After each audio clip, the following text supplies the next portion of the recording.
What's going on there, YouTube, and welcome back to another comic book video. This is the channel where we sit down and cover different comic book stories from different comic book companies. This time, we are going to jump back over to Marvel Comics and do a full story video. A full story video is when I sit down and take a bunch of videos that tell one overarching storyline, but then I combine them all together into one video to make it easier to follow the story, but in one complete sitting.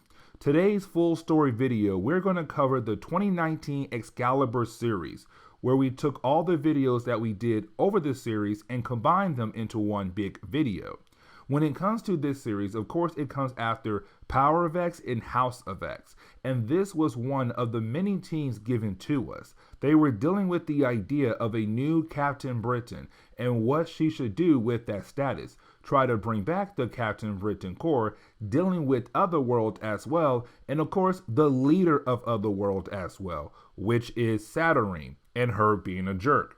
In this video, you will have two books that were actually used for the X of Swords crossover, but they are important for the entire series as well. And finally, another book that was part of the Hellfire Gala event crossover as well, but again, it's also very important for the entire series. And so those books will be in this video as well. But either way, I do hope you enjoy today's full story video. Here we go.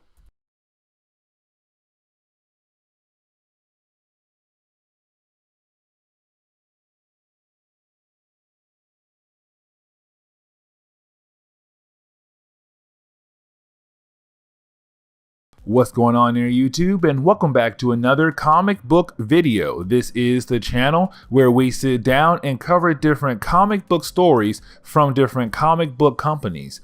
Today, we're going to jump back over to Marvel Comics and continue with our X-Men reading order. With that being said, we do pick up with Excalibur #1. Now, this Excalibur series actually takes place in the Jonathan Hickman's era of the X-Men. Of course, as you know, Jonathan Hickman is one of the best writers of Marvel. He came back to Marvel as a way to rework the X-Men to make them better once again. And so after House of X and Power of X, we got a lot of different series as a way to tell us new stories of the X-Men. One of those series is Excalibur, and this team is very interesting because you have Rogue, Gambit, Apocalypse, and also Psylocke and Captain Britain. But with that being said, with this new series, we also get a brand new Captain Britain. And so with that being said, I do hope you enjoy today's comic book video. And if you do, please hit the like button down below and subscribe. But here we go. Now, to begin today's video, we pick up in Otherworld. Otherworld is a pocket dimension, but also a nexus between all dimensions that is connected to the main Marvel universe, also connected to the multiverse. Usually, the goal for Otherworld is to protect the pathways to the other dimensions and universe that is connected to. Now, we pick up in Camelot, where usually it is ruled by King Arthur, but he has gone missing. So right now, Morgan Le Fay is the one in charge of the kingdom, but she's not worried about Camelot being attacked. She is worried about what is polluting her well. Some kind of lees had appeared in the well. Of course, she wants answers, and this is going to lead into becoming a problem for the X-Men, or really for Excalibur to be more exact. But then we pick up with Betsy Braddock and Brian Braddock, of course, better known as Psylocke and Captain Britain. Now, this is really Captain Britain saying goodbye to his sister, because of course, Krakoa is now open to all mutants, and she is about to go join the mutants on the new island. Now, while they are saying their goodbyes to one another, you do have them bring up the third sibling. Of course, that would be Jamie Braddock, who was an evil mutant and also a really powerful one. Now, he is dead at this point, but the reason why they are bringing him up now is because they were wondering if Krakoa could have changed the way he was. Either way, you do have Betty leave to go to Krakoa and be with the people she had called all friends and really became like a family to her. But while Betty is arriving in Krakoa, well, that is the moment we pick up with Apocalypse. Now, Apocalypse is trying to go by a different name because the mutants have made a new language, and he feels like it should be used more. But of course, I'm not, and nor will anyone in the book will try to call him that name. For the mutants, it is because who Apocalypse used to be. He was a bad guy. Either way, you do have Saturnyne appear, and she has the ability to control technology, but she is coming here to Apocalypse to talk about a new problem. A gate has appeared on Krakoa, but unfortunately, they are unable to actually use it or access it. Now, Apocalypse knows where this portal goes, but no one else does. He just tells Saturnyne it leads to another realm, but we know it most likely leads into Otherworld.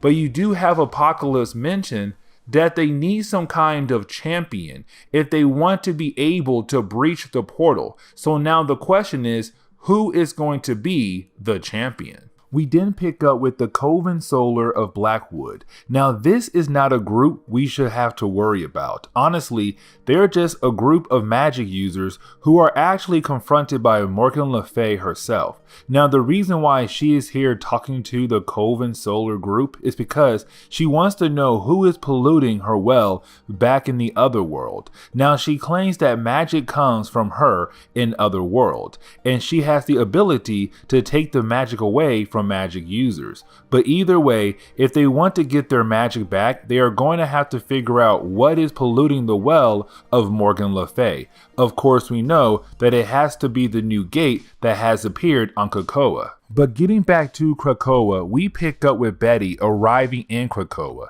and we see her spending time with some of the mutants. Of course, this is the moment she gets word that her brother Jamie has been brought back to life. Of course, the question is if Jamie is going to go down the path of evil again, or will he change? But then she brings up something else. Brian, aka Captain Britain, needs to know that his brother has come back to life. Except for Jamie, he sees no reason to go see his brother at all. But their conversation is interrupted because Apocalypse appears and asks to talk to Betty. Of course, because about the gate that doesn't work properly. Apocalypse knows that the gate leads into another dimension, but they need an object that can help them teleport into this other dimension. And one person has that object, and that person is, of course, Captain Britain. And there is a big reason why, because of the connection with Otherworld and Captain Britain. The connection is that in Otherworld, there is a place called the Citadel, and of course, Captain Britain Corp is there as well. The Captain Britain Corp is a bunch of Captain Britons from across the multiverse protecting the multiverse. They each protect their own reality, but either way, when Psylocke gets back to her brother, she finds out that he has been called by someone in Otherworld. Of course, we know who that could be, but either way, you have Betty deciding to go with Captain Britain into Otherworld because she believes there could be some kind of trap waiting for him, except she has no idea what kind of trap could be waiting for them. But they do lead to go to Otherworld to deal with this problem. Of course, that is when they find out they were called by Morgan Le Fay, who is, of course, wanting Captain Britain to help her figure out who is hurting her well, because this is all about the well, and she automatically assumes that Captain Britain had already been on the hunt for her and had grabbed his sister Betty, and so she begins to think that Betty is the one who has been messing with her well. But picking up with Rogue and Gambit, of course, we see the two of them are a couple now and spending some time with one another. Honestly, I like how Marvel made it possible for these characters to be together. But either way, that is the moment you have Apocalypse appear and says he needs the help of Rogue to figure out a problem. She can use her powers as a way to damper whatever barrier that is around the gate that no one has access to. do. Of course, to make Rogue help out, he tells her that Betty is trapped on the other side of the gate. He is hoping that with the gate being weakened, he can talk to Betty through his mind to lead her to the gate to get her out of there. Now, the next section is going to go back and forth between what is going on in Otherworld and Rogue getting ready to use her powers on the gate. Now, in Otherworld, things get worse for Betty. The reason why is because Morgan Le Fay used her powers to make Captain Britain actually fight against his own sister. So now she has to fight against her brother, whose body is not in his control at all. But here comes the big problem though. Right when you have Betty use her powers to make a construct to stab the well, which is the portal to Krakoa, Rogue touches the gate and it sends some kind of feedback, sending Rogue flying back. But when Rogue gets close to it once again, vines begin to grab her and turning her into some Sleeping Beauty looking character. And now they have to find a way to wake her up. But getting back over to Otherworld for the big moment, because with Captain Britain being controlled by Morgan Le Fay, he begins to attack his sister again. Except he has something on him, and this item is very important, which is the Amulet of Right. And of course, it makes him Captain Britain, except he gives it to his sister and there is a huge flash. And when we see her again, she is now back on Krakoa, but she has had a huge change in her status quo, which is that now she is the Captain Britain of the Marvel Universe. And with that being said, this is where we are going to end today's comic book video. So if you did enjoy today's comic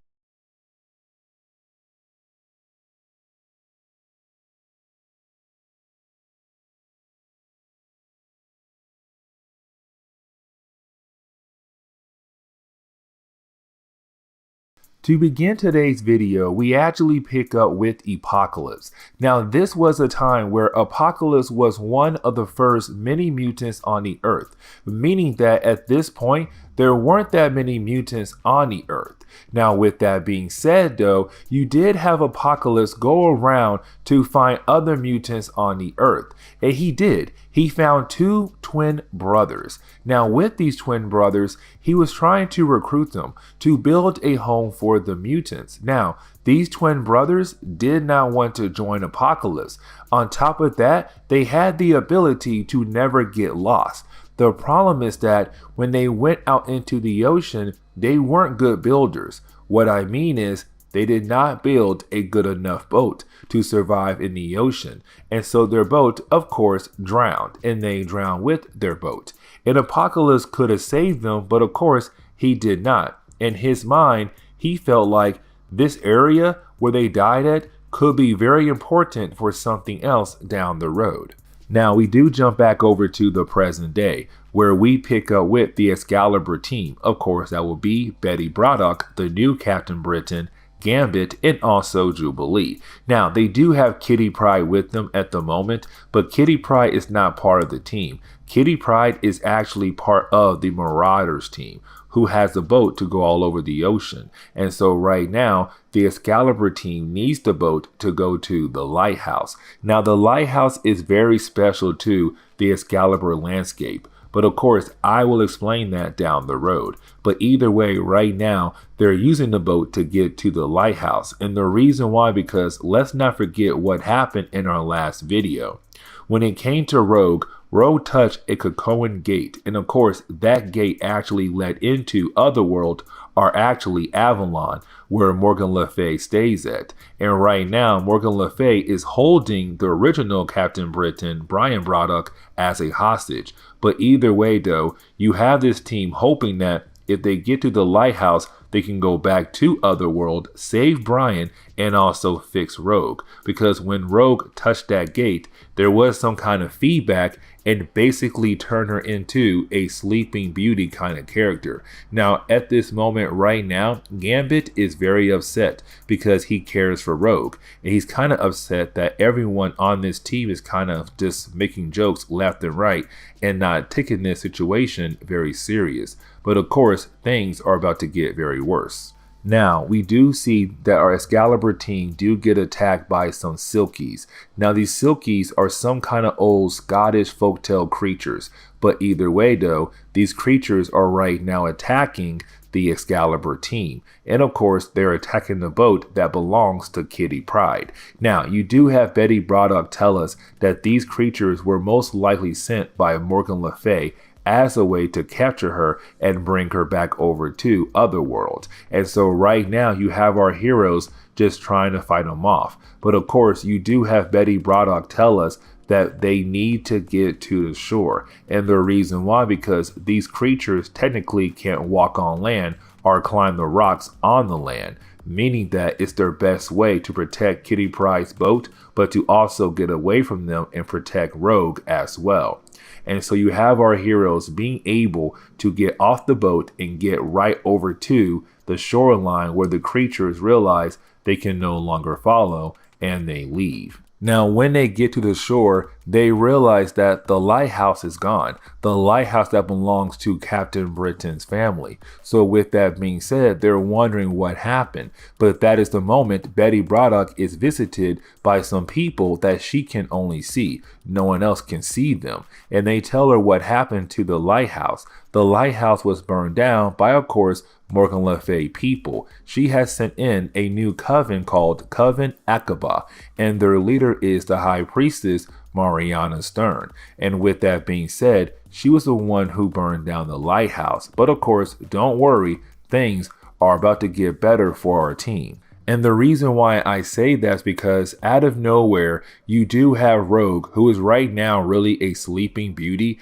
being able, for some strange reason, to rebuild the lighthouse just like that, with some kind of magic powers. And so with the lighthouse being rebuilt, that means that Betsy Braddock and the Captain Britain team, or whatever, Excalibur, has their lighthouse once again to use. Now let me explain why the lighthouse is so important. Because the lighthouse is really a doorway. What I mean by that is, it connects this Earth with the rest of the Earths in the multiverse, meaning that if someone wants to travel the multiverse, they could use this place right here to travel the multiverse, and also other dimensions in each Earth. And so with that, that is why they needed the lighthouse, so that they have a way to go back into Otherworld to save Brian Braddock. Now, you did have everyone decide to go ahead and get some rest, and so right now most of the team is sleeping, and we do pick up with Jubilee having this nightmare because she left her baby on Krakoa, and she's wondering who is going to watch over him. But that is the moment she is greeted by Apocalypse, and of course she hates Apocalypse, like most of the mutant race do, especially X-Men characters. And so right now, when she looks up and sees Apocalypse is holding her son, she begins to freak out. But of course, Apocalypse is so powerful, she knows that she can't just easily stop him like that. And so she is so worried about her son. But of course, this was just a dream.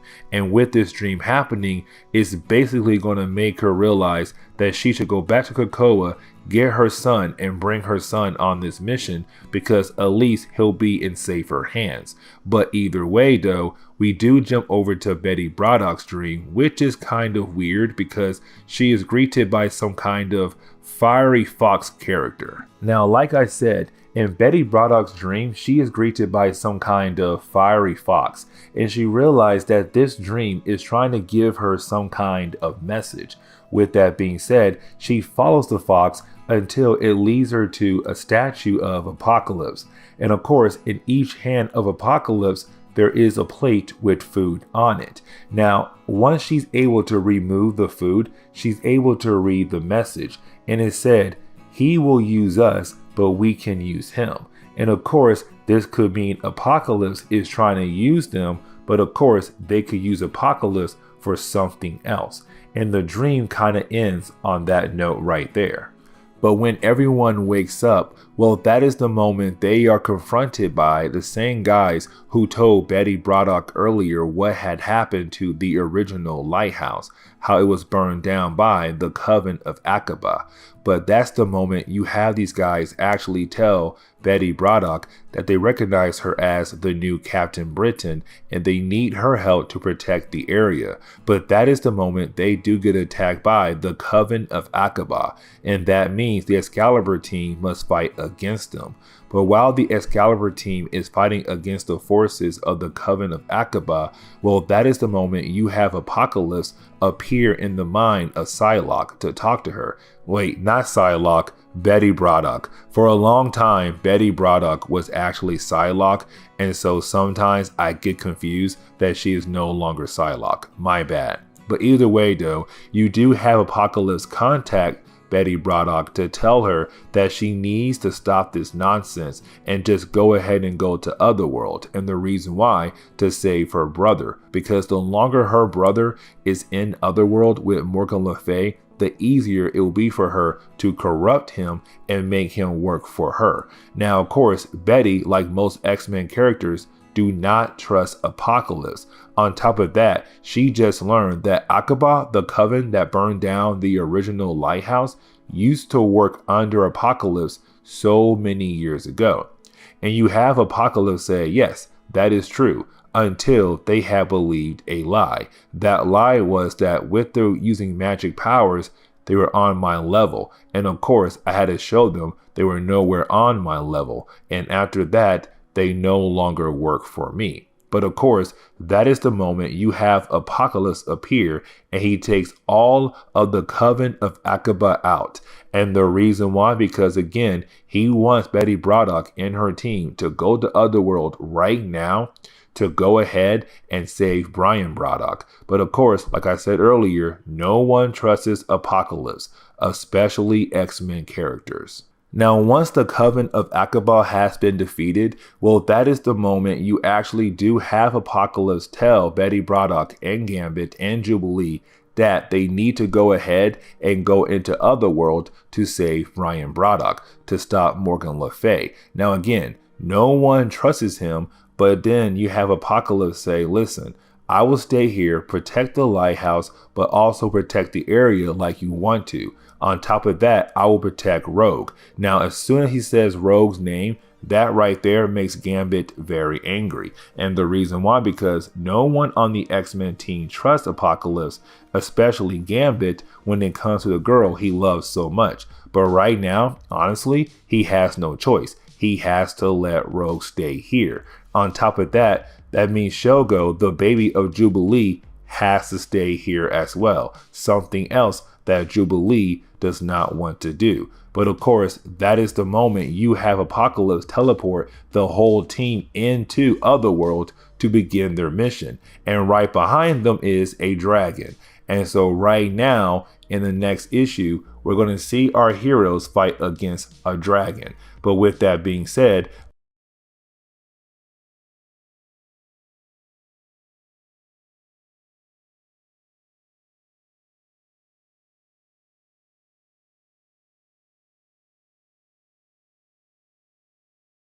to begin today's video, we actually pick up with the character known as Richter. Now, Richter first appeared in 1987 in X Factor Comics. Now, with that being said, he does have the mutant ability to control seismic waves. Had a hard time saying that word.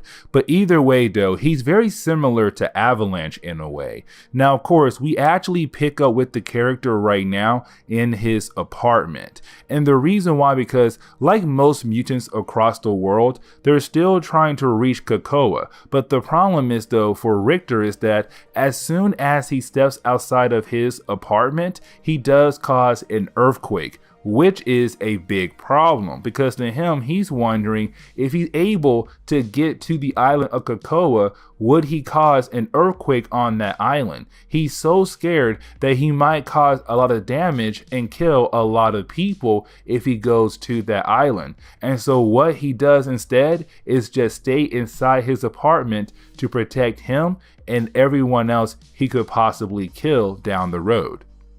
Now, we actually do jump over to Camelot. Now, Camelot used to be on Earth, and it was being ruled by King Arthur. But the problem was, though, over time, Camelot had actually fell down into other world. Now, when it did that right there, basically King Arthur and other kings tried to rule over that area. But of course, right now in the present day, Morgan Le Fay is the one trying to take over the area. Now, her biggest problem is Betty Braddock, who is right now the new Captain Britain, and she's afraid that she could come back to Otherworld to stop her and also free her brother Brian Braddock, who used to be the Captain Britain. And so right now she does call up Mariana Stern. Now, Mariana Stern is a new character who's basically in charge of a coven known as Coven Akkaba, who apparently has some kind of connection to Apocalypse, but we still haven't learned everything about that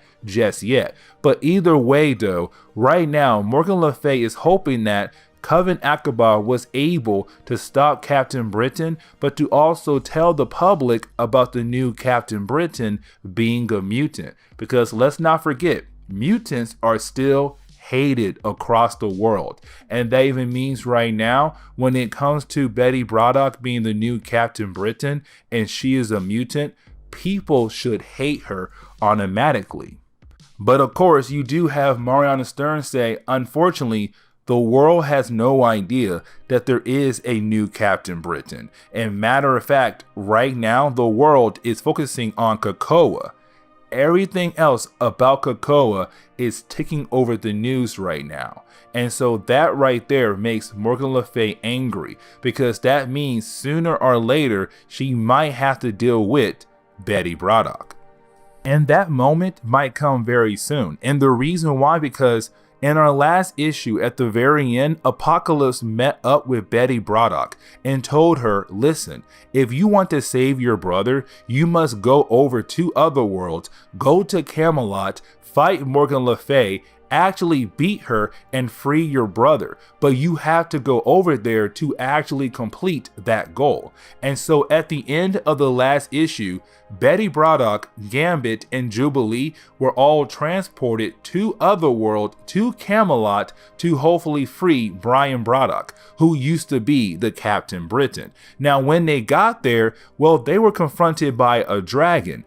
But the good thing is, that dragon is actually Jubilee's baby. Yes, a baby was turned into a dragon, but not for a bad reason, for a good reason. Because when it comes to Otherworld and Camelot, it's supposed to be a world that's full of imagination. And so with the baby, of course, that level right there is high on imagination. And so of course, the baby was turned into a dragon. Now, that is actually very helpful, because Baby Shogo actually saw the castle of Morgan Le Fay, meaning that he knows how to get Jubilee, Betty, and Gambit over to the castle to hopefully fight Morgan Le Fay and to hopefully free Brian Braddock. And so you have everyone actually ride the dragon to get there. Except another problem is that when it comes to Brian Braddock, he was turned by Morgan Le Fay. He is under her control. And so when you have Betty Braddock, Gambit, and Jubilee getting closer to the castle, he can tell that his sister is nearby. He wants to fight his sister, and he plans on fighting against her as soon as he's able to fight against her. Now, of course, as soon as Jubilee, Betty Braddock, and Gambit are able to arrive at the castle of Morgan Le Fay, they have to fight against the forces of Morgan Le Fay. Now, with that being said, though, of course, they also have a dragon. Yes, Baby Shogo, who is a dragon right now, is going to help out Jubilee and Gambit and also Betty Braddock fight against these forces of evil by using his fiery breath to burn them down. Now, of course, it is Betty kind of using her psychic powers to talk to the baby, to tell him what to do and how to use his powers. But either way, though, it does seem like just maybe, Betty Braddock and her new team of Excalibur could possibly stop Morgan Le Fay at this moment right here.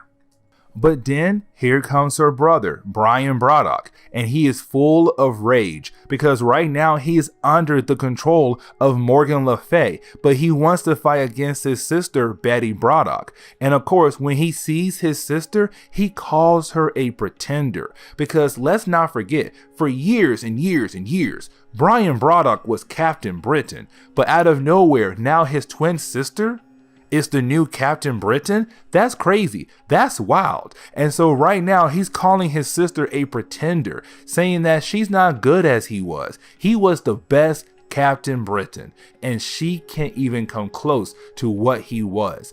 And so of course they do fight against each other. But the problem is though, you have Gambit and Jubilee tell her, we have to leave. We can't save your brother. He is completely gone. He is under the control of Morgan Le Fay. You need to come back with a better plan. You fighting against him, just hoping that sooner or later he'll just turn good again, is not good enough. We are surrounded by the forces of Morgan Le Fay. And now with him out there, their side could technically win so easily. We have to leave. We'll come back later. Let's go back to Earth and think of a new plan. And of course, for Betty Braddock, that is so hard to do. She came here to save her brother, and her brother is now evil and she can't even save him. Now, to wrap up this video and also wrap up this book, we actually pick up with Apocalypse. And the reason why, because you do have Apocalypse go over to visit Richter, because let's not forget what happened at the very beginning of this video. Richter, who has the mutant ability to control seismic waves, is afraid to walk outside his apartment because as soon as he does, he caused an earthquake. And so when Apocalypse finds him, he's kind of like, yo dude, why aren't you on the big island Krakoa? And you have Richter tell Apocalypse, because as soon as I walk outside, I cause earthquakes. But you didn't have Apocalypse say, your problem is not your mutant ability, it's just you. It's your fear. It's your fear that's causing your powers to go haywire. You need to control your fear if you want to be able to walk out one day. And of course, just like that, bam, Richter is able to leave his apartment. But here comes the big thing though. You actually do have Apocalypse take Richter over to England, and the reason why, because another character wants to talk to him, and that character is Pete Wisdom, aka agent of M113 or MI13, sorry, the division of Black Air, a British secret intelligence group. And of course, the Queen is now calling in the new Captain Britain, and he's hoping that maybe Apocalypse and Richter can find Betty Braddock, because the Queen of England wants to talk to the new Captain Britain, which is Betty Braddock. And this is where we are going.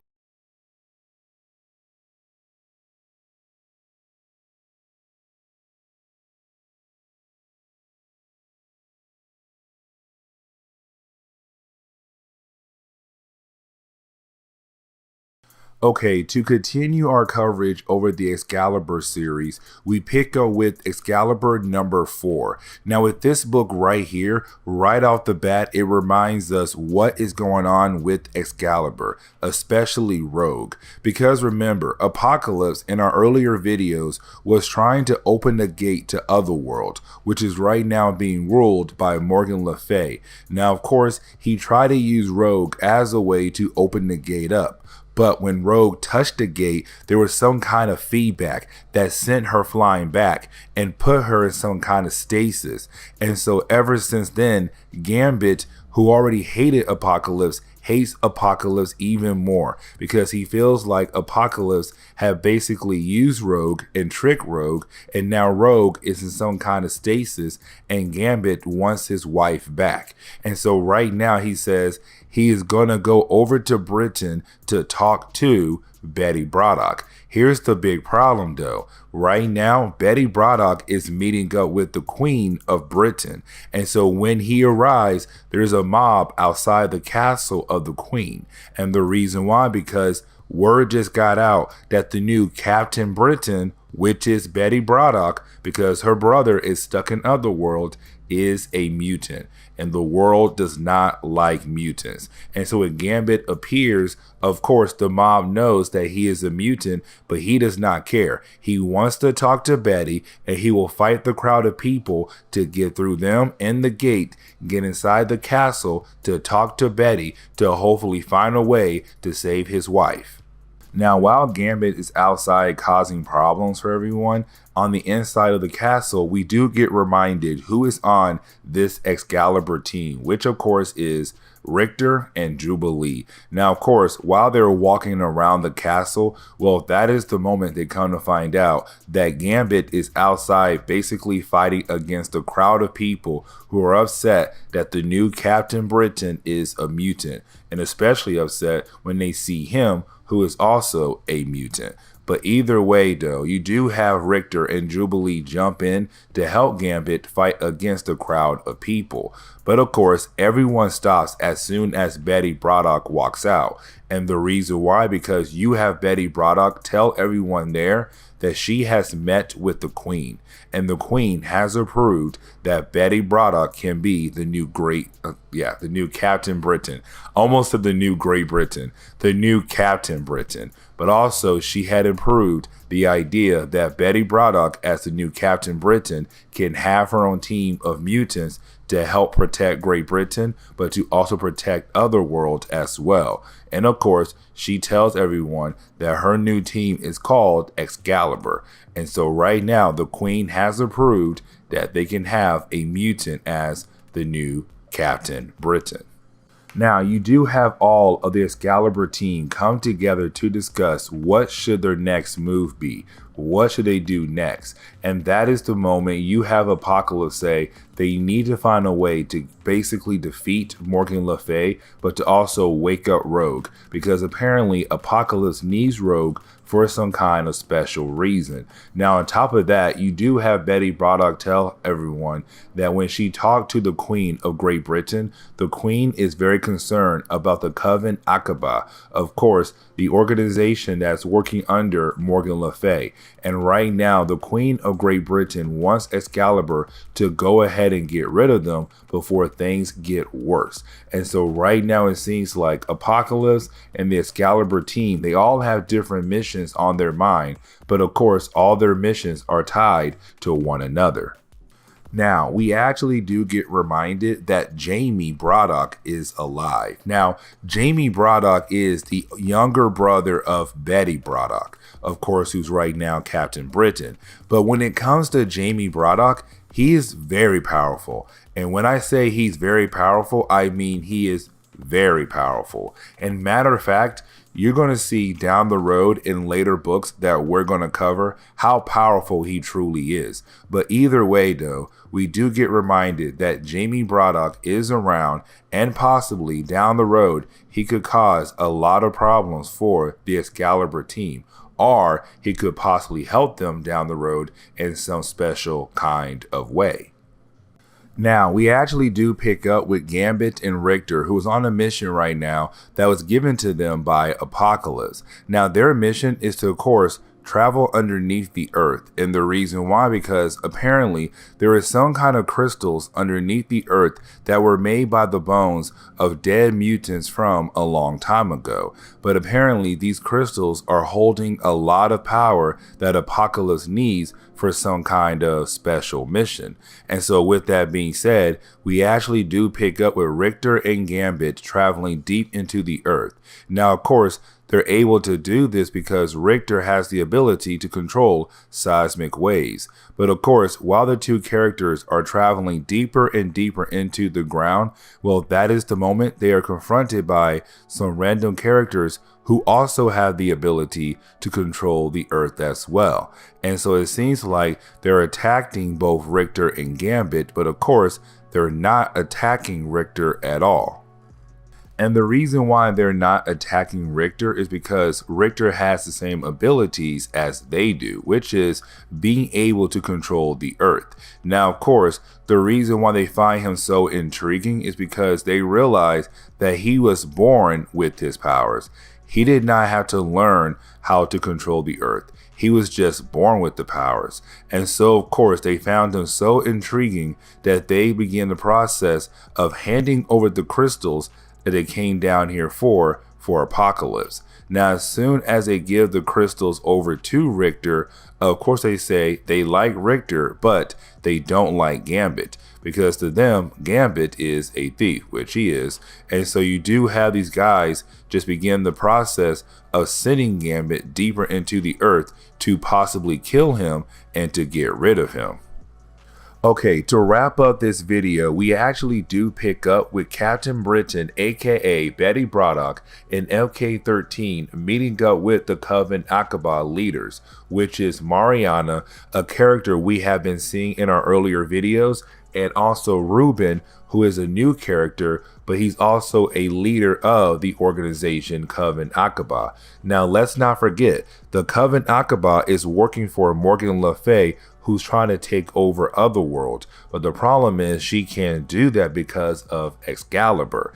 And so she had brought in the Coven Akkaba to hopefully deal with the Excalibur team and the mutants on Krakoa. But of course, they have not succeeded yet. Now, this meeting is only happening because, remember, the Queen of Great Britain told Betsy Braddock that she needs to deal with the Coven Akkaba. She hates the idea that these two sides are fighting against each other.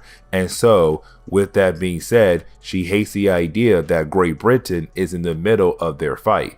Their battle needs to end now.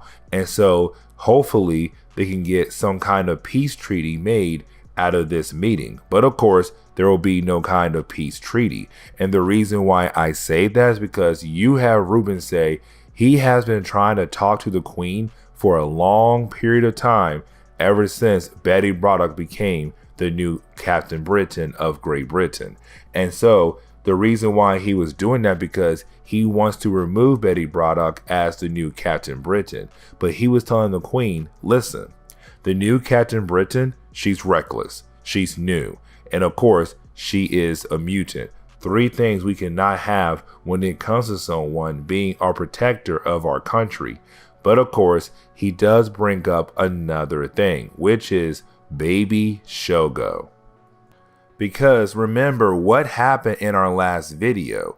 Excalibur went into Otherworld, but when they did, they also had the son of Jubilee, which is baby Shogo. And here's the thing, when they brought him into Otherworld, he was turned into a dragon because his mind is full of imagination and Otherworld is full of magic. And so instantly he was turned into a dragon. And that is a huge problem though. And Ruben points that out. He says, listen, you brought a dragon into Otherworld, and that dragon of course breathes fire. And here's the big problem with dragons in Otherworld. When they breathe fire, they basically break the barrier between Earth and Otherworld. And so right now creatures, mythical creatures from Otherworld are leaving Otherworld and going over to Earth. And so he said, this is your fault. You are the new Great Britain, and look what you did. Now we have monsters from the Otherworld coming into our world and attacking Great Britain. All because you brought a baby that was turned into a dragon. It breathed some fire, and that fire broke the barrier between both worlds. And look what's happening right now to the country that you are supposed to protect. And this is where we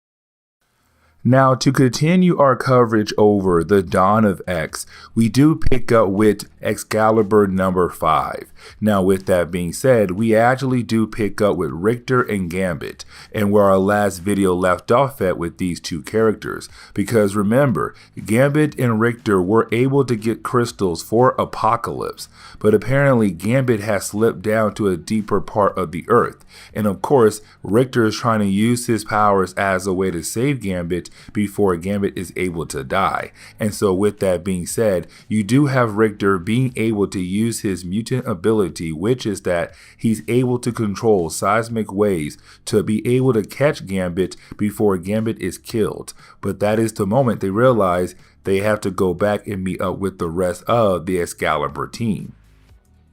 Now, when Gambit and Richter get to the surface of the Earth, that is the moment they come to find out what is happening right now all over the Earth. Well, really Great Britain, sorry. But either way, right now you have monsters from Otherworld attacking Great Britain. And the reason why, because what happened in the earlier chapters of Excalibur. Because you did have Coven Akkaba tell Captain Britain and MK13 when Excalibur went into Otherworld and they brought the son of Jubilee, baby Shogo, he was turned into a dragon. And of course, he used fire breath to attack people when he needed to. But of course, his fire breath was magic. And with that magic, it tore the barrier between Earth and Otherworld. And so right now, you have monsters from Otherworld just being able to easily access the Earth. And right now, they're attacking Great Britain. But that is the moment you have Apocalypse call out to Richter and Gambit and say, listen, you guys need to come back to the lighthouse because things are about to get a whole lot worse. Now, we do jump back over to Captain Britain and MK13. Now remember, at this point in Marvel Comics, your Captain Britain is actually Betsy Braddock. It's not her twin brother at all right now, because he's still trapped in Otherworld at the moment. But either way though, right now, it's basically us getting a look at what is happening across Great Britain. That these creatures are attacking everywhere. It's not just some spots here and some spots there. They're attacking everywhere. And so right now you have MK13 saying, listen, you need to go find Apocalypse, meet up with the rest of your team and try to fix this before things get even worse. Because right now it seems like things are about to get a whole lot worse very soon. So you need to leave right at this moment. And of course, you do have her leave to go join up with the rest of her team. Now we do jump over to Rogue. Now remember, the whole time Excalibur has been going on, Rogue has been in some kind of coma, some kind of stasis. Because remember, in Excalibur #1, Apocalypse had asked her to touch one of the gates that actually led into Otherworld. But when she tried to touch it, there was some kind of feedback and it put her in some kind of coma. And ever since then, she has been in that coma.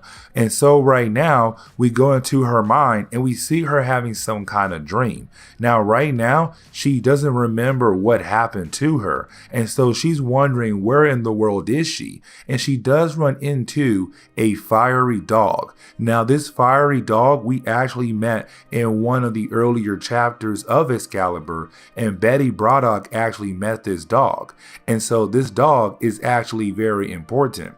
But either way, you do have the dog take Rogue throughout her dream. And when she goes into a certain part of her dream, it helps her remember what actually happened to her, which was she met up with Apocalypse, and Apocalypse had her touch that gate, and it sent some kind of feedback to her and put her in some kind of coma. And so right now, she's trying to break free from where she is in her dream.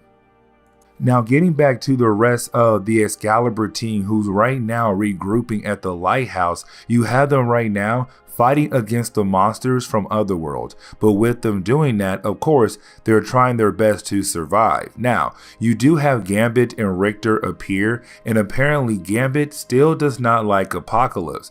But that is the moment we come to find out that Gambit did something to ruin the plans of Apocalypse. Because at this point, Apocalypse had planned everything out to a certain point. He knew when things were going to happen and how things were going to happen. But apparently with Rogue right now waking up, she's waking up too early in Apocalypse's plan. And the reason why? Because Gambit went back to Krakoa, found a telepath to go into the mind of Rogue to give her a nudge, to fight in her dream, to wake up. But with Gambit doing that, it's basically ruining the plans of Apocalypse, something Apocalypse really does not like. Now back in the dream world, you have Rogue beginning to wake up. Because remember, Gambit did say that he found a telepath to give her a nudge to wake up, even though Apocalypse did not plan for her to wake up at this moment. But either way, she is waking up. She's realizing that something is going on with her husband. She's realizing that Apocalypse planned this, and Apocalypse is trying to take all the credit for the work being done by other people. And so right now, it's her waking up. And she's realizing the world is changing, and the world is changing because you have monsters from other worlds attacking Great Britain. And so this is Rogue getting ready to wake up and help her friends fight against the forces of Otherworld at this moment.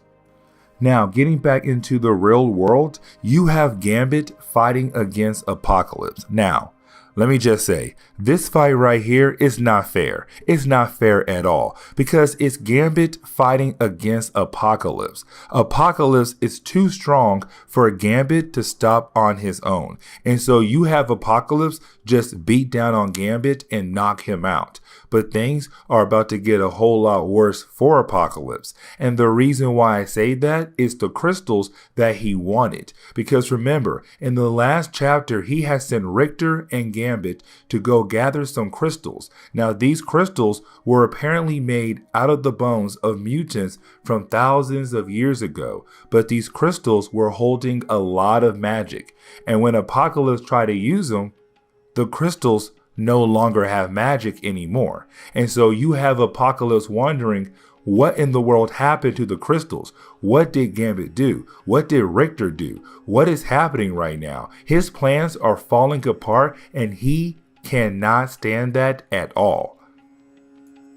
But then you have Rogue wake up, and Rogue is very angry because she saw what Apocalypse just did to her husband Gambit. And so right now she wants to kill him. And so she begins to attack him. And also she begins to use her powers on Apocalypse, which means that she is absorbing his life energy and his powers into her. Now, you do have Apocalypse tell Rogue, do it. Take my life. Take all my powers. You need this to complete the ritual. And you're kind of like, what does he mean? Because apparently Apocalypse knew that Rogue was going to wake up. But Rogue needed to have some kind of connection with Otherworld and Krakoa at the same time. And that is why he had her touch the gate back in Excalibur #1, so that she'll have a connection with both worlds. And so to complete the ritual, she has to kill Apocalypse right in front of the gate. And so she does that. She kills Apocalypse. And when she does that, the gate that originally led to Otherworld has changed.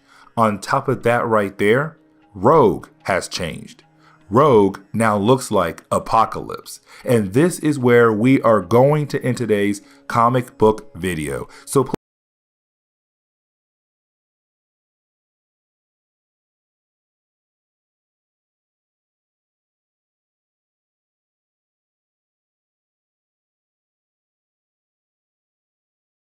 So to continue our coverage over the Dawn of X, we actually pick up with Excalibur #6, and we actually pick up with the rebirth of Apocalypse. Because remember, at the end of our last video, Apocalypse was killed by Rogue, because Rogue was pissed off with Apocalypse with everything he was doing behind the scenes.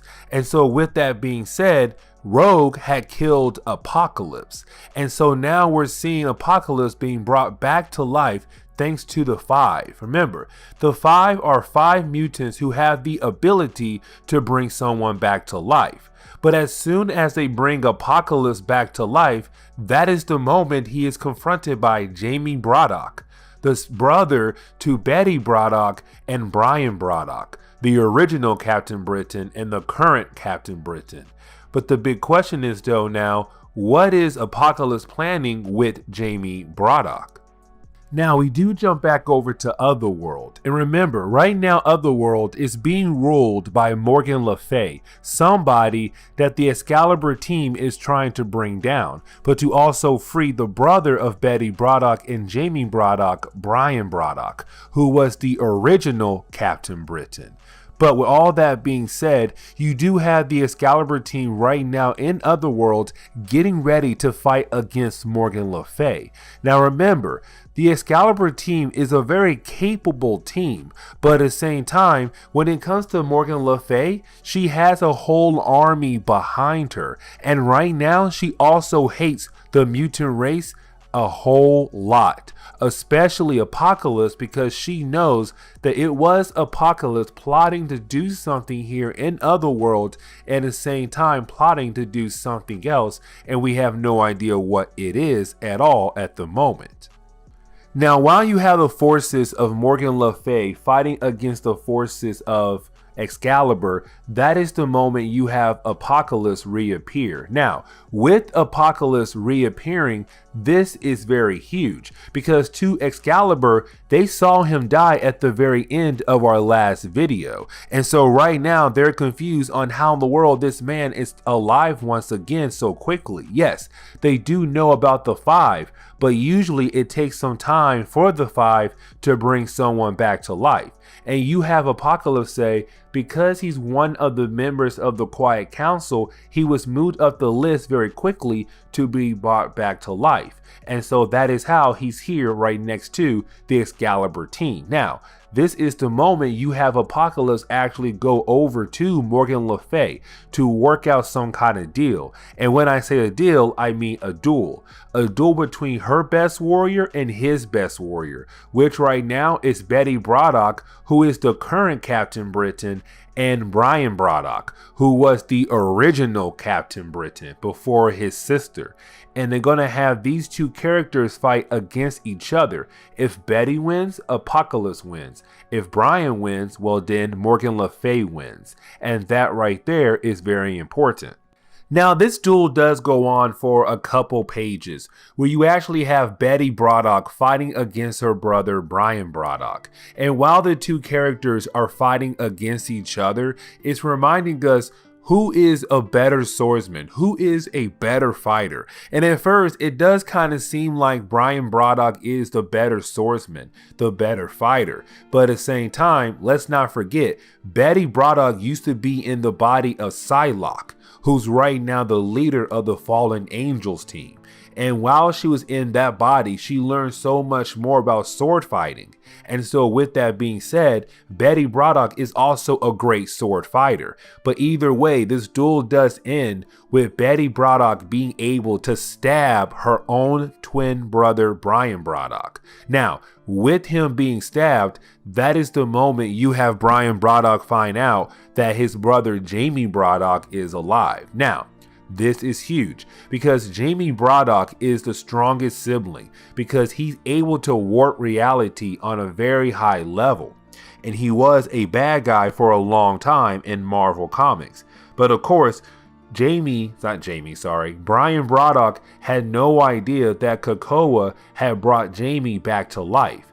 But Betty did know, and Betty never told Brian. And so with Betty stabbing Brian, and it seems like he's going to die, Brian Braddock finds out that his evil brother Jamie is alive again, which is very huge to say. But let's not forget about the duel though, because with Betsy Braddock winning the duel, that means Apocalypse wins, which means that he's able to appoint someone to be the king or queen of Otherworld. And of course, the person he selected is no other than Jamie Braddock, somebody who's very powerful but evil at the same time, have been put in a very powerful position. On top of that, you then have Jamie Braddock exile Morgan Le Fay because now he is the ruler of this kingdom. At the same time, he also brings Brian Braddock back to life. But of course, you have Brian Braddock get very upset with the idea that Betsy Braddock did not tell him that their evil brother Jamie was brought back to life.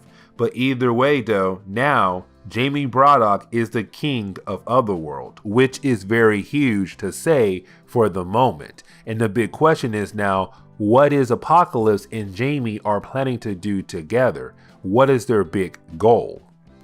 Now, of course, with everything beginning to wind down, we do pick up with Rogue and Gambit. Now, this is very important because remember, all of Volume 1 of Excalibur, Rogue has been in some kind of stasis coma thanks to Apocalypse, but now she is free. And so this is the first time in a long time that Gambit is able to spend some time with his wife. But on top of that, this is the moment you actually have Rogue tell Gambit that she does not want a child. Now that right there is very huge, because it's Rogue saying like, listen, there's a bunch of children on this island already. On top of that, there's other people who are just like me who are able to have kids. Let them have kids. Right now, it should just be you and me, Gambit, and that is it. And honestly, Gambit is okay with that idea. Now, there is a few more things we need to talk about when it comes to Betty Braddock and Brian Braddock. And the reason why I say that is because when you have Betty Braddock check up on her twin brother, Brian Braddock, she does see that he is right now crying. Now, the reason why he is crying is because he was visited by Merlin and Roma. Now, these two characters are very important because usually they offer two kind of things: the amulet of the right and the sword of might. Now, usually, if you are going to become the next Captain Britain, you're going to choose the amulet. But of course, Brian Braddock is full of rage that apparently he chose the sword of might.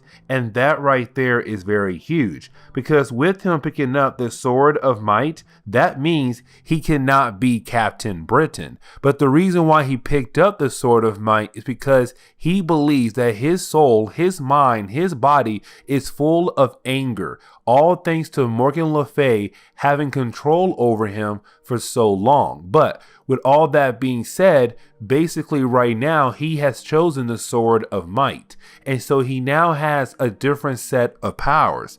Now the big question is though, now is he technically a Captain Britain or is he not? Or is Betty Braddock still Captain Britain?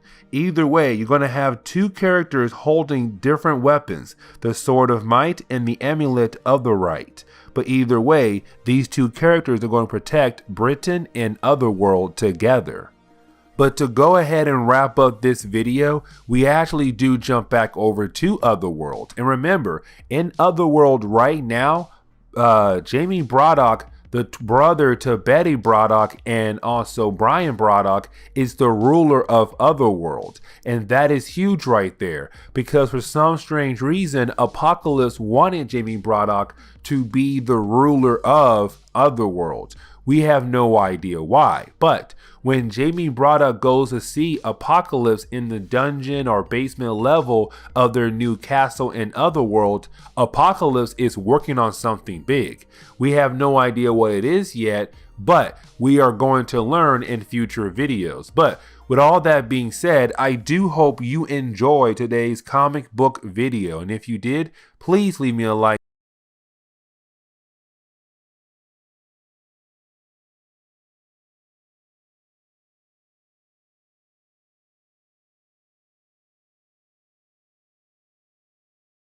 Okay, so to continue our coverage over the Dawn of X era of X-Men comics, we actually pick up with Excalibur number 7. Now, with that being said, we actually pick up with the Excalibur team right now bearing the Sword of Might. Now remember, when it comes to a character being selected to possibly become the Captain Britain, they have two options to pick from: the Sword of Might or the Amulet of Right. Now, if you want to become Captain Britain, you must select the Amulet of Right. Now, the reason why they're bearing the Sword of Might is because with Betty Braddock being Captain Britain and Brian Braddock no longer being Captain Britain, but when he was being mind controlled by Morgan Le Fay, it messed up his mind so bad that when he was offered the chance once again to become Captain Britain, but he had to select the correct item, which is the Amulet of the Right, he selected the Sword of Might because his mind is so messed up and he feels like he's so evil. And so he had asked Betty and the Excalibur team to bury the Sword of Might to keep it away from him.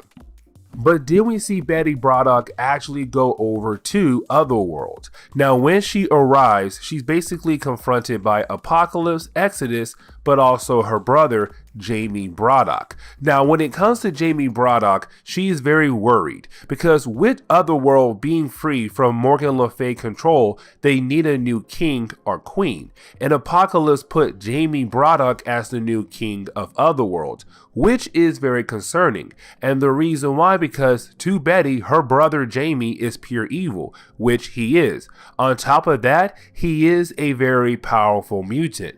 But you do have Betty Braddock ignore that and go downstairs to talk to Apocalypse, because she still does not trust Apocalypse. He was hiding a lot of secrets when it came to Rogue in our last couple videos. But either way though, this is Psylocke asking Apocalypse, what is he up to? And he tells Psylocke that right now he's trying to build some kind of homing beacon as a way to be used in the multiverse or any kind of dimension. The problem is though, he needs some kind of creatures to begin the process of making that.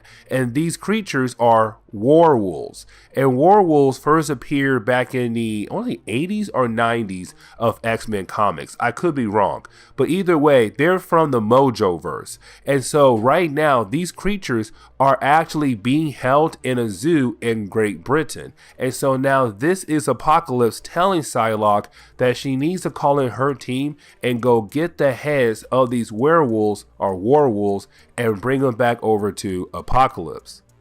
And so then we pick up with Betty Braddock and Jubilee actually going over to the zoo that would be holding the werewolves. Now, they also do bring MI-13, and MI-13 is basically a Great Britain government agent. And right now, he's just making sure that the new Captain Britain does not cause any more problems for Great Britain. Now, with that being said, when they do arrive at the zoo, you do have the lady who works at the zoo tell everyone that apparently the museum or zoo has sold the werewolves away. Not werewolves, werewolves. But they got sold away. And the question is now, who in their right mind bought those creatures?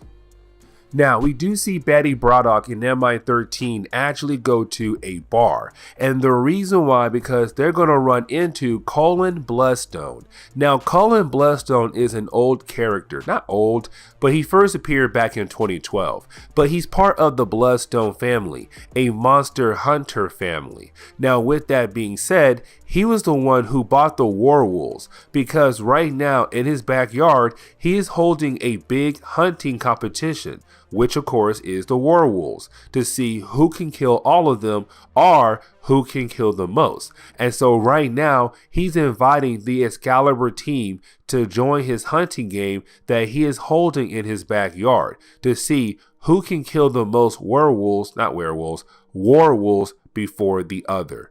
And so with that being said, it's kind of like, will Betty Braddock accept this challenge? And so we do see Betty Braddock actually accept the offer. Now, once she does, we jump over to the backyard of Cullen Bloodstone, where the competition will be held at. Now, with that being said, you do have both sides getting ready. And we do see that Betty Braddock brought the entire Excalibur team, which is huge. And the reason why I say that is because once the competition begins, you do have Cullen Bloodstone run out there, but he's not going to use his powers, quotation marks, because he wants to hunt down these creatures normally. But when it comes to Excalibur, they're kind of like, okay, for us to win and get the heads for Apocalypse, let's go ahead and use our powers to kill these creatures, get their heads, and bring them back over to Apocalypse. And so you have Rogue, Gambit, Jubilee, Richter, and even Betty Braddock use their powers to kill off the different creatures in this backyard. Now, for Cullen Bloodstone, he's very angry because he's kind of like, they're not hunting like me. They're hunting just like regular mutants with powers, and that is not fair. And so right off the bat, you can tell he's angry, and then he says, okay, you know what? I am no longer going to hunt down the werewolves. Now my main goal is to hunt down mutants. And so now he's going to use his inner monster that he has inside his body as a way to attack the Excalibur team to get payback for what they have done. But then we jump over to Excalibur number 8, where the opening page of this book is the fight going on between Excalibur and Colin Bloodstone. Now, I do want to mention one thing. This fight does not last that long. What I mean is that once you have each side kind of get a hit in, you do have Betsy Braddock say, "We are going to stop fighting and we are going to talk like civilized people." That means, Colin, I'll tell Richter to let you go, but let us go inside and have a peaceful conversation with one another, rather than you and I and my team fighting against each other. Because this is ridiculous that you're mad over a game of hunting. It is honestly ridiculous. And so you have everyone actually go inside. And so that is the moment you basically have Colin Bloodstone tell everyone why he was upset over dinner. Now, honestly, this is very weird because I feel like if you had these rules set in mind, why did you not tell the mutants Excalibur team before the competition had begun? Because while they're having this dinner, drinking wine, eating food, you have Colin Bloodstone go on with this powerful speech, how hunting should be normal, no power should be involved. And really no parasite either, because he does have a parasite that gives him his hidden monster body he has. But either way though, you do have Colin Bloodstone say that both sides should not use their powers. This hunting competition should be just regular, normal hunting. Now, of course, we know why he did this, because he was losing. There's more of them and their powers are better than his powers. And so it's him trying to even out the playing field. Now, after the dinner, you do have everyone basically go to bed, except Richter. Now remember, when it comes to Richter, he has the ability to control seismic waves, but right now he can't sleep. And so with him being unable to sleep, he does go outside to get some fresh air to walk around. Now, while he is walking around, he does overhear a conversation. It's a conversation that Colin Bloodstone is having on his phone at the moment. And apparently he's calling out for some help. And he's telling someone that he was able to get the entire team of Excalibur here to his house. And so he says if something happens to him, of course it's their fault.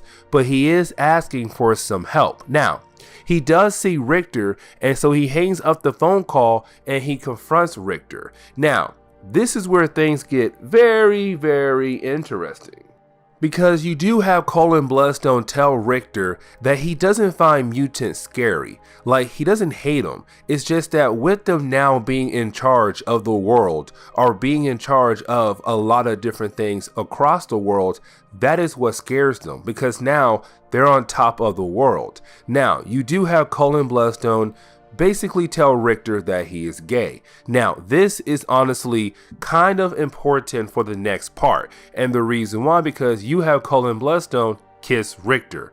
And it's kind of like, Richter knows you're plotting something, but then y'all just kiss, which means Richter is going to be somewhat going back and forth on what he should do. Tell his team, or possibly catch some feelings for Colin Bloodstone. Now, you do have Richter run over to Betsy Braddock to tell her what he just learned, how he thinks that Colin Bloodstone could possibly be working for Coven Akkaba, because remember, that is the bad guys of this series right here. And so it's Richter telling Betsy, listen, I think that this dude is part of that coven, and that right there is very huge. We need to go ahead, get everyone out of here right now, because it feels like Colin Bloodstone could be possibly setting us up for something down the road that could have more people hating us right now in Britain. Now, for Betsy, she can tell that Colin Bloodstone and Richter has kissed, and so it's Betsy saying, well, are you kind of nervous and acting like this because you guys kiss, or you actually have some hardcore proof? And for Richter, he doesn't have proof, but this is Richter saying, listen, you can't be so naive. This man has been acting weird the whole time since we've been here. And honestly, I feel like it is only going to get weird. That now this man wants us to hunt down some creatures without our powers. we are going to die. And so this is Betty kind of like, okay, you're right. We need to be very, very careful. And so you do have Betty wake up the rest of the Excalibur team. And when she does that, she tells them what is going on. And so they continue to hunt down the werewolves in the backyard of Cullen Bloodstone. Now they're hoping to do this without him noticing so that they can get the heads and just leave and go back to Apocalypse. The big problem though is Cullen Bloodstone was in the kitchen making a drink. And so he looked out his window and he sees all their powers being used right now in this competition. And he's kind of like, these mutants, they promised that they would not use their powers. And here they are. They're using their powers. Plus, it's not time to hunt. What in the world is going on? And so, of course, he is going to go out there and attack them once again. Now, this fight doesn't last that long once again. Like, honestly, for Cullen Bloodstone, for him to try to attack a whole team of mutants, you would think that Marvel would give him some kind of fight scene where it looks like maybe he couldn't handle his own. But in reality, he can't. He was easily overpowered just by one member, Rogue. Now, once he is knocked out, you do have the Excalibur team realize that they have all 5 heads of the werewolves. Now, they can go back to Apocalypse. But that is the moment you have Gambit see something. And then you have everyone surround Gambit to see what did he see. And that is the moment we kind of find out there's something very special on the ground that Jubilee says, we can't kill that. And you're wondering like, what in the world are they even talking about? And so you do have Betsy Braddock actually go back to Apocalypse. And that is the moment we come to find out what the Excalibur team saw. It was a baby werewolf, not werewolf, werewolf. Now, with that being said, you do have Apocalypse mention that he did only ask for 5 heads of werewolves, which you had the Excalibur team do. But at the same time, he wants to wipe out the entire race of the werewolves. And so he's kind of like, we got to kill the baby. But then you have Betty kind of like, we're not going to kill a baby at all. That's really messed up. What in the world is wrong with you? And then you have Apocalypse kind of like, okay, fine. We won't kill the baby, but for some reason, this baby is changing me and actually making me like it more. It's weird. But then to wrap up this video, we do see Betsy Braddock take the baby werewolf over to Rachel Summer, the daughter of Scott Summers and Jean Grey from an alternate timeline. Now, with that being said, it's basically Betty giving her the kid because Rachel Summers used to be part of the Excalibur team, and she fought against the werewolves in the past. But now she's not fighting one, she's going to raise one. But this is also Marvel saying, hey, Wolverine was just one new book. We're also getting another new book that Rachel Summers will be part of, and that new team is called X Factor. And of course, we'll cover that down the road. But with that being said, I do hope you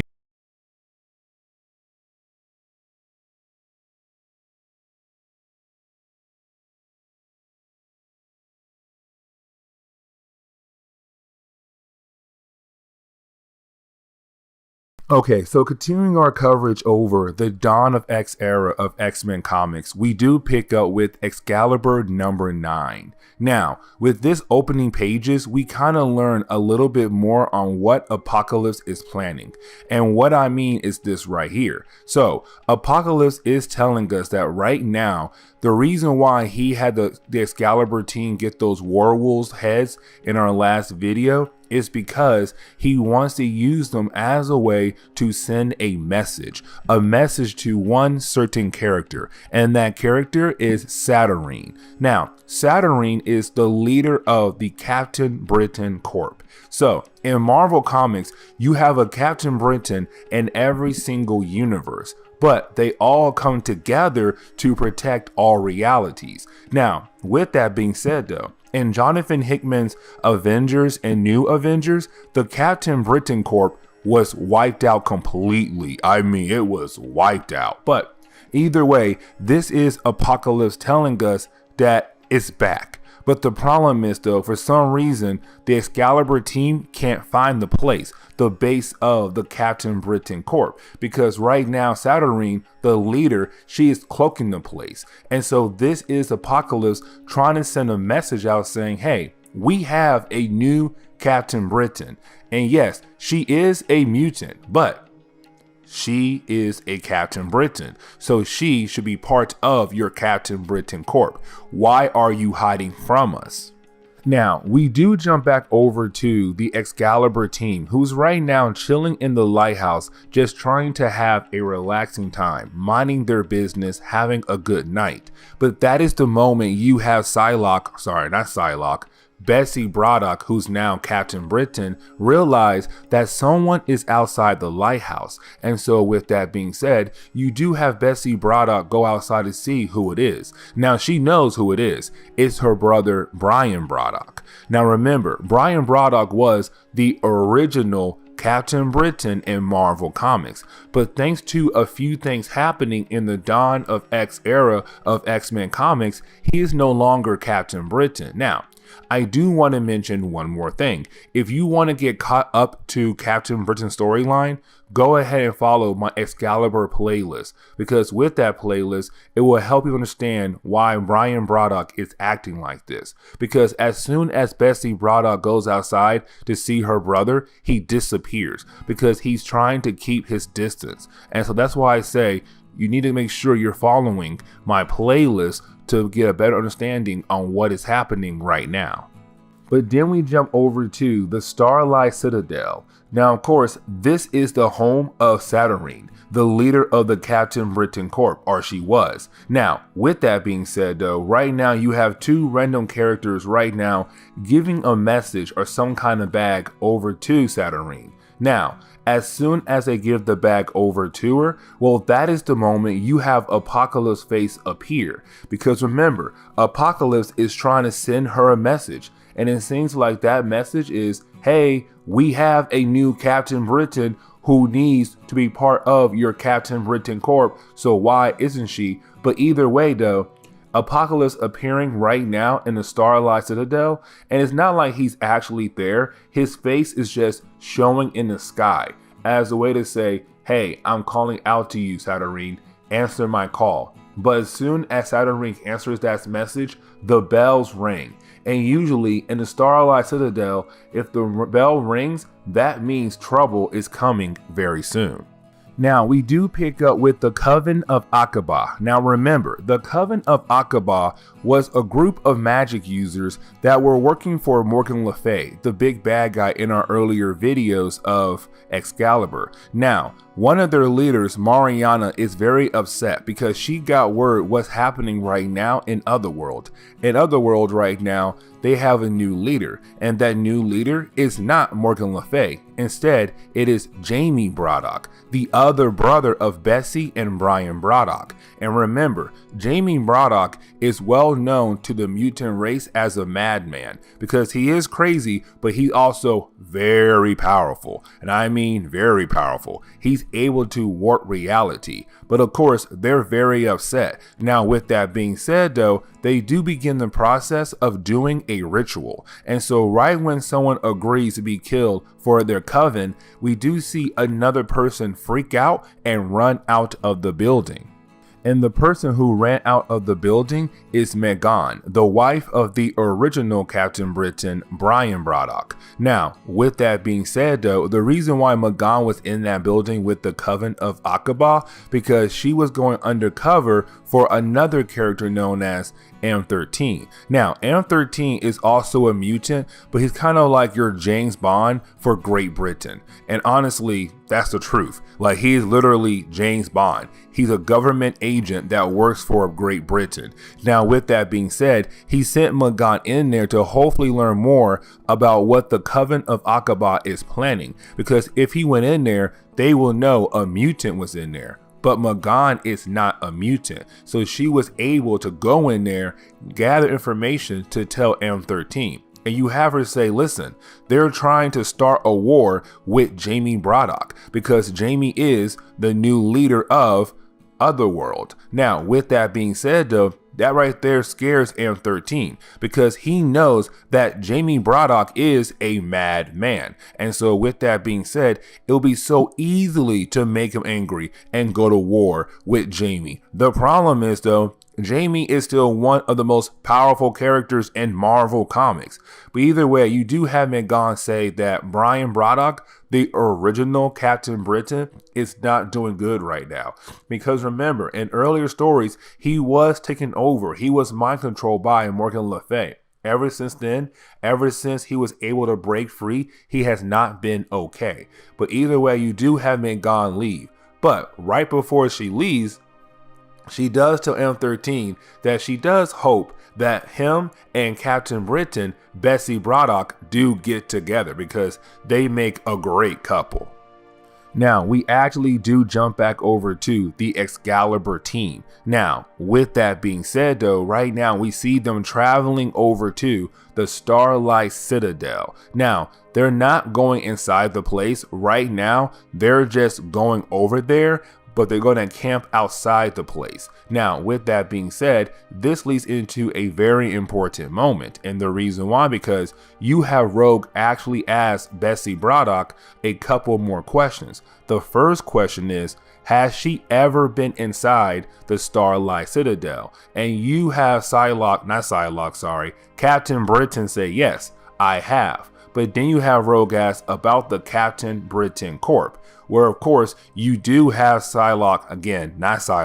Captain Britain say, yes, there was a Captain Britain Corp, but they're gone. They were destroyed. But of course, she feels like something is going on, and Saturnyne is not telling anyone. And so this is Betsy Braddock say she's determined to figure out what is going on with Saturnyne, but also what is going on with the Captain Britain Corp. Now, we do jump over to Saturnyne, who's right now talking to her people. Now, they are protectors of Otherworld. They are protectors of this citadel. Now, with that being said, though, you do have Saturnyne show us that she is very angry about Apocalypse's message because she feels like, as a protector of Otherworld, too much has been going on. First, there was Morgan Le Fay. Now, Apocalypse, a mutant, is sending her a message. Now, she knows about Apocalypse, but this is Saturnyne saying, listen, Apocalypse sending that message, it seems like a threat, a huge threat. And so with that being said, she's saying, guys, we need to prepare ourselves. They're on their way here to attack us. So let's attack them first. Now, we do jump back over to the Excalibur team, where right now you have Rogue and Betsy continuing their conversation, and Betsy is very concerned because Saturnyne is the leader of all Captain Britons across all realities, and she has met with all of them. But for some strange reason, Betsy does not get the chance to actually meet Saturnyne. Like, Saturnyne does not want to meet Betsy at all, and it seems like Saturnyne may hate Betsy. But that is the moment you have our Excalibur team get attacked by the forces of Saturnyne. And so with that, we do get a full-out battle in the last few pages of this book. But of course, there is still something else we need to talk about, a way to leave this video on a cliffhanger. In the last page, we kind of get reminded about Saturnyne's other ability. Not really ability, but a magical thing she has in her bedroom, where she kind of throws a magical dust to her mirror. And when she does, the mirror will tell her any possible threats that could come to Otherworld and Starlight Citadel in the near future. And so, of course, when she does use that magical dust on her mirror shows her a future where there are more Captain Britons. And of course, the new ones are all different members of the Excalibur team. And this is where we are going to end today's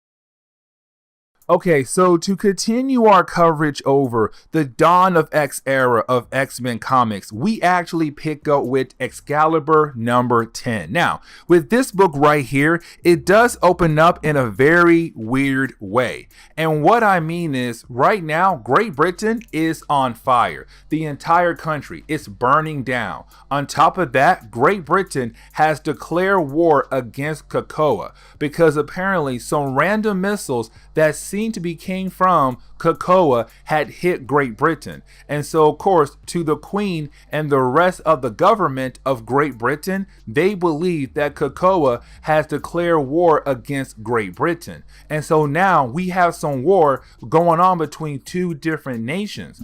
But the reason why I say the way the book opens up is weird because the last time we saw the Excalibur team back in Excalibur number 9, they were still in Otherworld. They were still fighting against Saturnyne. And the big question is, why in the world are they here right now dealing with this kind of problem? What happened in Otherworld? Now, we do pick up with Betsy Braddock, aka Captain Britain. And remember, she is responsible to protect Great Britain. But now with Great Britain declaring war against all mutants across the world, especially COPPA, right now, anytime a military force sees her, they want to kill her on sight because she is a mutant. If you are a mutant in their country, they are going to kill you on sight. Now, you do have the rest of Excalibur team appear, and they want to know what in the world is going on. But of course, they have no idea, and so does Betsy. She has no idea either. No one knows what in the world is going on. Now, you do have Excalibur as Betsy Braddock if she's able to actually go into Otherworld. And of course, you have Betsy say, no, for some reason, I have lost access to Otherworld. That right there should not happen at all. Because when it comes to Captain Britain, they have access to Otherworld. But right now, Betsy Braddock no longer has access to Otherworld.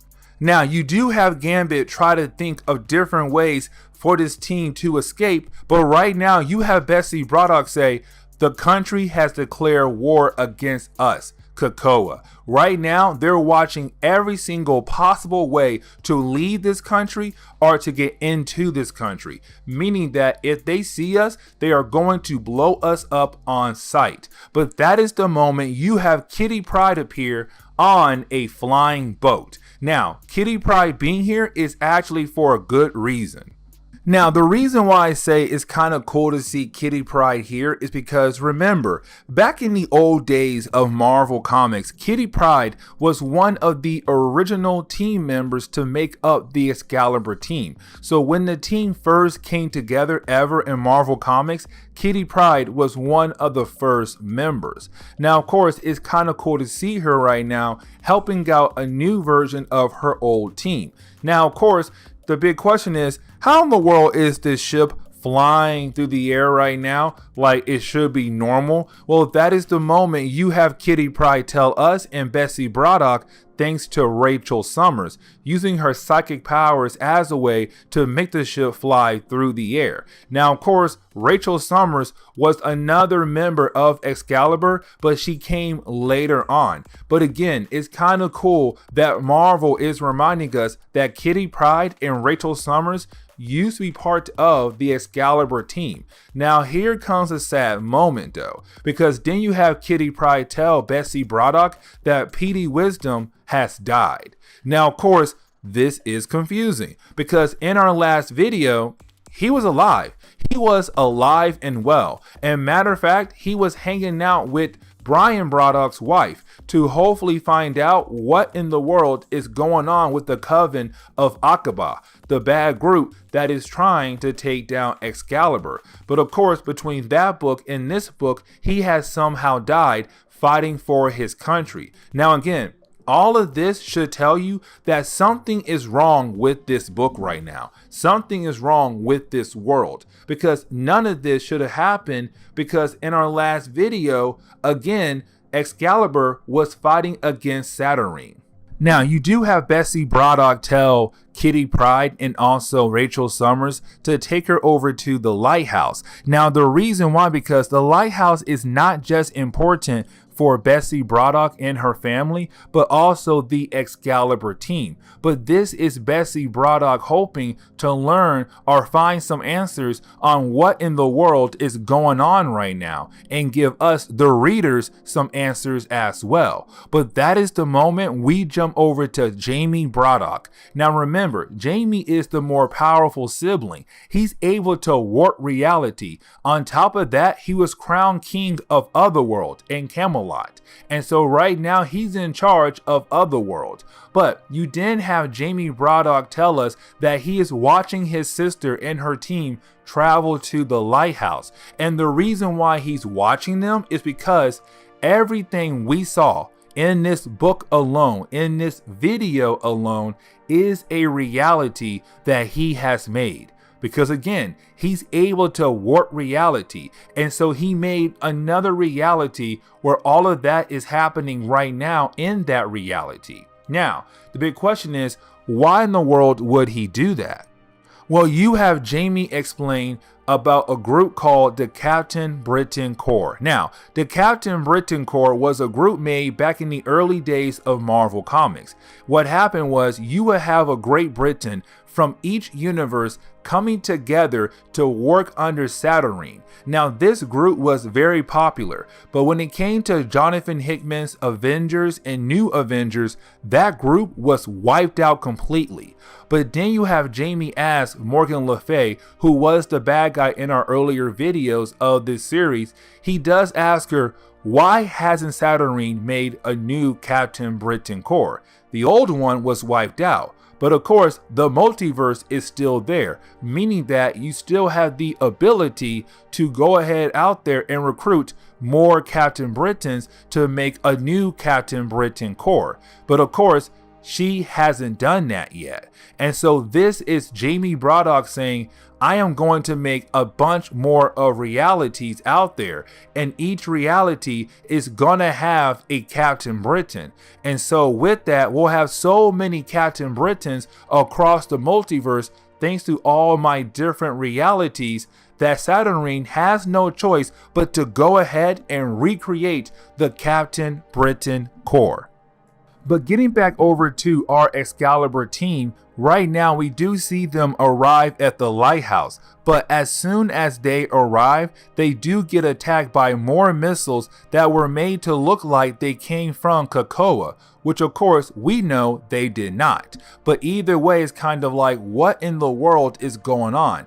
It seems like Krakoa, or whoever is trying to frame Krakoa, is going to send a bunch more missiles until Great Britain is literally a dead country. But that is the moment you have Betsy Braddock realize what's happening right now. What in the world is going on? She now knows that right now she's being played by her brother, Jamie Braddock. And as soon as she announces that, that is the moment you have Jubilee get stabbed right through her arm by Jamie Braddock, who's riding a freaking unicorn.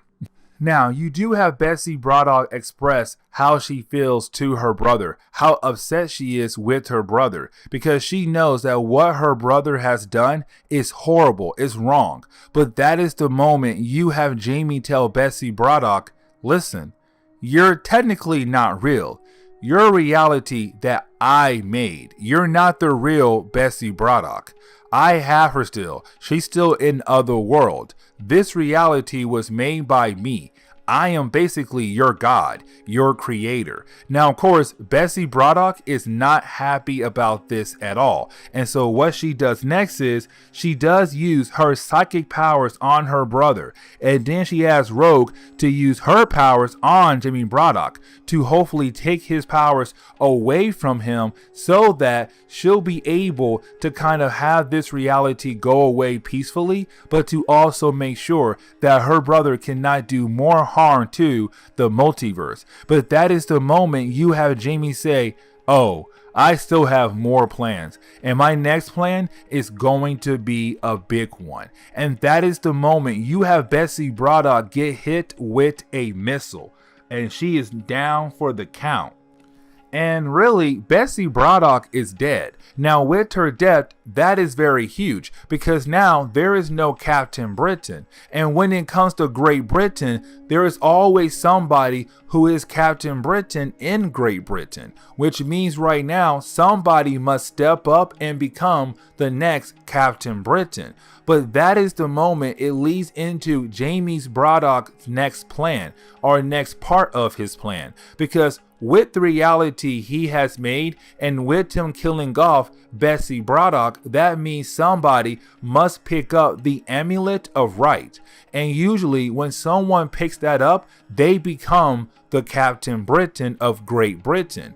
But right when you have somebody try to reach for that amulet of right, you have Jamie Braddock use his powers to take his reality and make 4 more realities, 4 different ones, where you have each member of the Excalibur team grabbing the amulet of right to become the next Captain Britain. And so in one reality, you have Gambit becoming Captain Britain. In another reality, you have Rogue becoming Captain Britain. Jubilee in another reality. Richter in another reality. To make 4 more Captain Britons. Because again, it's Jamie Braddock trying to remake the Captain Britain Corp any way he can, using his powers to hopefully bring that group back. But then we finally go back to Otherworld, where we pick up with Saturnyne. And when Saturnyne finds out what Jamie Braddock has done, making these fake Captain Britons from fake realities that were made by him, she's very upset. She hates this. And also, Saturnyne was worried about this because she knew sooner or later when mutants do return to Otherworld, they usually cause a problem. And with Jamie Braddock being the king of Otherworld and him being a mutant, of course, he has made a lot of problems, not just for Saturnyne, but possibly for the multiverse as well. And so now it's Saturnyne saying, we need to go to war against Jamie Braddock and these fake Captain Britons from fake realities. But this is where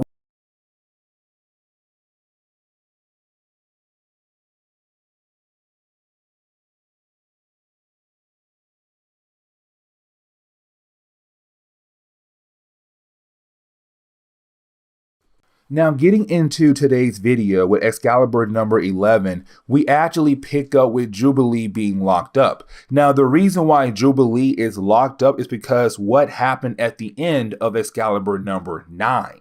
Now, at the end of that video right there, we saw Excalibur riding on the back of Shogo. Remember, Shogo is the baby of Jubilee, but when they brought that baby over into Otherworld, he was turned into a dragon because his imagination is so wild. But they were riding his back over to the citadel that belongs to Saturnyne. But on the way there, they were shot out of the sky by some priestess. And of course, Shogo landed in a forest. Now, Jubilee got very angry because that was her son. And so she began to attack the forest because she believed the attack came from the forest, but actually the attack came over from the citadel. Now, the reason why Jubilee is locked up because in the forest, there is a different group of priestess. What I mean is that there are 2 groups of priestess that follow Saturnyne. The white priestess and the green priestess. The white priestess are the ones we saw at the end of Excalibur number 9 that shot down Shogo, but Jubilee did not see them. And so, of course, she began the process of just attacking the area around the citadel. But in the areas around the citadel, there are another group of priestess known as the Green Priestess, and they protect the forest. And so with Jubilee going crazy and just blowing up places left and right, they locked her up, saying, hey, listen, we were actually trying to help your dragon out, trying to protect our forest, and you were going crazy and attacking our forest. we're trying to tell you we're not the ones who attack your son or your dragon. Matter of fact, we are a different group. And so, of course, they locked her up in a tree-like prison until she calms down. Now, you do have Excalibur appear as a way to fight the Green Priestess because they believe that they have captured Jubilee for no good reason. But of course, they're going to work it out because it's all one huge misunderstanding. Now, some time does pass by, and we actually do see that Betsy Braddock was able to get the full story and actually talk to Jubilee and tell Jubilee, hey, listen, you got it all wrong. The Green Priestess were not the ones who had injured Shogo. Instead, it was somebody else.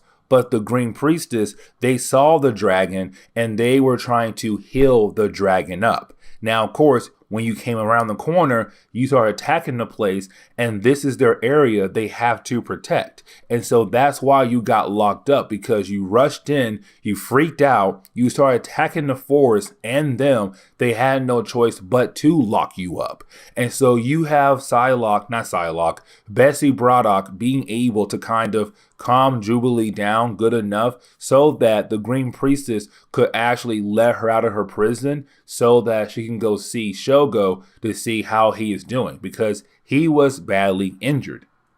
But later on that day, we actually do see Betsy Braddock and the Excalibur team right now talking to one another, trying to figure out what their next move is. Because right now, Betsy Braddock and her team, Excalibur, they came to Otherworld to talk to Saturnyne. But the problem is, though, Saturnyne does not want to talk to Betsy Braddock, even though Betsy Braddock is the current Captain Britain.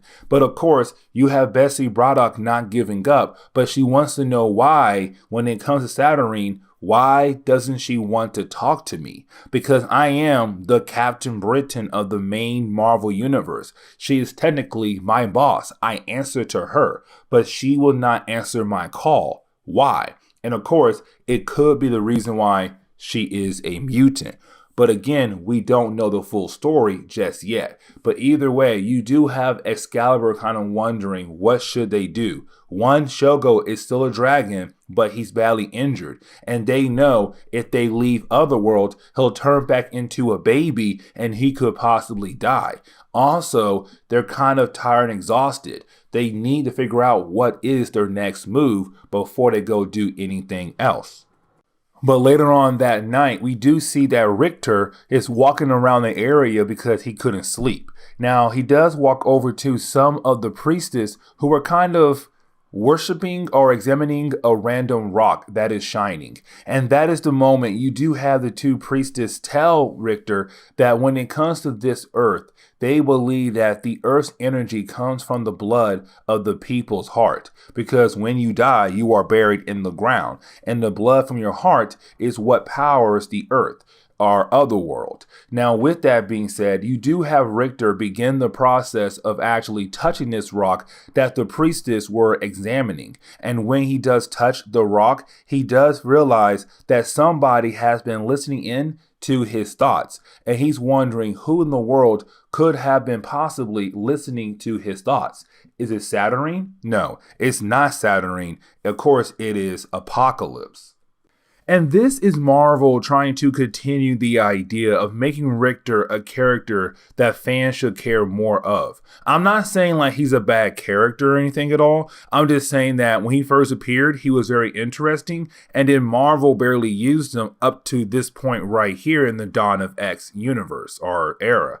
But either way, though, when it comes to Richter, you do have Apocalypse tell Richter a story. Now, this story is kind of hinting at what could possibly be seen in the X of Swords event, because you do have Apocalypse tell Richter that when it came to Apocalypse, him and the rest of the Externals, they first came together in the 12th century. Now, the Externals are just a group of mutants who can basically live forever. They're immortal. But with that being said, though, he does say there's something special about them, in their bones and their blood and all of that stuff right there. But Apocalypse is telling us that when it came to him and the rest of the externals, they all came together in a way to do some kind of ritual. And this was the first ritual Apocalypse ever did. And of course, his goal or his idea was to practice the idea of rebirth, because that right there has been very important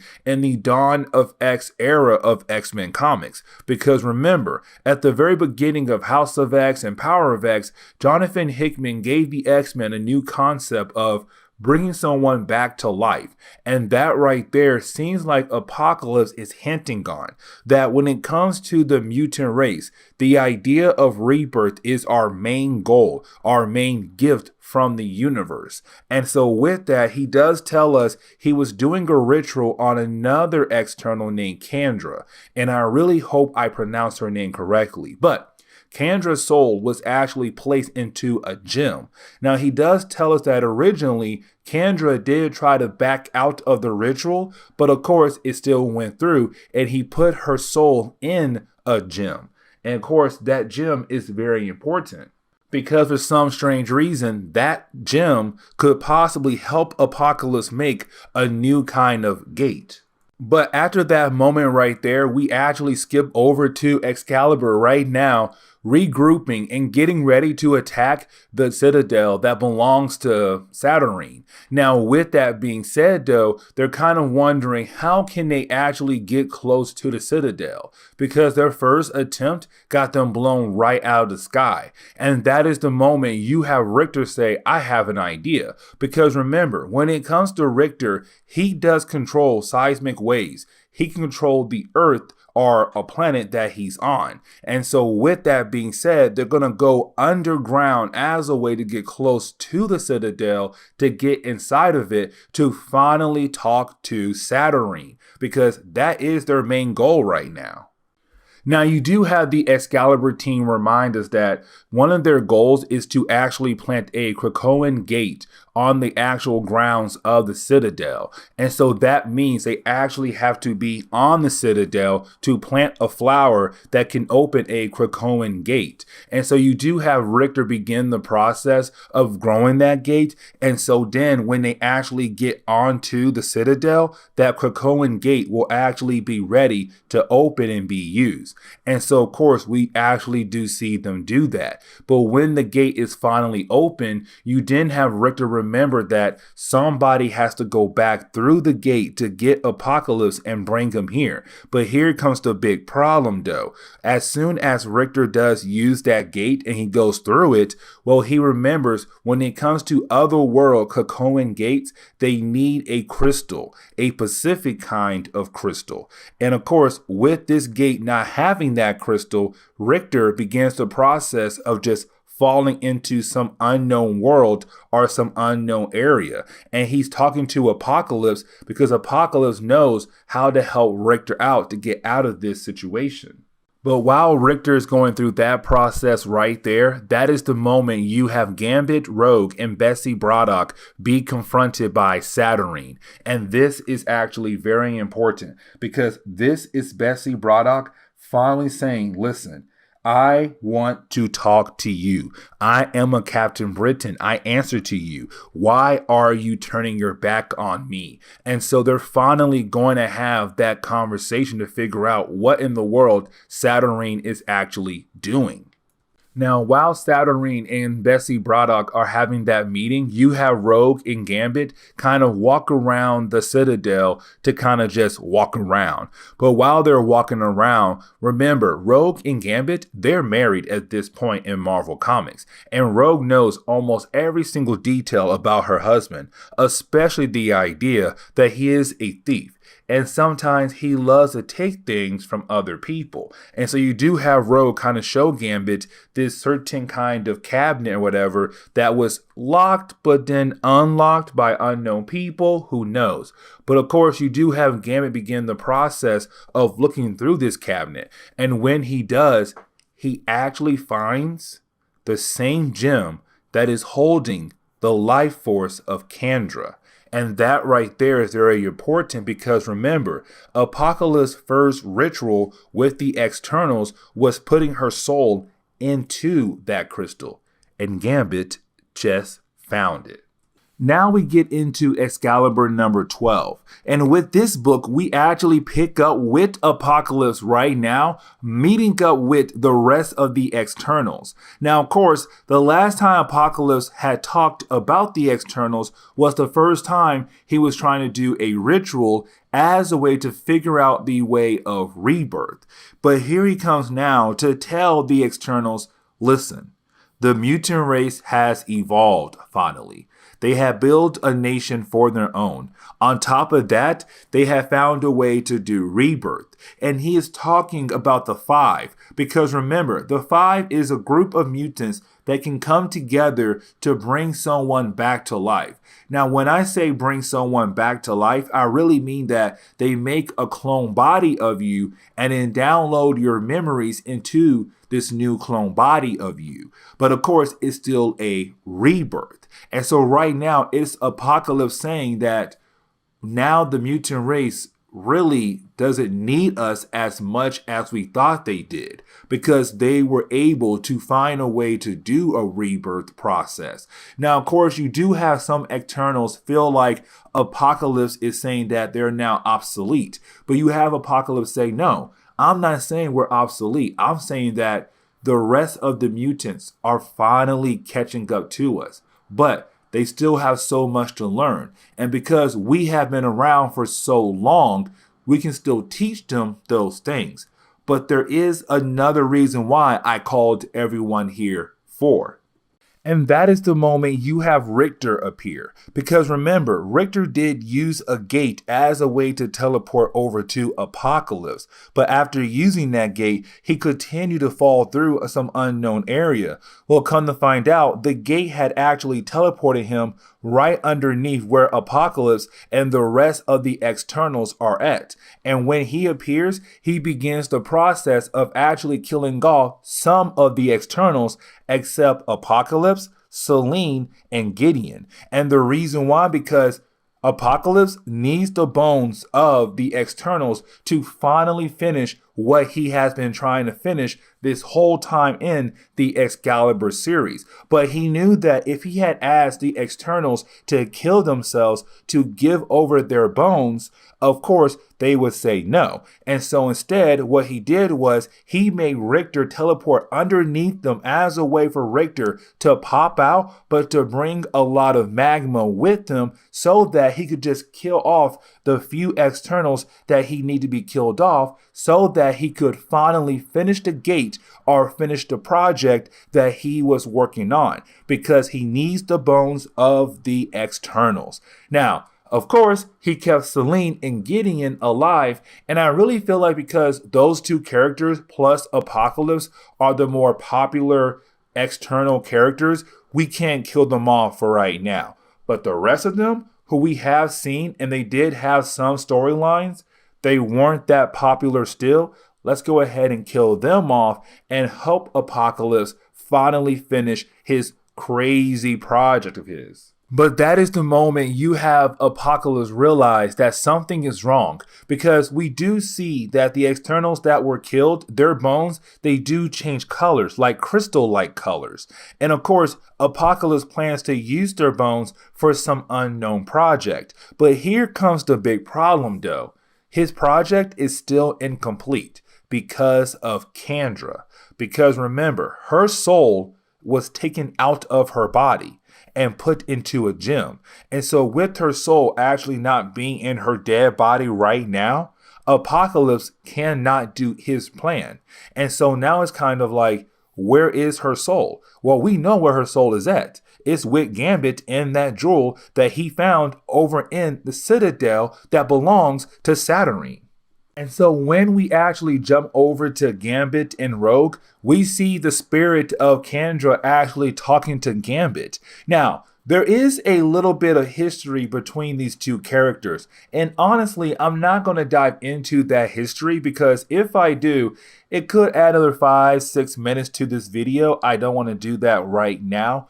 But the only thing you need to know is that they do have a good amount of history between the two characters. Now, with that being said, you do have Kendra tell Gambit that he cannot give that gem over to Apocalypse because she knew that Apocalypse was possibly plotting something with her bones, because she knew that when it comes to the externals and their bones, something special is about them. And she knew that Apocalypse was going to try to use her bones down the road. She knew her days were numbered. And so she's kind of begging Gambit to not give the gem over to Apocalypse. Now, even though Gambit does hate Kendra, he also hates Apocalypse. But he hates Apocalypse even more. So it's kind of like, will Apocalypse plans fail again because of Gambit? Because that happened earlier when it came to Rogue. Apocalypse's first plan, Gambit stopped that plan just like that. And so Gambit could possibly do that all over again to just mess with Apocalypse.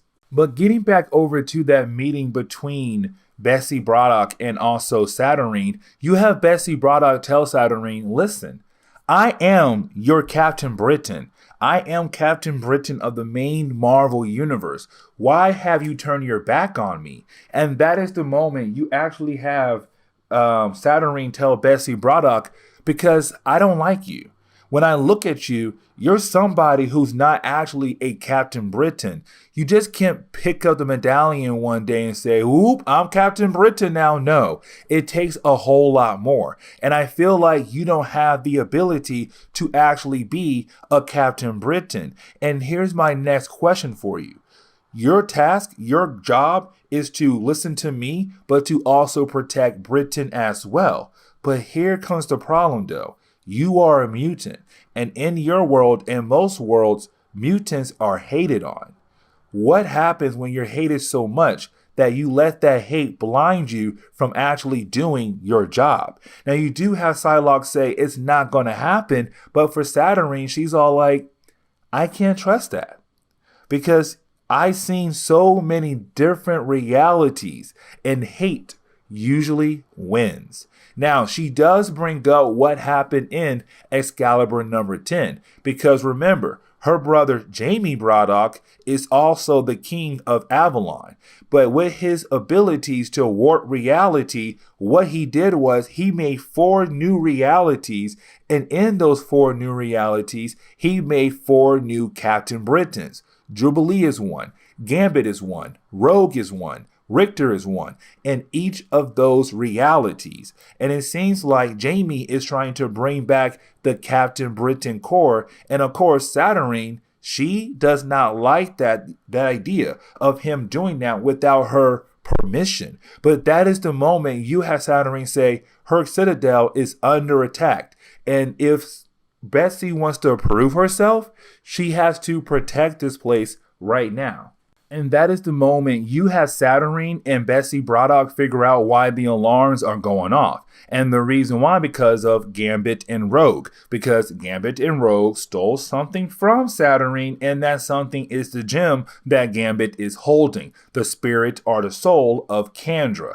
Now, of course, you do have Betsy Braddock get contacted by Apocalypse, where Apocalypse tells her, hey, I need that gem to complete the gate, to complete my project, to finally do what I need to do for all of us. And of course, you do have Betsy say, listen, Gambit, you need to throw that gem through our gate right now and give that gem over to Apocalypse, because he needs that to complete whatever project that he's trying to complete. Now, at first, you have Gambit like, I don't like Apocalypse, but at the same time, he does not like Kendra either. And so he knows that if he hands that gem over to Apocalypse, that will get rid of one external that he hates. And then he can do the other one down the road. And so that is the moment we actually do see Gambit hand over the gem to Apocalypse by throwing that gem right into the gate that leads over to Richter and Apocalypse. And this is the moment we finally learn what Apocalypse has been trying to do this whole time, which was to actually build a gate that could lead from Krakoa over to otherworld, right near the Citadel. That is what Apocalypse has been trying to do this whole time. And this is where the book ends. And on top of that, this is actually going to be one of the crucial moments in the X of Swords event when we actually jump into that crossover. So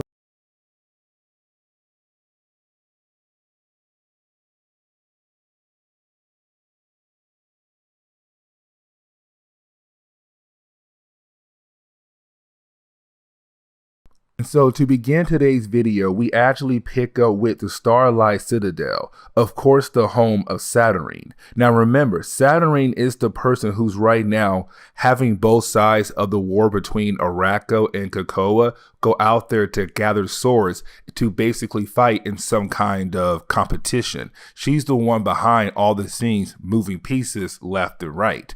Now, of course, we actually pick up with Betsy Braddock because, like I said earlier, Betsy Braddock had become the Captain Britain of the main Marvel universe, which was a very huge thing right there. But of course, she's being confronted by her two brothers that were invited to the Citadel by Saturnyne. Now, of course, that means Brian Braddock and Jamie Braddock. Now, Jamie is a very cool character, but for right now, he's not that important for this crossover. Not right now, but Brian and Betsy are going to be. And the reason why, because when it comes to Betsy and Brian was the first Captain Britain, but when he lost that power, it went over to Betsy Braddock. Now, after a couple stories in the Excalibur books, of course, Betsy Braddock had the chance to actually hand the powers of Captain Britain back over to Brian, but Brian said no. And the reason why Brian said no, because after a couple storylines, he felt full of rage,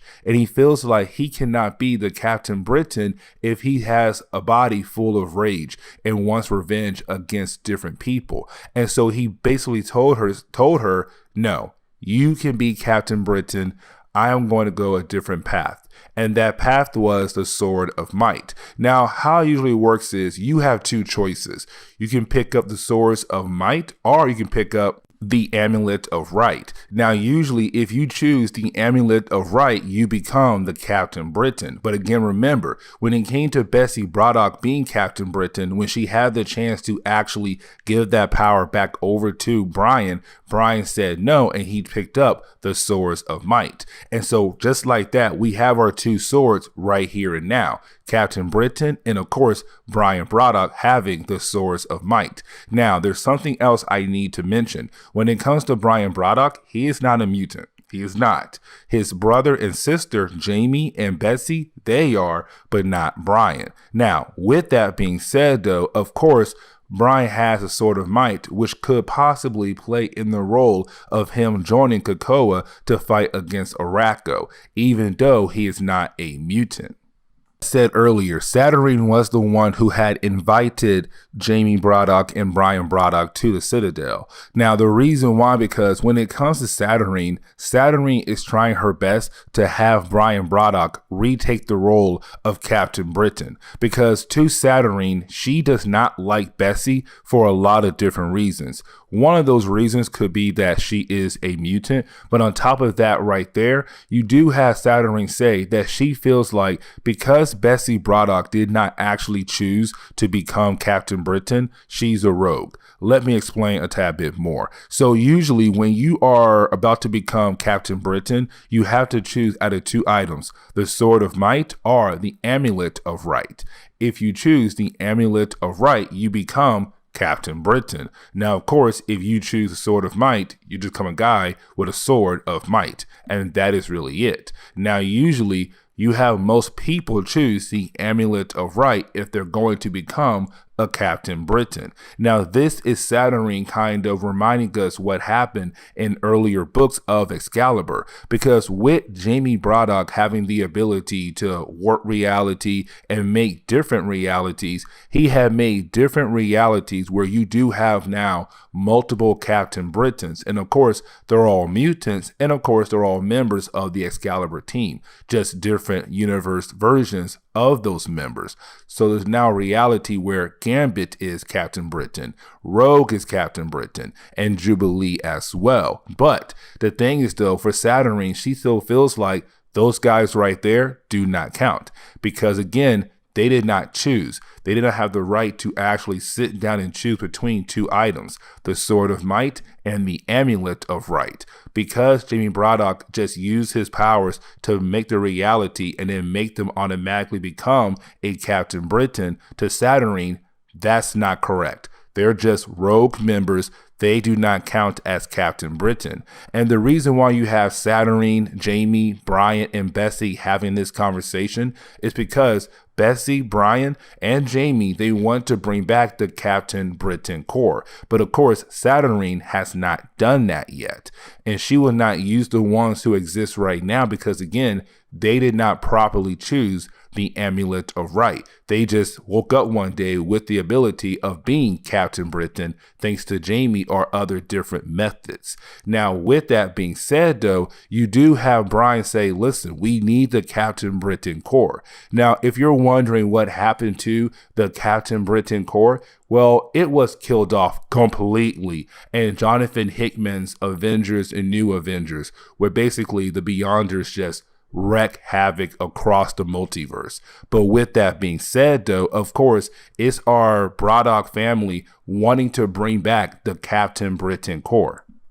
Now, later on that night, you do have Betsy Braddock and Brian Braddock have a conversation. Now, this conversation is actually pretty important because it's Betsy Braddock wants to know what her brother is up to.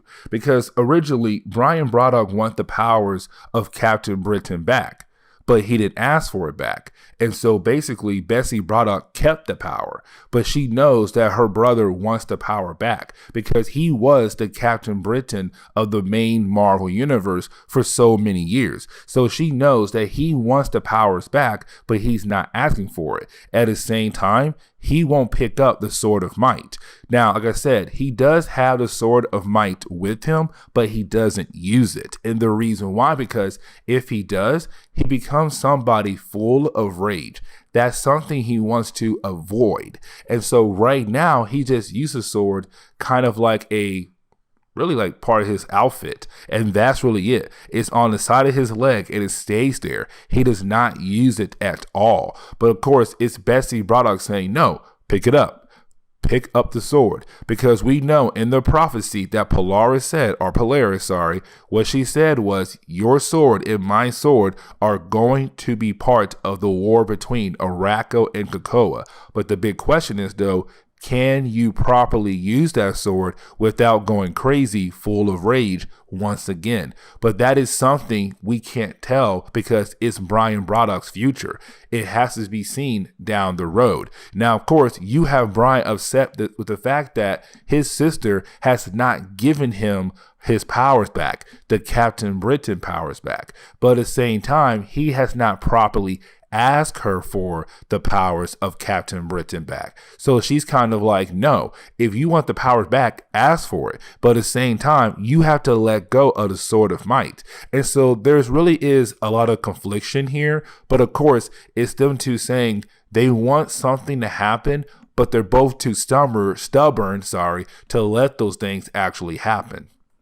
Now, of course, we actually do pick up with those 4 Captain Britons that Jamie Braddock had made play a role in this storyline. What I mean is this right here, because remember, Jamie did make 4 different realities. In those 4 different realities, of course, he made 4 different Captain Britons as a way to kind of remake the Captain Britain core.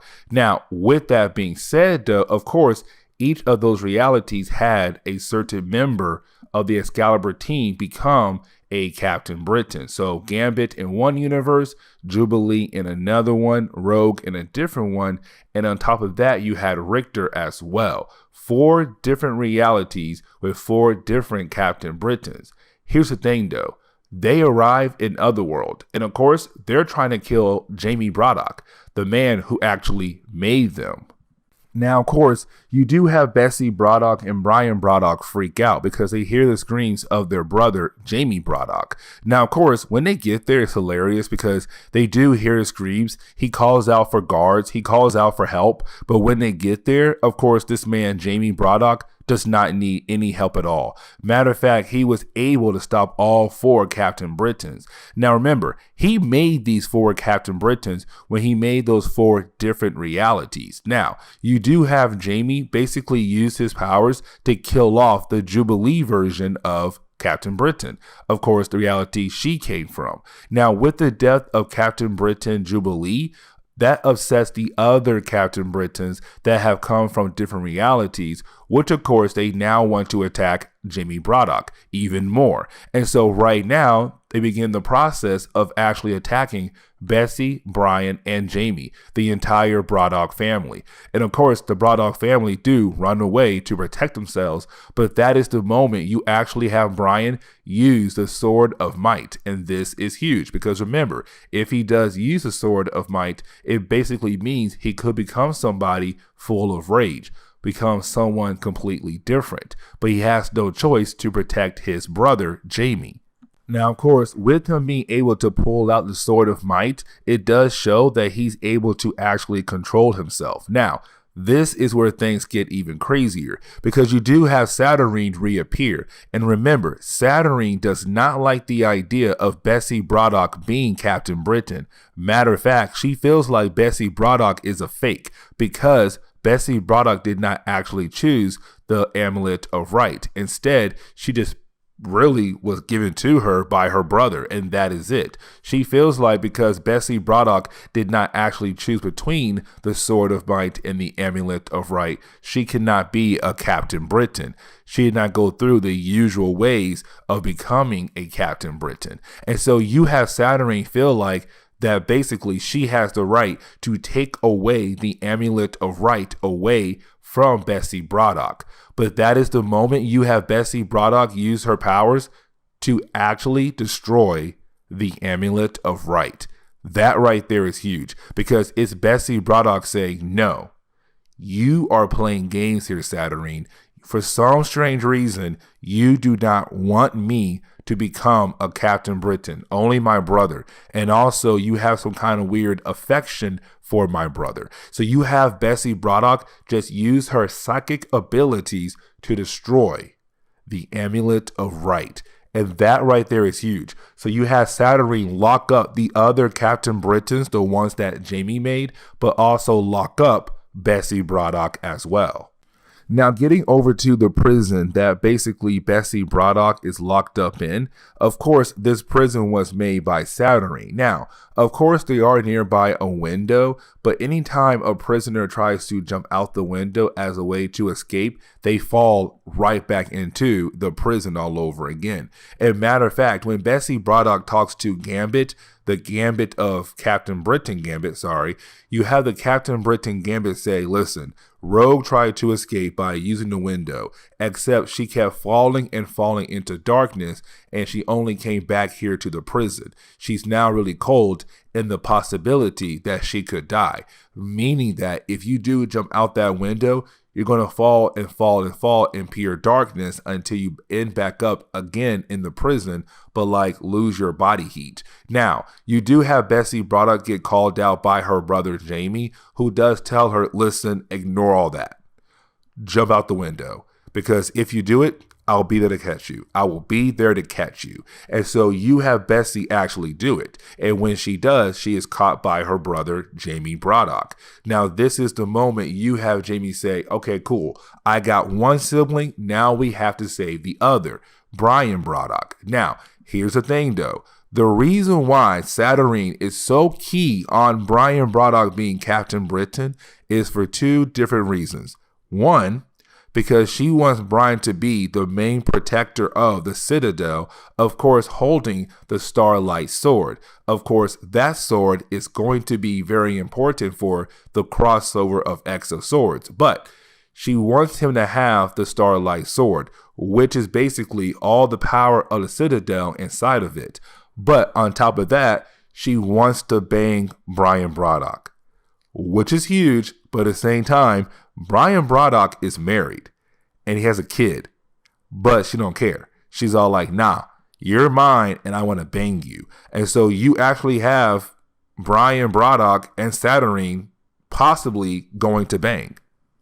And so we actually do pick up with Brian Braddock about to get in bed with Saturnyne. I mean, this man is making out with her. He's touching her. You're kind of like, oh my gosh, this man is actually going to cheat on his wife.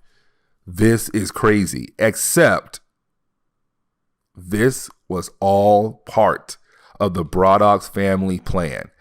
Not actual cell phone family plan, but an actual family plan. Because with Betsy being free and Jamie helping her be free, Brian's next goal was to keep Saturnyne busy just long enough so that Saturnyne can drop the sword of light, so that Betsy Braddock could actually grab the sword of light, because she needs a sword. Betsy Braddock never had a sword in all of Excalibur. Yes, there was a sword, but it was a psychic sword, a sword she made with her psychic abilities, but she needs an actual sword. And of course, the sword she got is a sword of light that belongs to Saturnyne, which to me is kind of very funny because it's basically Betsy Braddock kind of giving her the middle finger, like, you hate me so much and now I have your sword and my brother betrayed you and you actually thought my brother wanted to bang you. But either way, you do have all three characters, really Brian and Betsy,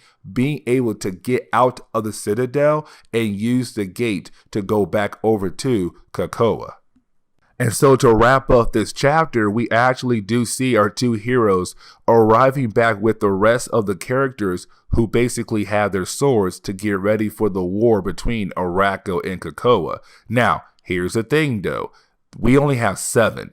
There are still 3 people left who do not have their swords yet. And the question is though, who are those other 3 characters who need their sword for this crossover event? But this is where we are going to end today's comic book video. So please leave me a like down below and subscribe. Also, if you have any suggestions on books I should read, well, please let me know in the comments below, because you never know, your suggestion could be a future video down the road. But guys, I'll see y'all next time. Later.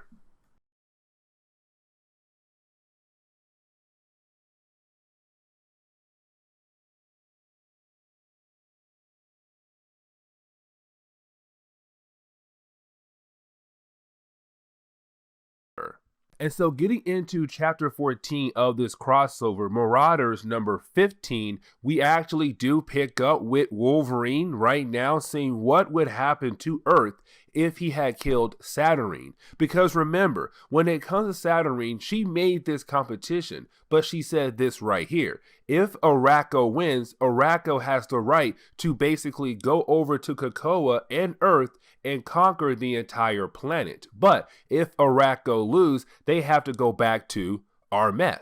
And so right now, she's showing Wolverine what would happen to Earth if Arakko wins. Because if they do win, the entire Earth is going to be wiped out. Nothing on Earth could possibly stop the army of Arakko from actually winning. And so it's her saying, you better go ahead and sit back down, because this right here could be the actual future of your world.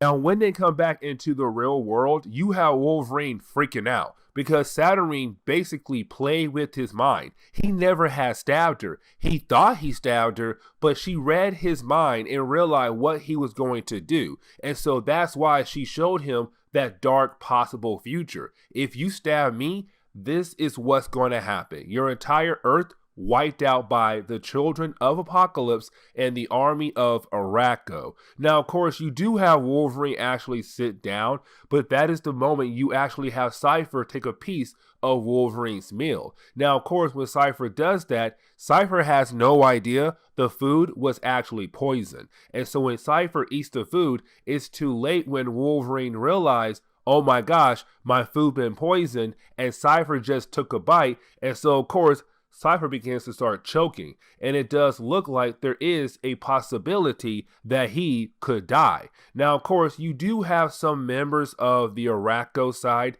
actually help the X-Men out by basically saving the life of Cypher before he does die. But of course, this shows Wolverine, he has to stay. But also it shows the X-Men, these guys, the Arakko side, they're going to play dirty. And so if you want to win this war, you also have to play dirty. And so right now it's them saying we have to play dirty or also watch our backs very closely if we want to win this competition against Arakko. And so, of course, you do have everyone sit back down and they continue to eat dinner. Because remember, right now, the competition is not happening. Instead, it's really more a Saturnyne bringing everyone together to have them sit down and eat this last supper together. Because after this, the war begins. The big battle between both sides in the competition that Saturnyne has made herself. And so right now, you have everyone continue to eat. And honestly, it's kind of cool because you get the chance to see these characters interact with one another in different ways. Kind of like, okay, so I know who you are, you know who I am. I don't know you, you don't know me. Like, they're actually learning about each other. And it's really cool to see this. And it's very innocent for now. But of course, we know after this supper, things are going to pop off. And when those things pop off, it is about to go down. Now, of course, after dinner is all done, you do have Saturnyne say, okay, dinner is done. That's your last supper because tomorrow morning, things are going to pop off now. It's time to get the competition going. The whole X of Swords things, yeah, it's about to happen right now. And so that is the moment she does pull 2 more cards. Now, when she does pull these 2 new cards, it's basically telling us as the readers who are going to fight against each other first. What is the first match? And so that is the moment we come to find out it is going to be Betsy Braddock, Captain Britain, and Iska, the Unbeaten. Now, this is going to be a very interesting fight for Betsy because Iska is the Unbeaten. That is her mutant ability. She cannot lose. But that is the first round. These 2 characters are going to fight against each other with their swords. Whoever wins, of course, gives a point to their side. And so we're going to see that battle in the next chapter. Now, getting into the next chapter, we actually pick up with chapter 15, which is Excalibur number 14. Now, with that being said, we actually do pick up with Psylocke contacting Jubilee. Now, Jubilee is not part of the whole war. Matter of fact, she's outside the Citadel, and right now she's with her baby. Now, remember, Shogo is the son of Jubilee, but when they came into Otherworld, he was turned into a dragon because he's a child, and of course, his imagination just runs wild. And so it turned him into a dragon. Now, with that being said, though, right now, Shogo is being, well, he's recovering from his earlier injuries in earlier books of Excalibur. Now, the reason why we pick up with Jubilee is because you have Psylocke actually contacting her through her mind and telling Jubilee that she wants her to know if something happens to her or she does not come back and contacts her, she needs to stay away from the Citadel. On top of that, do not go back home. Like, it's basically Psylocke warning Jubilee, listen, if I don't contact you, I'm probably had died. If I do die, just stay away from here and take care of Shogo. Now, of course, before Psylocke is able to explain things to Jubilee, that is the moment we see that Betsy Braddock is confronted by Iska, the Unbeaten, her next opponent. Now, of course, the reason why Iska is here is to just make fun of the X-Men characters. But of course, she points out the X-Men only have 9. And that right there is very huge because there's supposed to be 10 champions, but the X-Men only have 9. And so to Iska, it basically means that it does seem like you guys might actually lose because you guys did not get all 10 of your swords. Now, with that being said, though, you actually do have Psylocke kind of ignore that and say, okay, you know what? I'm ignoring that and I will continue to get ready for my battle against Iska, the Unbeaten. And so we finally arrive at the first competition, Iska versus Betsy Braddock. Now, of course, this is going to be a very interesting fight. And it's not because of Betsy Braddock, because of Iska herself. Because remember, Iska's mutant ability is that she can't lose. Like, she never loses a battle. Nothing at all. She never loses in. And so it's kind of like, how can Betsy Braddock actually win this battle? Because she can't be beaten. And so, of course, you do have the fight actually begin. The swords. They use their swords to fight against one another. Now, again, you would think that Marvel would kind of like draw this battle out, give us like a few pages, but they don't. And the reason why, because they want to wrap this fight up, but to show you how messed up this fight is going to be for Krakoa in future books. Because when it comes to Betsy Braddock, she loses. Iska wins. But when Iska does win, she literally turns Betsy Braddock into like glass and breaks her into a million pieces. And we're left to believe that now Betsy Braddock could possibly be dead. And that right there is huge. But of course, with Iska winning and Betsy being dead now, quotation marks, that means the first point actually goes over to Iska and Arakko. Now, of course, the X-Men are angry because they just watched their friend die. Their friend died right in front of their eyes, and they're wondering what in the world is going on. Because you have to remember, if someone dies here in Otherworld, they cannot be brought back to life. Because remember, even though the X-Men were able to build a process to bring someone back to life, thanks to the five mutants who have the ability to create clone bodies for you and then download your memories into that clone body. But even though the X-Men have that process, if you die in Otherworld, you come back corrupted. And of course, when you come back corrupted, you're not yourself. You're something else. And so the X-Men are afraid to bring anyone back to life if they do die in Otherworld. And Betsy Braddock just died in Otherworld. And the question is now, if we bring her back to life, will she be corrupted? Now again, we're left to believe that she did die. But in reality, do we actually know that? Now, with that being said, you have Saturnyne calm the X-Men down and say, listen, we do not have time for you guys to mourn. We have to move on to the next competition. And the next competition is actually going to be a wedding. Yes, you heard that right, a wedding.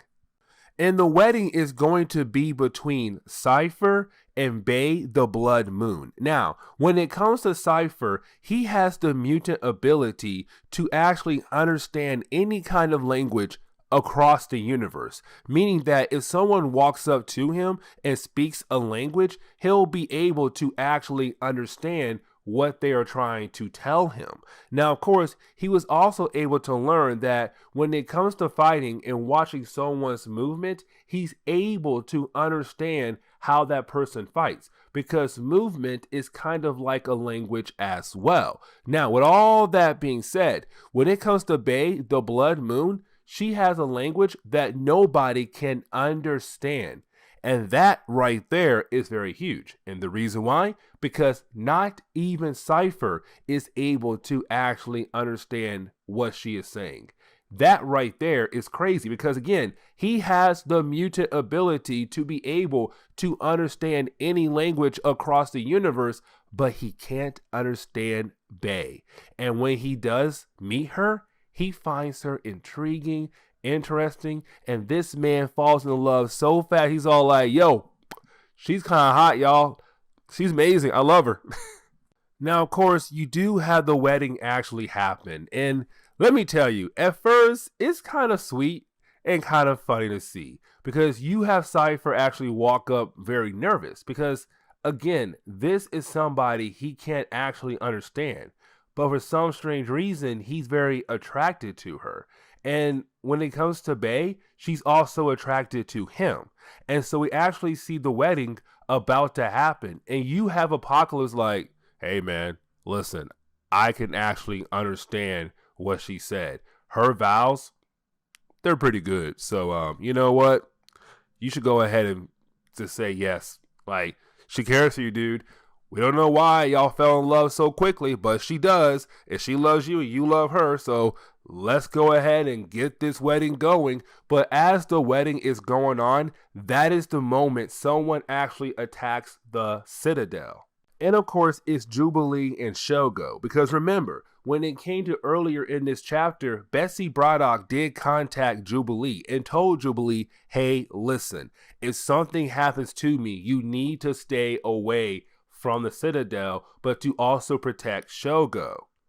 Now, of course, Jubilee did lose connection to Betsy Braddock, and so Jubilee was freaking out. She's kind of like, what happened to my best friend? Where is she right now? Where is she? Where can I find her? What happened to her? She has no idea that Betsy Braddock is technically dead at the moment. And so right now, she's having Shogo use his fire breath as a way to attack the Citadel. Now, that is a problem because it was stated earlier that when it comes to Shogo, his fire can actually break the reality in Otherworld. And so right now, they're kind of like, we need her to stop and tell her son to stop flying around, spitting fire everywhere because his fire can break reality right now across Otherworld. And so you have Saturnyne let the wedding continue on, but you didn't have Saturnyne continue to use her magic on Shogo. Now this is very important. And the reason why, because you have Saturnyne being able to actually control the mind of Shogo. He's just a young boy, more like a toddler. And so, of course, with her using her magic on him, he's now under her control. And so it's kind of like pulling a son away from a mother. It's just hard to watch and see. But either way, though, you actually do have Saturnyne being able to control Shogo. Now, when she does that, Jubilee is very upset because she lost her best friend and now she's losing her child, her son.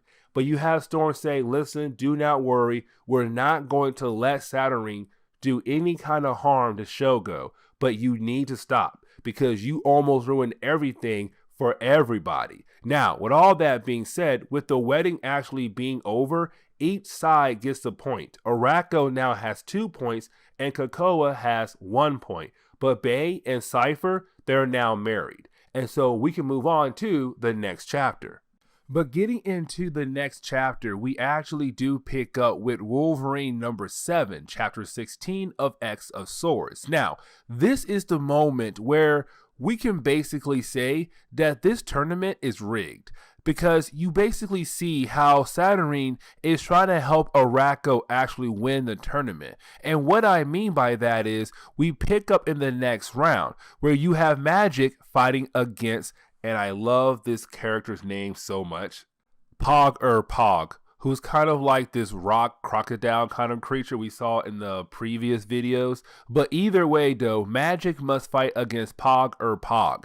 Now, of course, they think they are going to use their swords, and so they begin to fight with their swords. But that is the moment you have Saturnyne take their swords away and said instead of fighting with their swords, you have Saturnyne tell them, you are going to arm wrestle. Whoever wins the arm wrestling competition gets the point for their side. And of course, for Magic, it's not fair because look at Pog. This dude is just big, huge, and seems very strong. And of course, he actually does win. He wins the arm wrestling contest, which means that, of course, it's now 3 Orako and 1 for Cocoa. And so the next round will actually be against Wolverine versus the High Summoner. Now remember, the High Summoner is the grandson of Apocalypse. Now with that being said, this fight is to the death. But of course, Summoner and Wolverine are going to fight in a very unique kind of arena where, of course, the arena continues to change to like different realities to make the fight more interesting. But while Wolverine and the High Summoner are fighting against one another, and it does seem like maybe Wolverine could possibly lose this fight, but of course, Wolverine does win because Wolverine is a well-trained fighter with a sword or without a sword. And so he was able to actually win the competition against the High Summoner. And he was actually able to stab the High Summoner right in the eye. basically killing the High Summoner. So you would think that Wolverine would win, but no, he did not, because Saturnyne said to win this round, you have to fight to your death. And of course, High Summoner died, Wolverine did not die. And so that means now 4 points for Arakko, 1 point for Krakoa. Now, the next round is Wolverine and Storm actually drinking with one another, a drinking game. Now, of course, it's just Storm and Wolverine, which means that either way, Krakoa is going to get a free point. Arakko will not.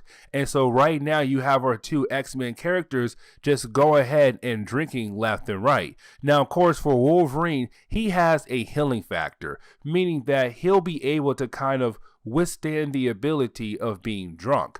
But of course, Storm does not have that healing factor, so she has to be more careful. Now, of course, you have Wolverine realize that right now they're in the crooked market. And usually when it comes to the crooked market, you can get whatever you want, but of course it comes with a price. And so Wolverine's saying right now, of course they're drinking. Yes, they got a free point, but of course this all comes with a price.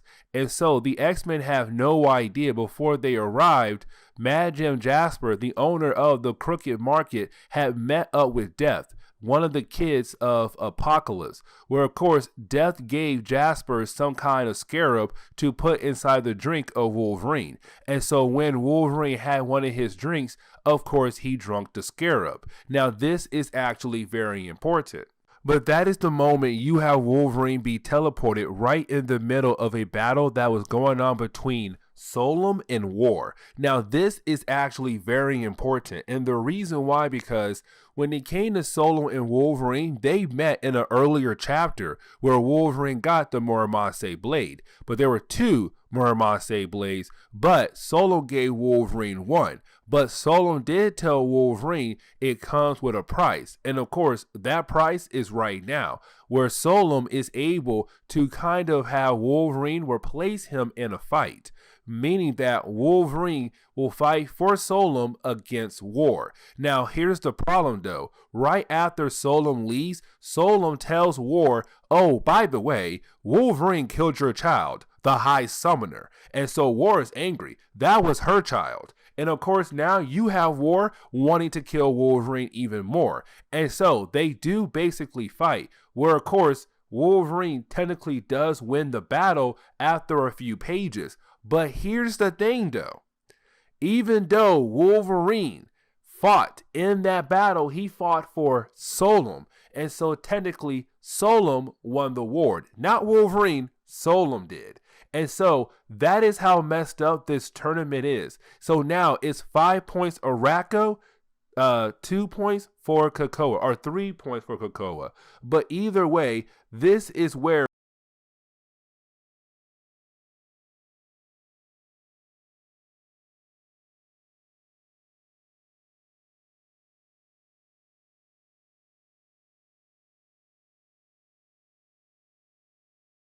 Now, to get into today's video, we actually pick up with X-Men number 15. Now, with this book right here, we actually pick up with Cyclops and Jean Grey. Now, remember, in our last video, Cable was calling out to his mother and his father, Cyclops and Jean Grey, and telling them, we're about to lose. Like, originally, when he called them, Arakko was winning big. Krakoa was losing very badly. And so, of course, he called up his parents to tell them, we're about to lose. And honestly, it scares me, parents. It scares me a lot. Now, Saturnyne cut off that connection. Now, with that being said, that was a mistake. And I said that in our last video. And the reason why? Because Cyclops and Jean Grey are very caring parents. And so, of course, now they're about to go into Otherworld, ruin that tournament to save their son. But of course, Cyclops and Jean Grey, they have a plan. And of course, they're going to use that plan to make sure their son and the rest of the X-Men characters in Krakoa will be saved by them. Now, we actually do see Cyclops and Jean Grey walk over to the Quiet Council. Now, of course, remember, the Quiet Council is basically a group of mutants that come together to make the big time decisions when it comes to the island. Now, of course, there is a reason why Cyclops and Jean Grey are coming to the Quiet Council to talk to them. But here's the thing. We don't find out why, because we have to jump over to a more serious situation happening at the moment. Because let's not forget, Apocalypse and his wife Genesis are about to fight. Now, right before they do fight, you have Apocalypse ask his wife one simple question.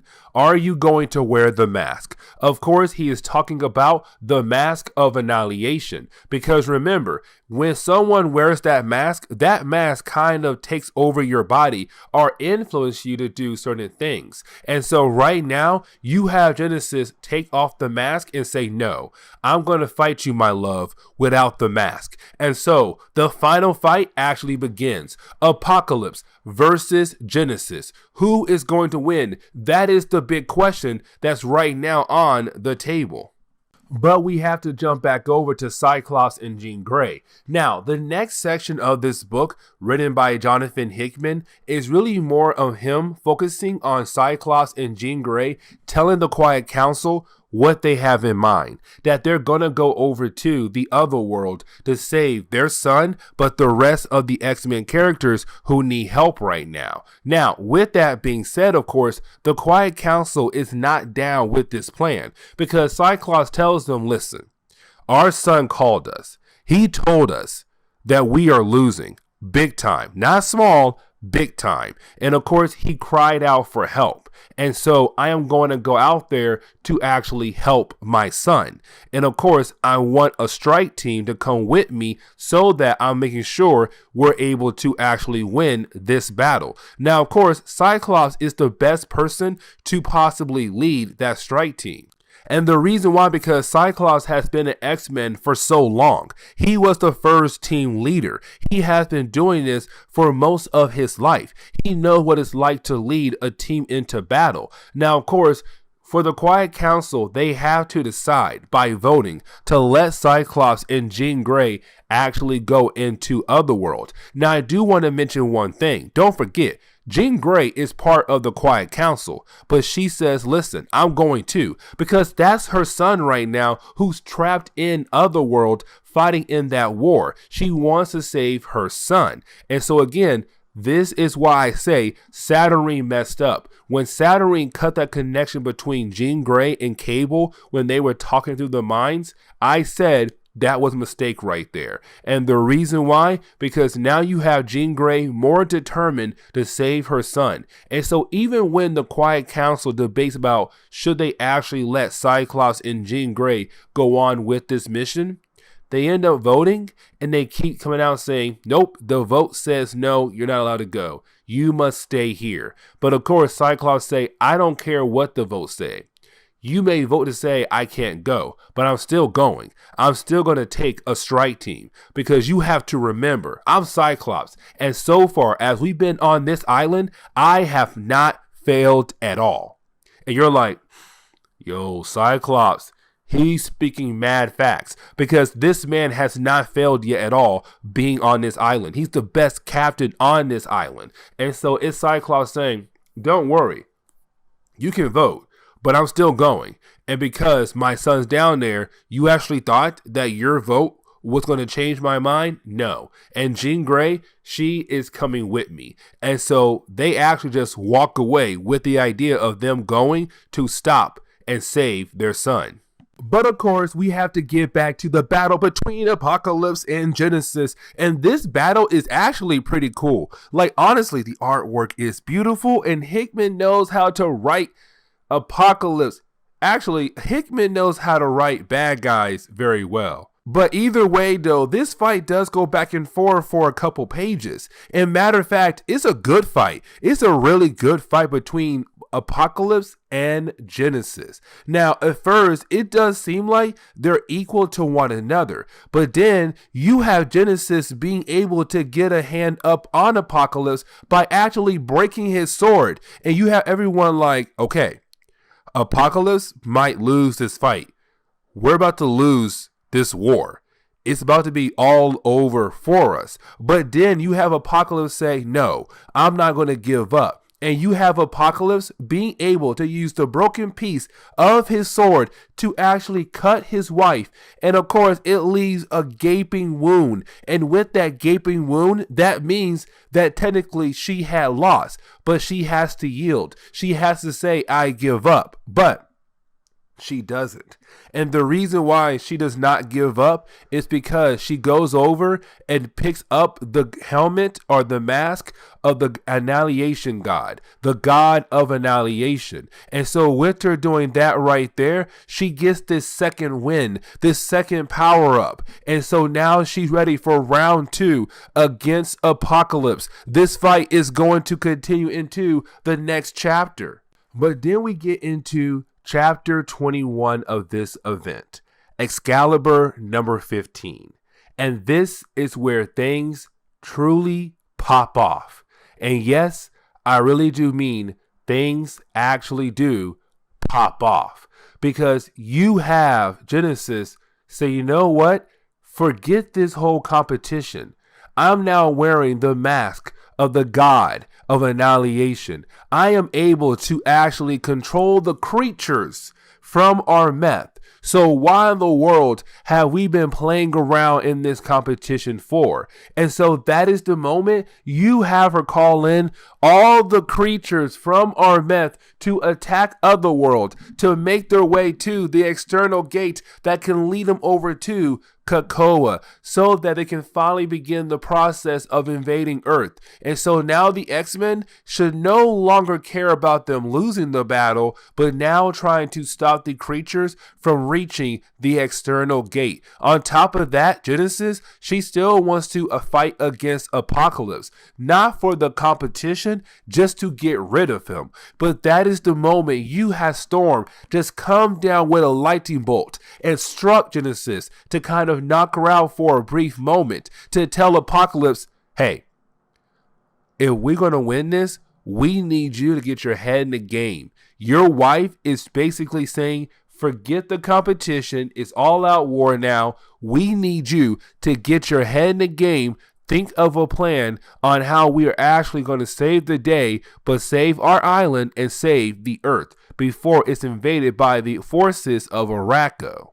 Now, of course, we actually pick up with the forces of Arakko, and we're getting an idea that they are actually enjoying the fact that now the competition is actually over and they can actually get into the actual war. And so right now you have most of the people on Arakko's side kind of like, yeah, this is actually pretty good. All right, cool. Now, the White Sword, he's not happy about this because he said he'll fight in the competition, not in the actual war between Arakko and Krakoa. So he's kind of upset, but that right there is not the main part of this section. What I mean is that we come to find out you have one person on Arakko's side actually go and join the other side, the X-Men side, and that is Bay the Blood Moon. And the reason why, because remember, she got married to Cypher, and so right now she is basically choosing love over war, to go join her man, to help her man and his friends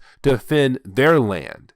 Now, of course, with the all-out war in Otherworld, of course, this war is taking place right at the home of Saturnyne. And so right now, her main goal is to find a way to protect her home. How can she protect her home from this attack? Now, of course, her and her assistant go into a particular room. And when they do, they drop a box out. And this box is holding a bunch of different pieces, and of course Saturnyne must put these pieces together. Now when she does this, it is going to lead into one of the craziest moments of this event. But getting back over to the X-Men, they're trying to defend themselves. They're trying to defend the external gate. They're trying to defeat these creatures coming from Armeth and to hopefully stop the army of Arakko as well. But of course, that is the moment you have the X-Men come to find out that Bae the Blood Moon has chosen their side. Because again, she chose love over war. And so right now, she's here to help her man and his team win this war. Apocalypse and most of the X-Men are confused, but then they realize they don't have a choice here. They need all hands on decks if they want to actually win this huge battle.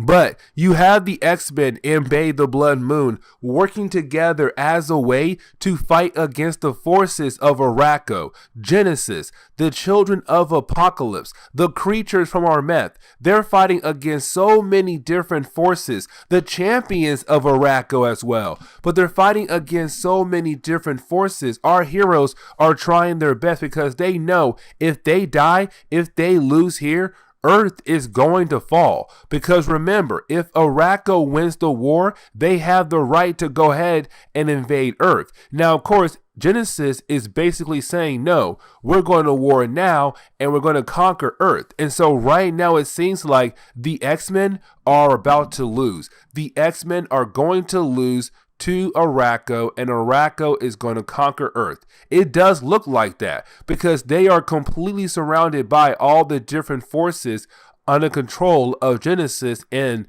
the god of annihilation. But this actually leads into the big moment. Okay, so Saturnyne, right? Earlier, we saw her putting together these different pieces like a puzzle, right? Well, of course, once she actually is able to complete this puzzle, it makes something. It tells us something. It tells us that something is coming back. Something that has been gone for a very long time. It's a new version, but it's coming back. And when it comes back, it's going to be amazing. It's going to be great. It's finally here. And that thing is the Captain Britain Corps. And the reason why, because when Saturnyne was putting together that puzzle, she put that puzzle together and it showed Betsy Braddock as Captain Britain. And of course, it tells Saturnyne the Captain Britain Corps is coming back. But of course, it's coming back with different versions of Betsy Braddock. Because remember, the original Captain Britain Corps was just different versions of Brian Braddock all being Captain Britons across the multiverse. But of course, back in Hickman's run on Avengers and New Avengers, they were all wiped out. And so this is Saturnyne realizing the Captain Britain Corps is coming back, but it won't be Brian Braddock this time. It will be the different versions of Betsy Braddock. And of course, it gives birth to new realities and new versions of Captain Britons, but of course, Betsy Braddock's Captain Britons. And so we get into the final chapter of this storyline, which is going to be X of Swords Destruction. Yes, this is the final chapter. This is where everything begins to fall apart for Arakko, not Krakoa. And the reason why I say that, because remember, the Captain Britain Corps is back. It's finally back. But you have Saturnyne walking outside to show us that yes, they are back and they're coming back right now to help the X-Men fight against the forces of Arakko. And so you have all the different versions of basically Betsy Braddock just falling out of the sky to help fight against the forces of Arakko.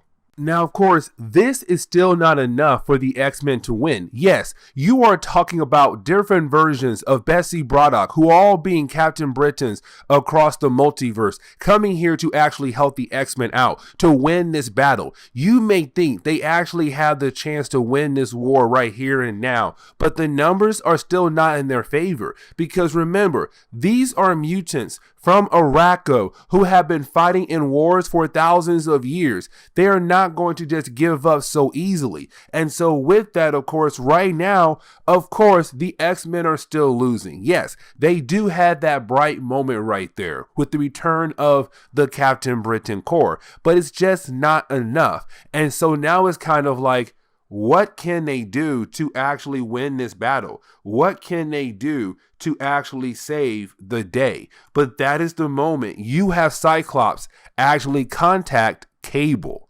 Because remember, Cyclops and Jean Grey said they're going to save their son and their friends and family who are tied into this war. Now, of course, the way they come in is so freaking amazing. Like, when I got to this page right here, I was like, yep, it's over.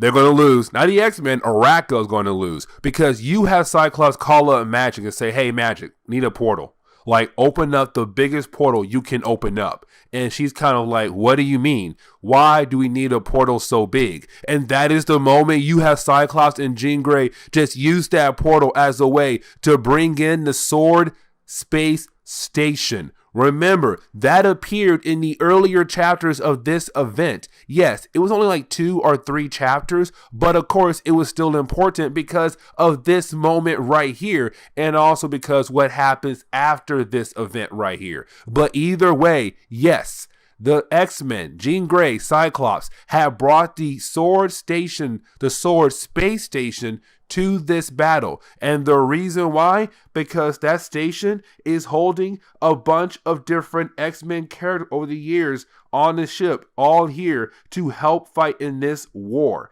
And so now you can say it's finally all hands on deck. Now, of course, we get back to Apocalypse and Genesis fighting against one another. Now, this fight is actually very important. And the reason why, because when it comes to Apocalypse and his wife, when they left, or when she left to go to Armeth as a way to keep the forces of Armeth at bay with Arakko and her children, she told Apocalypse to build something on Krakoa, to build a nation, to build something beautiful. And the thing is, he did that. This is Apocalypse showing his wife, look at the X-Men. Look at all these different characters. They're all here right now. We have built something great on that island. And here you are right now trying to take that away from us. That is not going to happen. And so right now you have Apocalypse thinking he's about to win. But Armeth's like, no. You are not about to win at all. And matter of fact, let me tell you why. And the reason why, because she's holding the god of annihilation mask on her head. And so Genesis does use her powers of the god of annihilation as a way to show her husband what she meant. And that is the moment she released a bunch of different creatures as a way to attack the army of Krakoa and Apocalypse. And so right now the X-Men, they have to realize maybe they can't win again because she's holding the power of a god in her hand. But that is the moment we actually do pick up with Cable coming over to Saturnyne to tell Saturnyne, hey, listen, we're going to lose this. There's no way we can win. Doesn't matter how many X-Men characters we have. Doesn't matter how many, of the Captain Britons, we're going to lose this war. There's no way we can actually win. But then you have Saturnyne say, what card did I give you when you first arrived in Otherworld? And remember, she gave each X-Men who was a champion for Krakoa a sword. And of course, his card was the Fool. And she said, you are a fool who's holding a sword right now. And what can that sword do again? And remember, that sword had the ability to power up the Sword Space Station. But the orb on that space station opened up a portal. And that portal led into a reality of a group that comes and they want to basically kill off everything in their path. And that group is called the Vescora, and we saw them in an earlier chapter. And so it's Saturnyne saying, stab that sword in that orb, open up that portal to let the Vescora come through and do their thing. Because then with them here as well, there's no way we can lose this battle actually. But then we have to get back to Apocalypse fighting against his wife once again. And the reason why, because right now you have Apocalypse and his wife fight get so big, so epic, but Apocalypse realized what he has to do to hopefully end the war, but to hopefully save his wife as well. And that is the moment you have Apocalypse pull the mask of the god of annihilation off his wife's face and puts it on his own face. And when he does that, of course, that means there is a possibility Apocalypse could now be taken over by the god of annihilation. And that is huge right there. Now, there is a good reason why Apocalypse took over the mask of annihilation from his wife. And the reason why, because remember, the helmet or the mask of the god of annihilation belongs to Armeth. And of course, Armeth is on the side of Araco. Now, here's the thing though. Whoever wears the mask, they're basically on the side of Araco, Armeth's side. And so that means if Apocalypse is able to control the mask and say that he does surrender, he's not surrendering for Krakoa, he is surrendering for Araco, which means that Araco will lose and Krakoa would win. Now, right before Apocalypse does that, there is one singular sign that's about to happen. And that sign comes into one particular character. And that character is Iska the Unbeaten. Because remember, her mutant ability is she can never lose. And so you have the children of Apocalypse look at her and realize that she has switched sides. And with her kind of going on the side of Krakoa, that means Araco is about to lose this overall competition. And that is the moment you have Apocalypse say, I surrender. But he's wearing the god of annihilation, which means technically Araco surrenders, which means Krakoa wins. And when Saturnyne hears that, she knows she can go ahead and get rid of an entire universe, which is Armeth, because that was the rules. And so now she can do that. Now, of course, Saturnyne doesn't do that. What she does instead is basically turn the mask of the god of annihilation into some kind of staff. Now, this is the moment where you actually do have Saturnyne say, okay, the competition is over. Krakoa, get to go home and keep your island. Araco, you must go back home and stay there because you lost the war. It's over. Everything is done. Now, of course, this is the moment you actually do have Saturnyne say, but there's one more thing I require to happen, which is each side must give up one mutant to the other side, kind of like exchange of prisoners. Now, of course, you have Genesis select, had a hard time saying that, you have Genesis select Apocalypse because that is her man. That's her husband. She wants to be with him again. And of course, Apocalypse chooses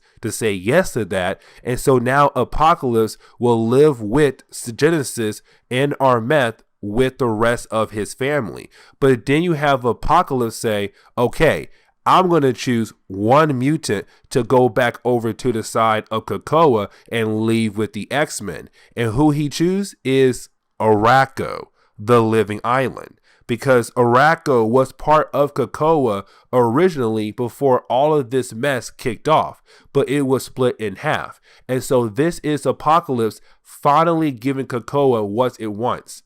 Its lover, Araco, back together once again.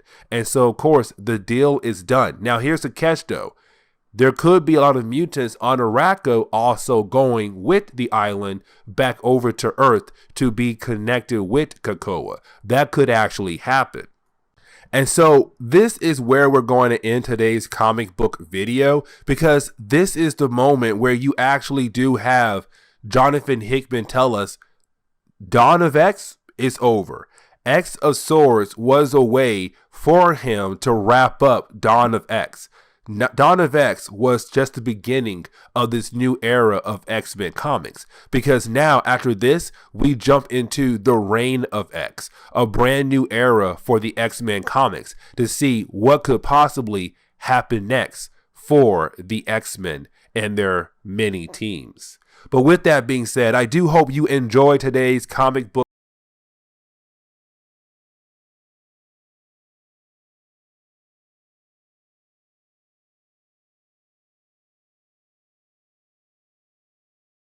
That is why we actually do pick up with Rogue and Gambit right now actually missing Betsy Braddock. Now, if you're wondering why the X-Men just don't bring her back to life, because remember, thanks to Jonathan Hickman, he did introduce a new way for characters to come back to life. And so for the X-Men, what they did was they were able to get 5 mutants who had the ability to make you a clone body. And with that clone body, they're able to download your memories into that clone body so that you're basically brought back to life, even though it's not really you. It's just a newer version of you.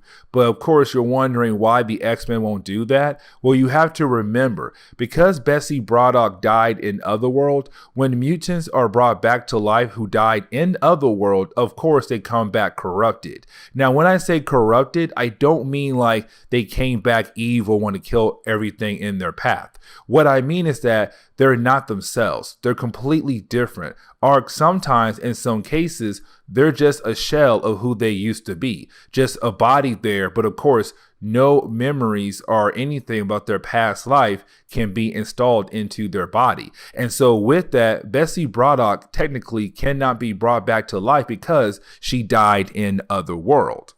Now, of course, thanks to X of Swords, Betsy Braddock wasn't the only character to be lost thanks to the X of Swords crossover event. Because remember, Apocalypse also left as well. Now, he didn't die. It's just that after winning the war against Araco, Saturnyne told everyone that basically they have to give up one mutant to the other side. And Apocalypse decided to give up himself to go to the other side, Armeth, with his wife and kids. And so Apocalypse is no longer on Earth at all. And of course, we saw that at the end of the X of Swords crossover event. Now, with that being said, it's kind of hard for Richter to move on because it was Apocalypse who kind of helped Richter get his powers under control, but to have Richter actually rejoin the X-Men or actually join the Excalibur team, but of course to enjoy his life once again.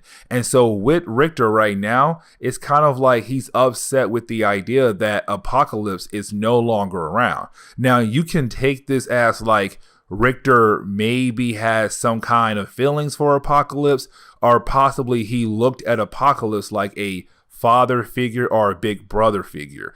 Either way, Richter is very upset with the idea that Apocalypse is now gone. Now we actually do pick up at the Green Lagoon. Now the Green Lagoon is basically just the bar on Krakoa, or one of the many bars on Krakoa that is actually run by Blob. And honestly, I like Blob. Like, I was a huge fan of Blob growing up because of the X-Men Evolution TV show, but also because of X-Men Legends on the PS2 and GameCube, I think too. I think it was PS2 for me. But either way though, when it comes to Blob, I'm a huge fan, and to see him just have a relaxing life, just running his bar, but also helping out different X-Men teens or characters with their problems as they drink is kind of like, Blob, you have the simple life on the island, and I like that. But either way though, you do have the Excalibur team coming back together to kind of talk to one another about the idea of them mourning the death of Betsy Braddock. Now, Richter is actually very upset that no one cares that Apocalypse is gone. Now, Apocalypse is not dead. He's just in Armeth, another dimension. So he cannot come back because, again, at the end of the big war of X of Swords, each side had to give up a mutant to the other side, and Apocalypse basically chose himself. And so Apocalypse is not dead. He's just gone in Armeth with his wife and kids. But for Richter, he feels like nobody cares that Apocalypse is gone. Now, of course, for Gambit, he's kind of like, no, I don't care. He used my wife, Rogue, as part of his master plan, but did not tell her what could possibly happen to her. And so Gambit is very upset. But either way, though, you do have X-Factor actually called up the Excalibur team to have a conversation with them. And so they do go over to the Boneyard. Now, the Boneyard is basically the home of the X Factor team. And remember, when it comes to X Factor in X-Men comics after the year 2000, X Factor was really more a detective team in a way. But of course, right now, in the reign of X, it's still the same way. Basically, a group of mutants who kind of work on different cases, really more murder cases, for the island of Krakoa. Now, of course, with all that being said, the reason why they called up Excalibur is because they want to tell Excalibur, after going around doing some investigation work, they said, basically, Betsy Braddock is not dead. She's alive, possibly. Now, of course, to Excalibur, they're like, no, she's dead. We watch her die, or we heard she died. Because remember, most of the members of Excalibur was not there at that big war when Betsy Braddock died. And so, of course, they're left to believe that she actually died, but you have X Factor tell us, no, she's not dead. We heard what happened to her. She just broke into a billion pieces, but Saturnyne picked up those pieces and walked away. And so right now it's X Factor saying there's a huge chance that basically Betsy Braddock is alive. Now again, X Factor is only telling Excalibur this because Excalibur wants to try to bring back Betsy Braddock by, of course, the whole resurrection process. But again, they said we can't do that for two reasons. One, because she possibly died in Otherworld, but two, we come to find out she did not die. There's a possibility she is alive because Saturnyne did pick up all of those broken pieces, and Otherworld is a realm full of magic. So go back there and figure out what actually happened to Betsy Braddock. And so you do have the Excalibur team actually go back over to Otherworld. Now, of course, remember, Otherworld is kind of like this central point to all the different dimensions or universe across the multiverse in Marvel Comics. Now, with that being said, Avalon is one of the many kingdoms that's actually part of Otherworld. Now, Avalon is actually ruled by the brother of Brian Braddock and Betsy Braddock, and that brother is Jamie Braddock. Now, remember, Jamie Braddock is a very powerful character. And matter of fact, he has the ability to warp reality, which he did, and made 4 new Captain Britons, and all that took place before Exosaurus and also in the middle of Exosaurus as well. But either way, though, when it comes to Jamie Braddock, he is the king of Avalon. Now, his brother and Betsy Braddock brother, Brian Braddock, is right now known as Captain Avalon.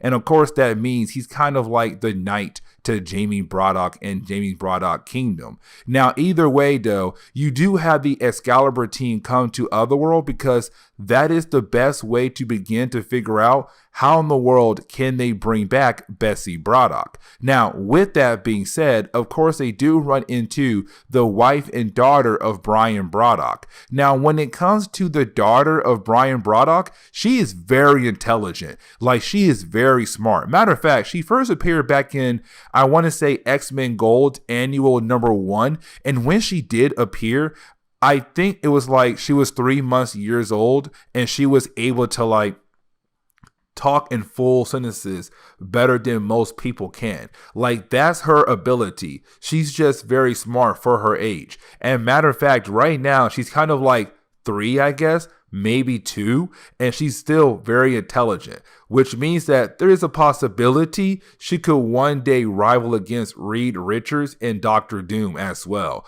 But either way, though, it is her telling the Excalibur team to kind of take her mother, who has a connection to Otherworld, to hopefully figure out what actually happened to Betsy Braddock. Now, there is something else I do want to mention. When it comes to Brian Braddock and Jamie Braddock, there is bad blood between them because Jamie Braddock had caused a lot of problems for their family, especially for Betsy Braddock as well. And so when it comes to Jamie, right now, even though he's king of Avalon and his brother is basically his knight, his brother still hates him with a passion. Now, of course, Jamie has been saying he could use his powers as a way to bring back Betsy Braddock because, again, he has the ability to warp reality. But of course, no one is down to let him do that. But either way, you do have Jamie say, you know what? Never mind. I have other plans in motion. And so he walks away. But when he does, he's wearing the cape of Sinister. Because remember, in the middle of X of Swords, when Sinister needed access to Arakko, he had to make a deal with Jamie Braddock, which that deal was completed. But of course, Sinister had to give up his cape. And so, of course, it's just Marvel reminding us that Jamie has the cape that belongs to Sinister. Now, we do see Excalibur and the wife of Brian Braddock, which, if I remember her name correctly, it is Maggie Braddock. I get her and their daughter confused because their name is very similar to one another. But either way, though, you do have Maggie Braddock go with Excalibur out into Otherworld. Now, when it comes to Maggie Braddock, we have to remember that she is half mutant, half fairy. And so, of course, with her being a fairy, she does have a connection to the Otherworld realm. And so, of course, as soon as she walks outside of Avalon into the open area of Otherworld, she begins to feel a huge connection to Otherworld, which of course begins something. Now, of course, Excalibur has no idea what's happening to her. It's not bad, it's actually good, but again, they have no idea what's happening to her. And so you have Richter actually open up a book that used to belong to Apocalypse. And of course, that means that this book is going to help him figure out what is actually happening to Maggie. Now, getting back over to Jamie Braddock, we actually do see him go meet up with Sinister. Now, remember, when Sinister made that deal to go over to Avalon, there was more to the deal rather than just handing over the cape that belonged to Sinister over to Jamie. Jamie said, you still owe me something, even though I took your cape from you. Because again, Sinister did ask for a very huge deal. And so now it's Jamie want to cash in on that favor. And you have Jamie basically telling Sinister, I need a body. Now, of course, we have no idea what he means. Actually, we do. He wants a clone body of somebody or someone close to him. But again, we have no idea who that person he wants a clone of. But either way, this is actually Jamie cashing in on his favor from Sinister. But getting back over to the Excalibur team, who's right now with Maggie, of course right now, Maggie is beginning to do some kind of spell. And with Richter, he'll be able to actually help the spell actually go through. Now, we actually come to find out where they're at right now is actually the location of where Betsy Braddock died. And so, of course, they're trying to use this location as a way to see if there's a possibility that she is alive somewhere in Otherworld. And so, of course, what the spell does is, with the fairies and Excalibur and Maggie, they're going to try to use this spell as a way to kind of look around Otherworld or possibly other kind of universes out there to see if there's a possibility that Betsy Braddock is still alive somewhere. They just have to find her body or a location of her soul or something. And so that is what the spell is doing. It's calling out to the soul or body of Betsy Braddock. But here comes the problem though. Except the spell actually called in the new version of the Captain Britain Corps. Now remember, the Captain Britain Corps has been around for years of Marvel Comics. And originally it was just a bunch of different versions of Brian Braddock, because apparently in every single universe, Brian Braddock becomes a Captain Britain. In some cases, not all, but most cases. But of course, they made up the Captain Britain Corps, the multiverse team. Now they all died in Jonathan Hickman's Avengers and New Avengers, but it was brought back once again in X of Swords. Now, of course, when it was kind of like different versions of Betsy Braddock. And that right there is kind of important because the spell they were using was calling out for Betsy Braddock, her soul or body. But of course, it called in the Captain Britain Corps. And of course, they said they have been looking for Betsy Braddock because thanks to her, it was able to bring back a new beginning or a new era of Captain Britain Corps. And so right now they're saying, we're calling out for her. We're looking for her as well. Don't worry. We're going to find her because we actually have been very concerned for her as well. Now, to go ahead and close off on this video, we actually do pick up with the main Marvel Universe Betsy Braddock, the one that actually died in the middle of X of Swords. Well, not really died, just broke into a billion pieces. But either way, though, we actually do see her trying to kind of put her mind back together, or possibly her soul is just out there in the multiverse trying to find her body or a body. And the reason why I say a body is because when she's able to actually wake back up, she's in bed. And she's in bed with Warren Warrington, aka Angel. And of course, it seems like they're now a couple. But here's the thing though. They're no longer a couple in the main Marvel Universe. And the question is now, is she in another universe, or the possibility that she's actually back in time where they were a couple? Who knows?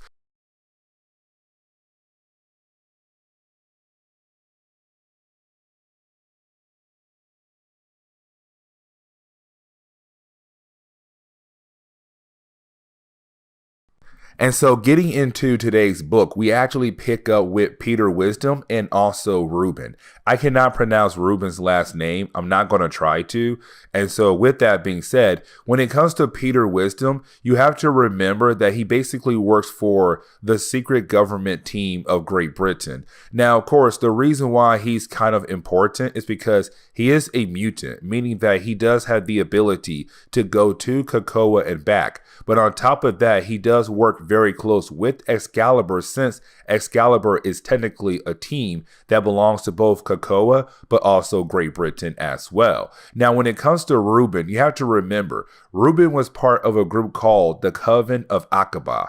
And Akkaba was originally the first bad guy of the Excalibur series, and they used to work for a villain known as Morgan Le Fay. But of course, when it comes to Ruben and his coven, they're always trying to remove Betsy Braddock as Captain Britain, because to them, they feel like a mutant should not have that role at all. That role belongs to somebody who's not a mutant, because again, they look at mutants as like demonic beings. And so with that being said, it's really Ruben questioning Peter, because he wants to know if Peter has seen Captain Britain. Because remember, in X of Swords, we were left to believe that Betsy Braddock is dead. Now, we know she's not dead. We know that she's apparently trapped possibly somewhere in the multiverse. But the country of Great Britain, they have no idea what happened to their captain.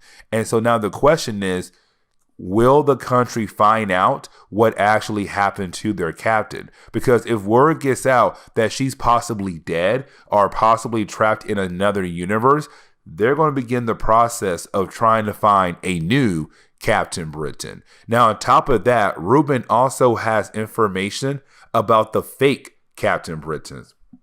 Because remember, before X of Swords is a really messed up thing here, but Jamie Braddock, the brother of Betsy and Brian Braddock, has the ability to warp reality. And of course, he made 4 fake realities where in those 4 realities, a mutant became basically a Captain Britain. Now, each of those mutants are actually people who belong to an Excalibur team. So like Rogue, Gambit, Jubilee, and Richter. Now, with that being said, it's really Coven saying you now have false Captain Britons running around as well. What in the world is going on with Betsy Braddock and COPPA? Peter, you should know, because 1, you work for the government of your country, but 2, because you should know because you have close connections with the mutants. Now, we actually do pick up with Betsy Braddock, and we know she's not dead. We actually know that she's trapped in an alternate universe. Now, when I say trapped, I don't mean like she's stuck there. I mean, she is stuck there. But when I say trapped, I really mean that when it comes to Betsy Braddock, when she came into this universe, she's trapped inside the body of this universe version of Betsy Braddock. So let me explain. It's kind of like if you basically travel to an alternate universe, instead of there being 2 of you, there's only 1 of you, because you're trapped inside the body of that universe, a version of you. And so right now, Betsy Braddock is basically trapped inside the body of this universe version of herself. Now, with that being said, in this universe, Betsy Braddock is actually the Queen of England, which is actually huge. On top of that, Peter Wisdom is actually the Prime Minister. Now, with all that being said, also in this universe, Betsy Braddock is dating Angel, but secretly. Oh my God, I had a hard time saying that, but in secrets. And the reason why, because when it comes to Betsy Braddock being the Queen of England, it will look very bad for her if she's dating or marrying someone who's from America. And so her and Angel basically have to date in secret.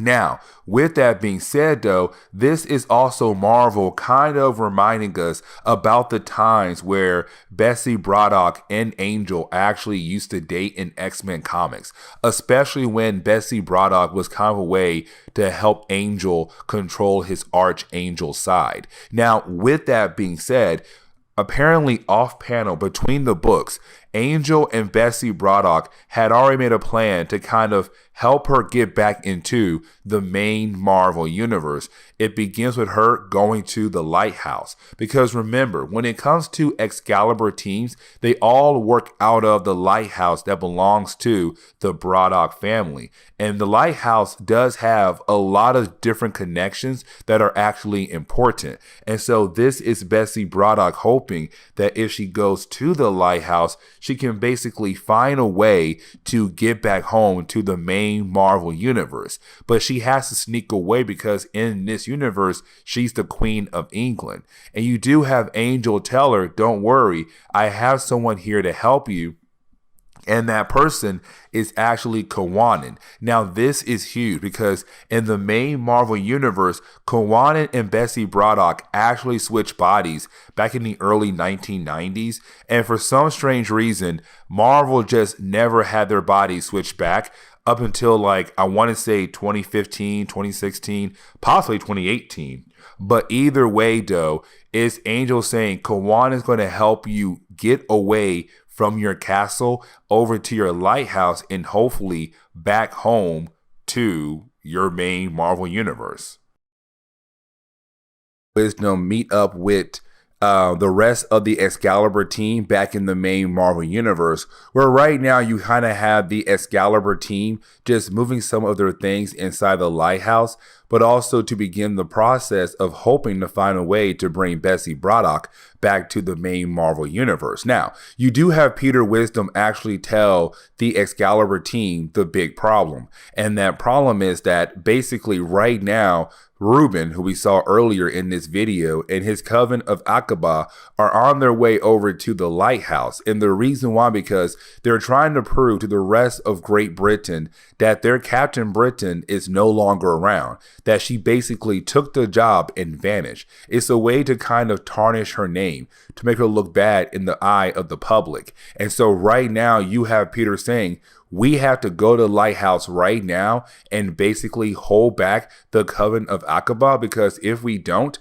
right now, he is going to use the advantage of her not being around as a way to tarnish her name, to hopefully have her removed as Captain Britain, and hopefully have someone else in place of her as Captain Britain.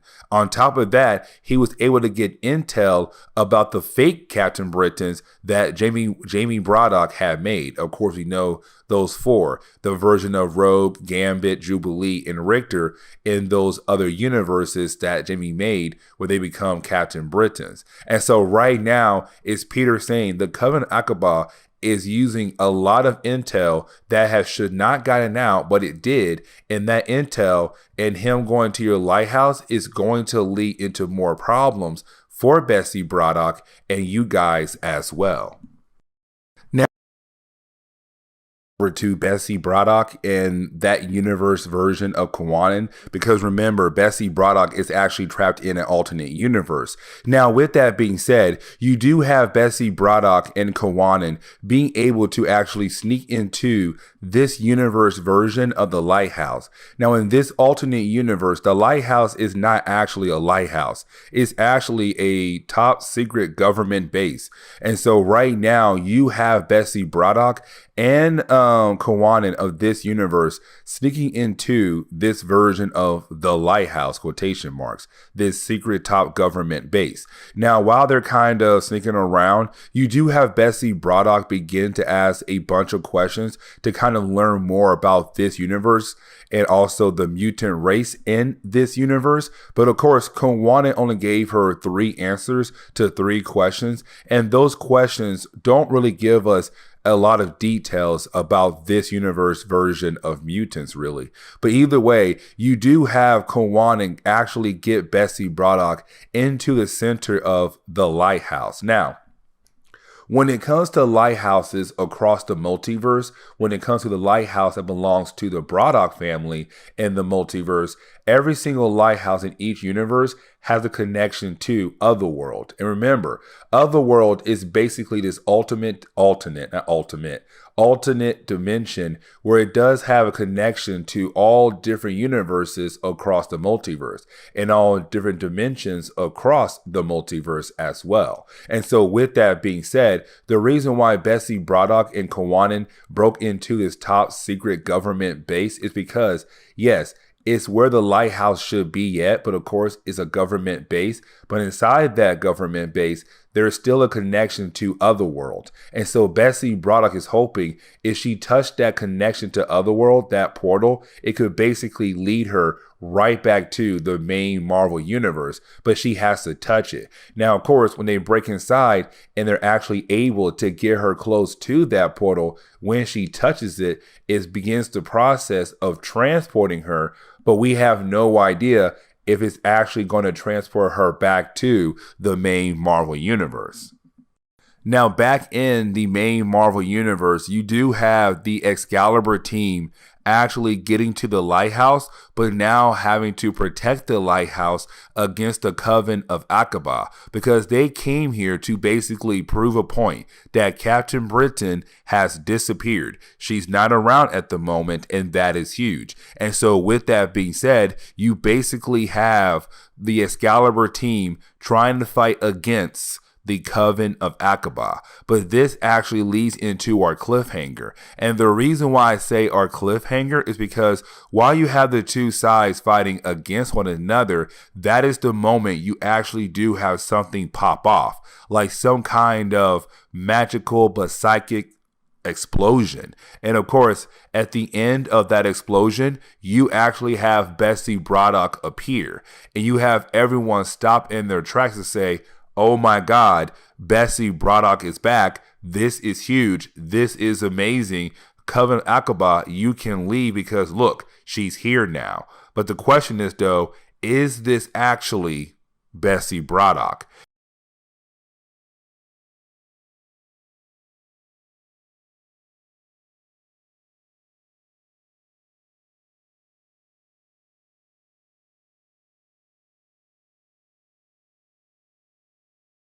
Now, before we are actually able to explore what's wrong with Betsy Braddock, we actually pick up with Saturnyne, because when it comes to Excalibur, Saturnyne is very important to the Excalibur book. Now, with that being said, Saturnyne is kind of like the person in charge of Otherworld, but also she's technically in charge of the new birth of the Captain Britain Corps. Now, of course, right now you have COPPA asking to actually talk to Saturnyne, but Saturnyne doesn't want to talk to COPPA people at all.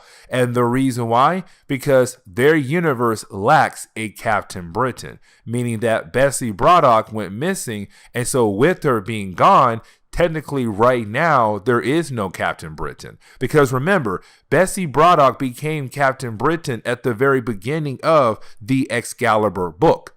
And so right now it's Saturnyne saying, hey, listen, I know you want to talk to me and all, but because you guys have no Betsy Braddock, meaning that you have no Captain Britain, I'm not going to talk to you guys until you actually fix that problem. Now, that right there is actually very important. And the reason why, because at the end of our last video, Betsy Braddock came back. But this is Saturnyne saying, no, you still don't have a Captain Britain, meaning that did the Excalibur team actually get the right Betsy Braddock back? Because if not, that means, yes, the main Marvel Universe does not have a Captain Britain. Now, we actually do pick up with the Excalibur team right now. And of course, you have the Excalibur team kind of watching Betsy Braddock. Because right after she came back, she went right back to the lighthouse, or really near the ocean of the lighthouse, and just been floating there for a period of time. And she asked the Excalibur team to give her some privacy. Now, that right there is kind of important because for Rogue, she's wondering, is this actually Betsy Braddock? Because we watch her die in X of Swords, and then we see her come back out of nowhere, and now she's asking for privacy, and she won't let anyone get near to her to talk to her. Now, you did have the Excalibur team actually bring over Rachel Summers, of course, the daughter of Jean Grey and Cyclops, from a different timeline. But you have Rachel Summers actually trying to read the mind of Betsy Braddock, and Rachel Summers was able to tell Rogue, yeah, that's Betsy Braddock. Like, all of her memories check out. She remembers Krakoa. She remembers this universe. She remembers a lot of things that we all went through as the X-Men. And so it's technically her. But for some reason, Rogue is actually very worried about Betsy Braddock and wonder, is there something actually wrong with her?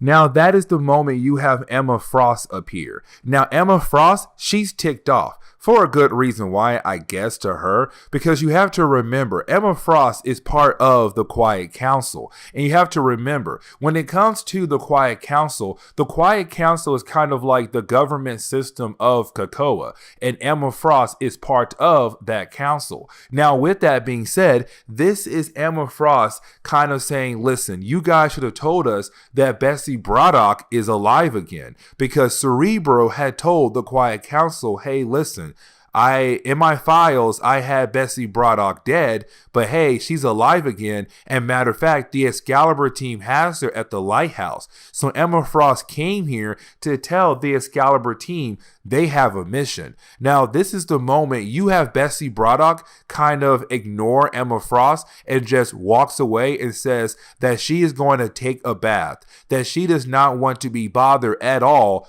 basically with Emma Frost. Now, you didn't have Emma Frost talk to the Excalibur team to tell them what their mission is. That right now they have to go to Otherworld to talk to Saturnyne. Now, remember, Otherworld is kind of like this alternate universe, or not universe, but dimension that is connected to every single universe in the multiverse, but also connected to a whole lot of different dimensions across the Marvel landscape. And so with that, you have the Excalibur team being assigned to go to Otherworld to talk to Saturnyne, because remember, back in X of Swords, if an X-Men character dies in Otherworld, they come back corrupted.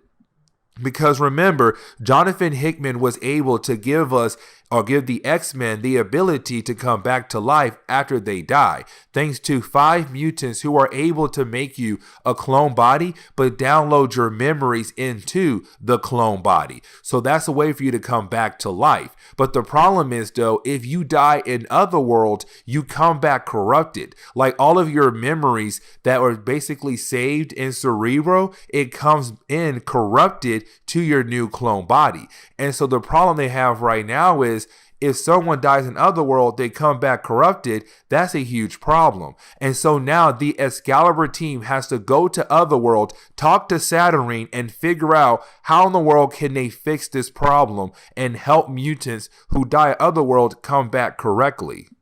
Now, things only get worse because you didn't have the Excalibur team actually have dinner. Now, of course, you're wondering, Fresh, how does that make things worse? The Excalibur team is having dinner? Like, come on, dude. But this is why I say things get worse, because while you have the Excalibur team having dinner, once again, you have Betsy Braddock not wanting to be near the rest of the Excalibur team. She's not even eating food at all. And so it's kind of like, what in the world is going on? Now, that is the moment you actually do have Betsy Braddock's niece appear, the daughter of Brian Braddock. Of course, Brian Braddock who used to be Captain Britain, but now he is not, but he is still the brother of Betsy Braddock. But either way, you have Betsy Braddock's niece appear, which is Maggie. I want to say she's Maggie because I get her and her mom name confused. But either way, when Maggie appears, she sees Betsy Braddock. She's like, Auntie is back?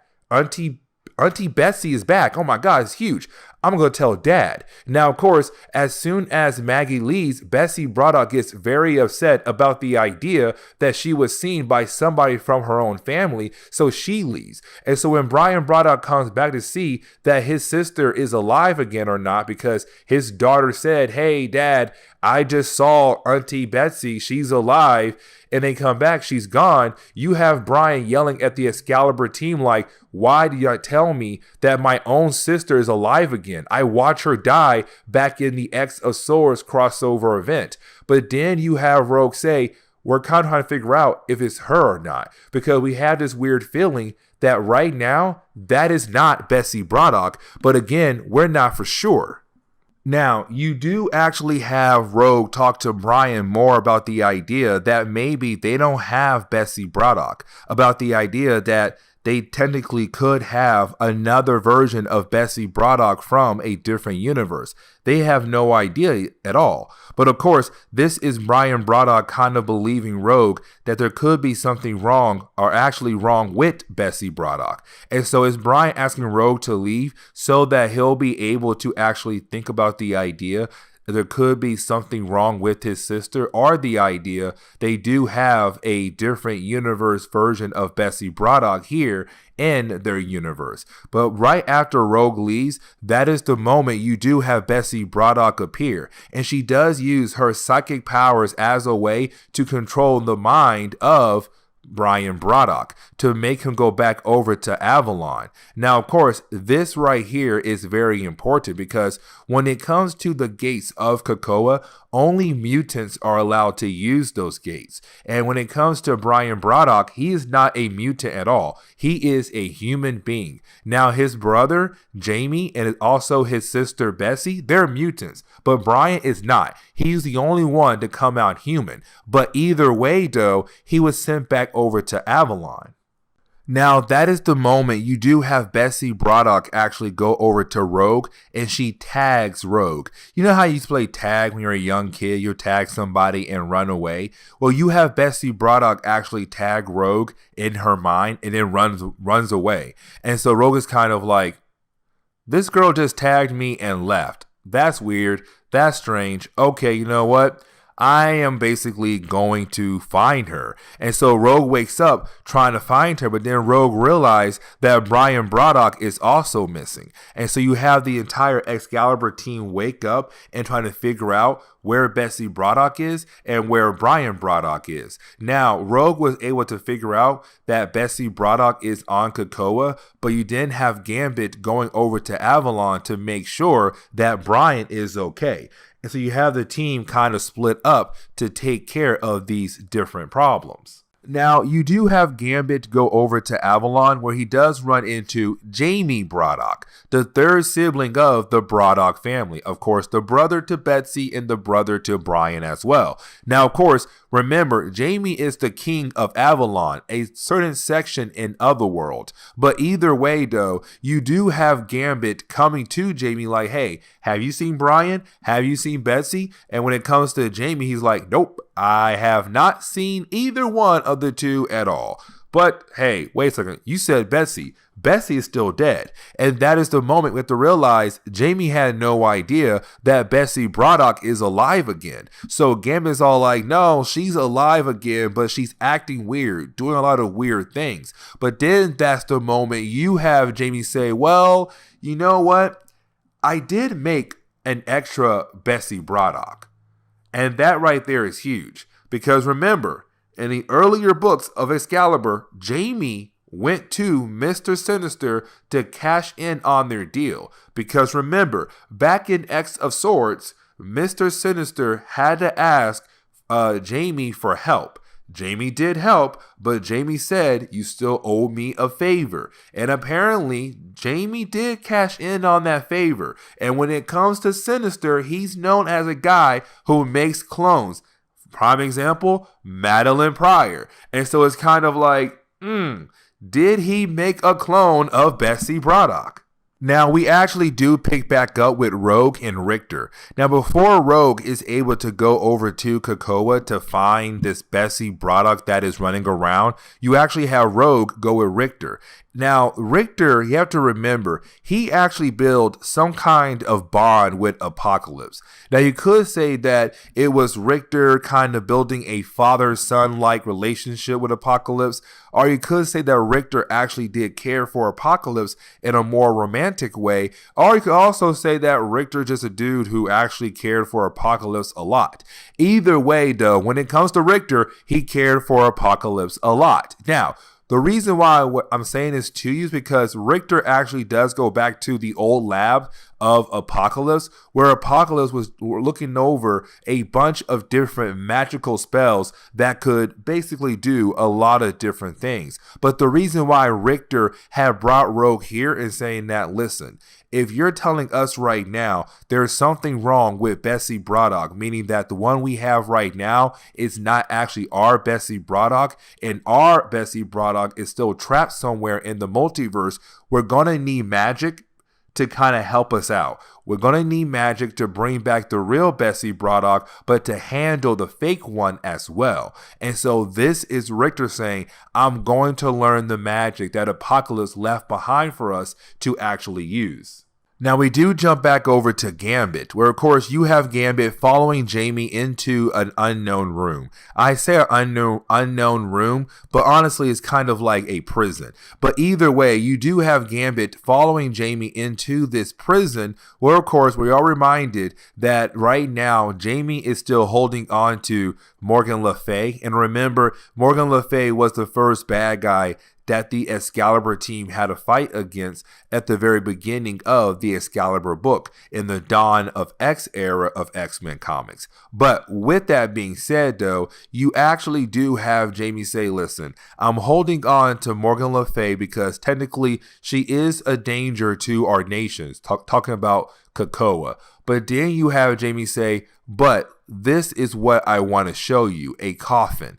Inside this coffin, I was holding a body that's basically a clone of Betsy Braddock. Because this is Jamie saying that I had a feeling that Betsy Braddock did not actually die back in the X of Swords crossover, that her soul was just transported somewhere else. But I realized that if we're going to get her soul back, she's going to need a body. And so what I did was I asked Mr. Sinister, we're left to believe he did ask Mr. Sinister to make a clone body of Betsy Braddock, but not technically alive, so that when it comes time for the actual soul of Betsy Braddock to return, her soul can just go right back into this new clone body, and bam, Betsy Braddock should come back. The problem is, though, when you have Gambit and Jamie open up the coffin, the body that basically Jamie Braddock had Mr. Sinister make is not there. So we're left to believe now that basically the Betsy Braddock that's running around is technically the one that Jamie made with Mr. Sinister. Now, getting back over to Richter and Rogue, you do have Richter actually take Rogue to a different part of the island that's kind of sealed up by Apocalypse. And so right now is Richter and Rogue actually trying to access this hidden area.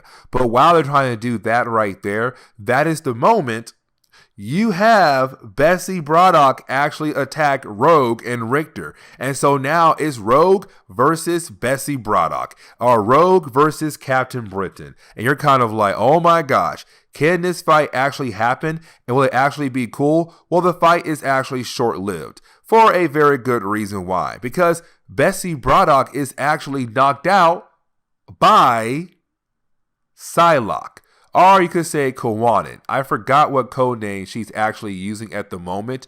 But remember, there is a special history between these two characters. Because back in the 1990s, Marvel had this bright idea to have Betsy Braddock and Kawanin basically switch bodies. And for some reason, for years and years and years, I mean literally years, Marvel never switched their bodies back until like, I want to say maybe 2016, 2017. I could be wrong. But either way, it's been a very long time since they had switched bodies back. And so it makes sense to bring Psylocke into this storyline as a way for Betsy Braddock to actually return the correct way.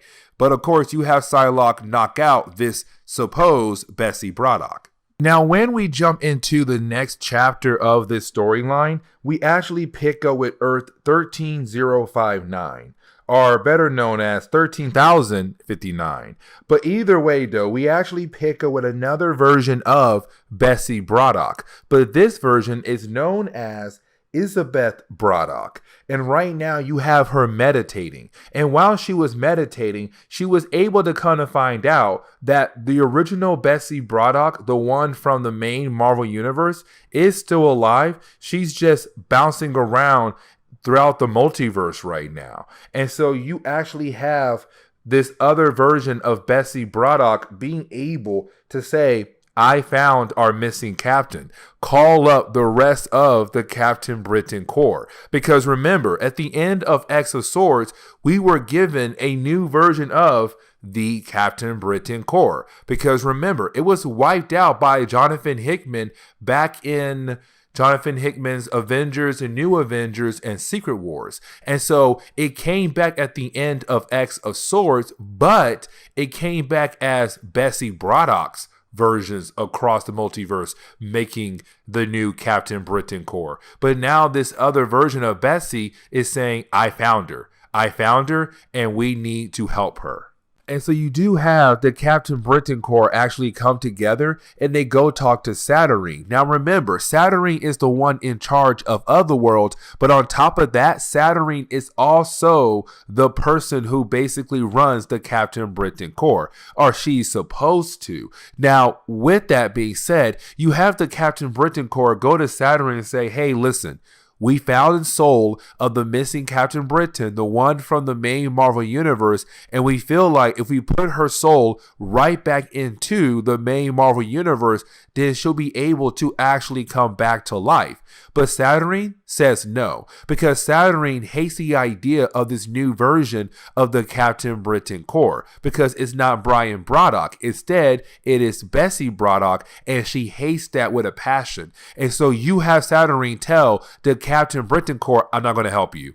No, she gave up. She lost that battle in X of Swords, and you know how magic works. If you use magic, magic comes with a cost. And when she fought against, I forgot who she fought against in X of Swords, but basically, because she died in X of Swords and she used magic, magic comes with a cost. And so she died. That was her cost. Goodbye. And she closed the door on the Captain Britain Corps. Now, the Captain Britain Corps says this right here, which is actually very important. They say, listen, we do not serve her. Yes, we protect the Citadel, the home of Saturnyne, but we don't actually serve her. And we have other ways to actually put the soul back into the main Marvel Universe, meaning that they're going to go over to Avalon, because Avalon is part of Otherworlds, but there is a Krakoan gate that leads over to Krakoa, the main Marvel Universe. And so this is them saying, we'll put the soul through that gate as a way to bring her back to life. Now, of course, some time does pass by, and we actually pick up with the Excalibur team right now with the soul of Betsy Braddock. And of course, the body of the fake Betsy Braddock that was made by Jamie Braddock and also Mr. Sinister. Now, of course, their main goal is to put the body of Betsy Braddock, the soul of Betsy Braddock, into the body of the fake Betsy Braddock that Jamie had made thanks to Mr. Sinister. But the problem is, though, the soul is not going inside the body.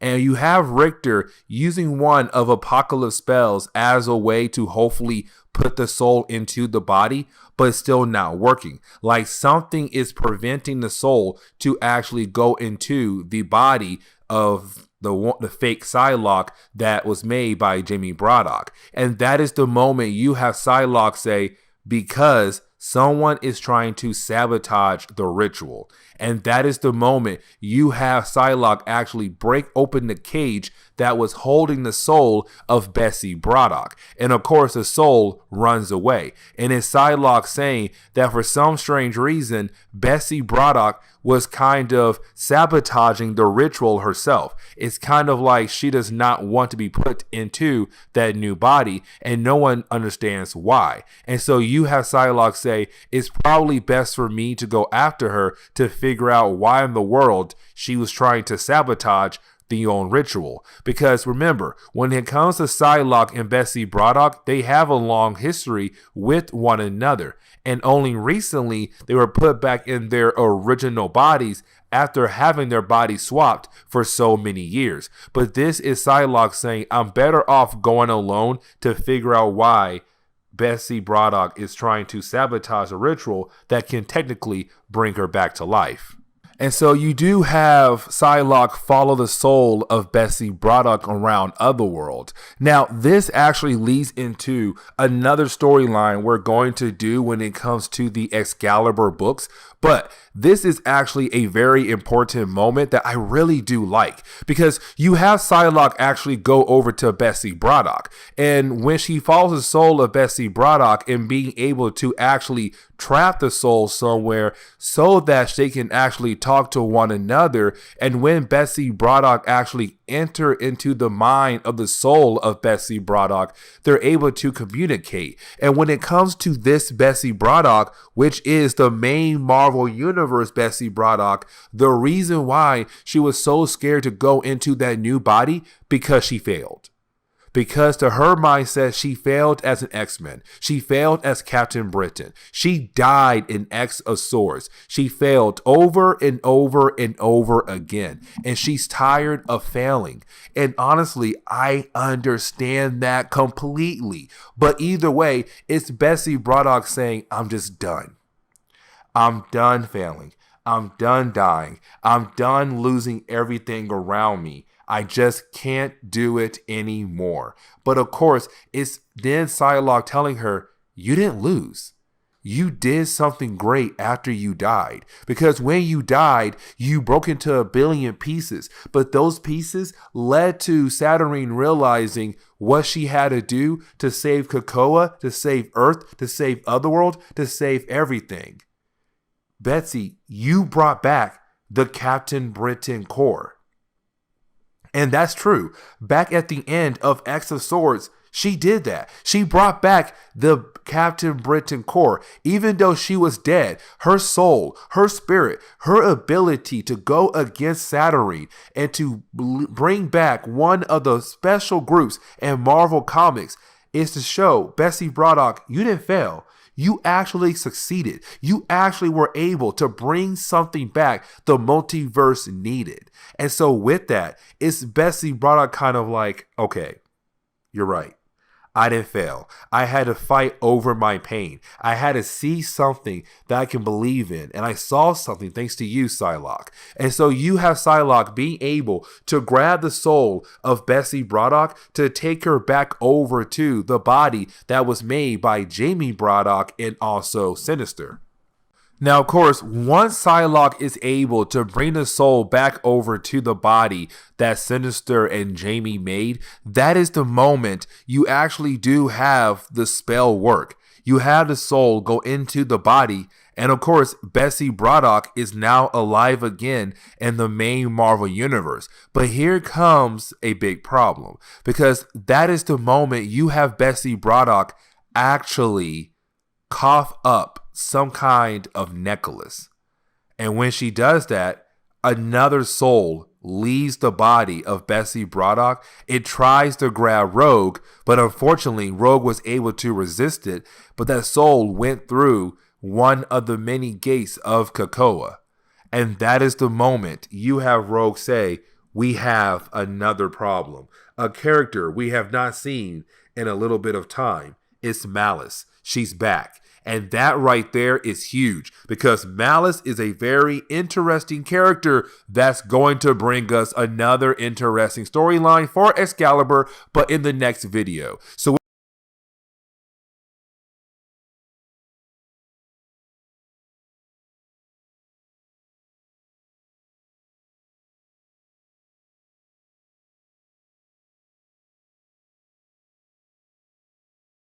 Now, this is the moment where we basically get the origin of malice. Now, with that being said, we actually jump way back in time to the point where we actually do pick up with a young Malice who's not a mutant just yet, meaning that her mutation has not manifested yet, and she's coming back home to her house. Now, she is 16 years old, and with her coming home at 4 o'clock in the morning, her mother is not happy, which of course makes sense. Now, with that being said, you do have her mom right now getting very upset with her coming home, and this is where we kind of learn that Malice just doesn't like her life completely. She hates her life, she hates where she lives, and her mom, they constantly argue almost every single day. Now, of course, in the middle of their argument, that is the moment where you actually do have Malice tell her mother that she wishes that she was dead. Not her mother, herself. It's basically Malice wishing that she was dead, that she was not alive anymore. And with this high stress moment, bam, her powers manifested. And the reason why I say that, because when Malice goes into her room, of course, something happens to her. She just collapses. And when her mom finds her, she finds that her daughter seems to be dead. But what really happened was, like I said, Malice powers manifested, and she basically turned to pure energy, pure psionic energy. She left her body, and so she's been a ghost ever since that moment. She's been going around just possessing people left and right. And so technically she did get what she wanted, which is to be dead. And I kind of say she's kind of like a ghost. She's kind of dead. But that is the origin of Malice. Now, we actually do jump over to the present day, where, of course, we actually do pick up with Betsy Braddock talking to the Quiet Council. Now, remember, the Quiet Council is basically the government system of Akkaba. And right now, you have the Quiet Council talking to Betsy Braddock because she just recently, quote unquote, came back to life. And what I mean by that is you have to remember, in our earlier videos we did for Excalibur right after X of Swords, well, in X of Swords actually, Betsy Braddock died and her soul kind of traveled the multiverse. Now, thanks to her brother Jamie Braddock, he had a body made thanks to Mr. Sinister, and of course when he made that body, it was just the perfect time because the Excalibur team was able to bring the soul of Betsy Braddock back into the main Marvel universe and put that soul in the new body that was made by Mr. Sinister. Now, with that being said, though, this is the Quiet Council kind of giving Betsy Braddock an update. For example, Great Britain is very upset with their Captain Britain because she has been gone for a very long time. And with her being gone for a very long time, it is basically Great Britain want to remove Betsy Braddock as their Captain Britain. Now, on top of that right there, you do have the Quiet Council tell Betsy Braddock that Saturnyne, the ruler of Otherworld, does not want to talk to Akkaba at all. And so now they're telling Betsy Braddock, you need to go to Otherworld and talk to Saturnyne to work things out because we need to work with her because we do have a gate into Otherworld. And so you do have Betsy Braddock say, fine, I'll handle both problems. Do not worry. Now, right after the meeting, of course, you do have Emma Frost kind of talking to Betsy Braddock. Now, when I say kind of, it does seem like Emma Frost has some attitude problem towards Betsy Braddock. But this is actually for a good reason, because that is the moment we come to find out that Emma Frost has been taken over by Malice. Because remember what I said, she has the ability to possess other people. And of course, she did possess Emma Frost, and she's trying to use Emma Frost to kill Betsy Braddock. But luckily for Betsy Braddock, well, really, they had a plan. And the reason why I say they is because Psylocke and Betsy Braddock both knew that Malice might try to attack the Quiet Council. And of course, she went after Emma Frost first. And so Psylocke was nearby to help Betsy Braddock take down Malice, who's in the body of Emma Frost, and of course then trap the spirit of Malice inside some kind of psychic container to keep her trapped in there for the time being. Now, of course, that is the moment where you do have Charles Xavier kind of step in, because what Charles Xavier saw was just Betsy Braddock and also, Betsy Braddock and also Psylocke attacking Emma Frost. But of course, that is the moment you do have the ladies tell Charles Xavier, no, we didn't attack Emma Frost, we attacked Malice, who was basically possessing Emma Frost. Now, after everything has been cleared up, this is the moment where you have Betsy Braddock and also Psylocke say they want to help Malice because they have an idea that Malice is just an angry teenager who's going around and using her powers like an angry teenager. And technically they are right, because you have to remember when it came to Malice and when her powers manifested, she was a teenager. She was 16 years old, and she was a 16-year-old child who wanted to die. And so she's angry at the world. She's angry at herself. And so with that being said, it's Psylocke and Betsy saying, we need to reason with her. Now, Charles Xavier's like, no, this girl has done a lot of bad things over the years. Why in the world would I want to try to reason with her? There are some mutants we can't forgive.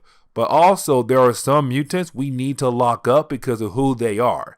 And so this is Charles saying we need to lock her up, but it's also Betsy Braddock and Psylocke saying no, we are going to give her a chance. Now, we actually do pick up with Betsy Braddock right now at the lighthouse. And remember, the lighthouse is basically the base of the Excalibur team. But right now, you have Betsy Braddock hanging out with Rogue and Jubilee as they're looking at dresses to wear for the Hellfire Gala event. And of course, that's coming very soon on this channel. Now, with that being said, though, you do have Psylocke also step by, and it's kind of like that moment where you have all the ladies coming together, and you have this awkward moment where Betsy Braddock realized that all her old fancy dresses were not made for her body. And you have to remember why. Because there was a point in Marvel Comics where Psylocke and Betsy Braddock had switched bodies. And for years and years and years, Marvel just never switched their bodies back. Meaning that when Betsy Braddock was buying clothes for like fancy moments, it was for the body of Psylocke, not her original body. But now she has her original body back.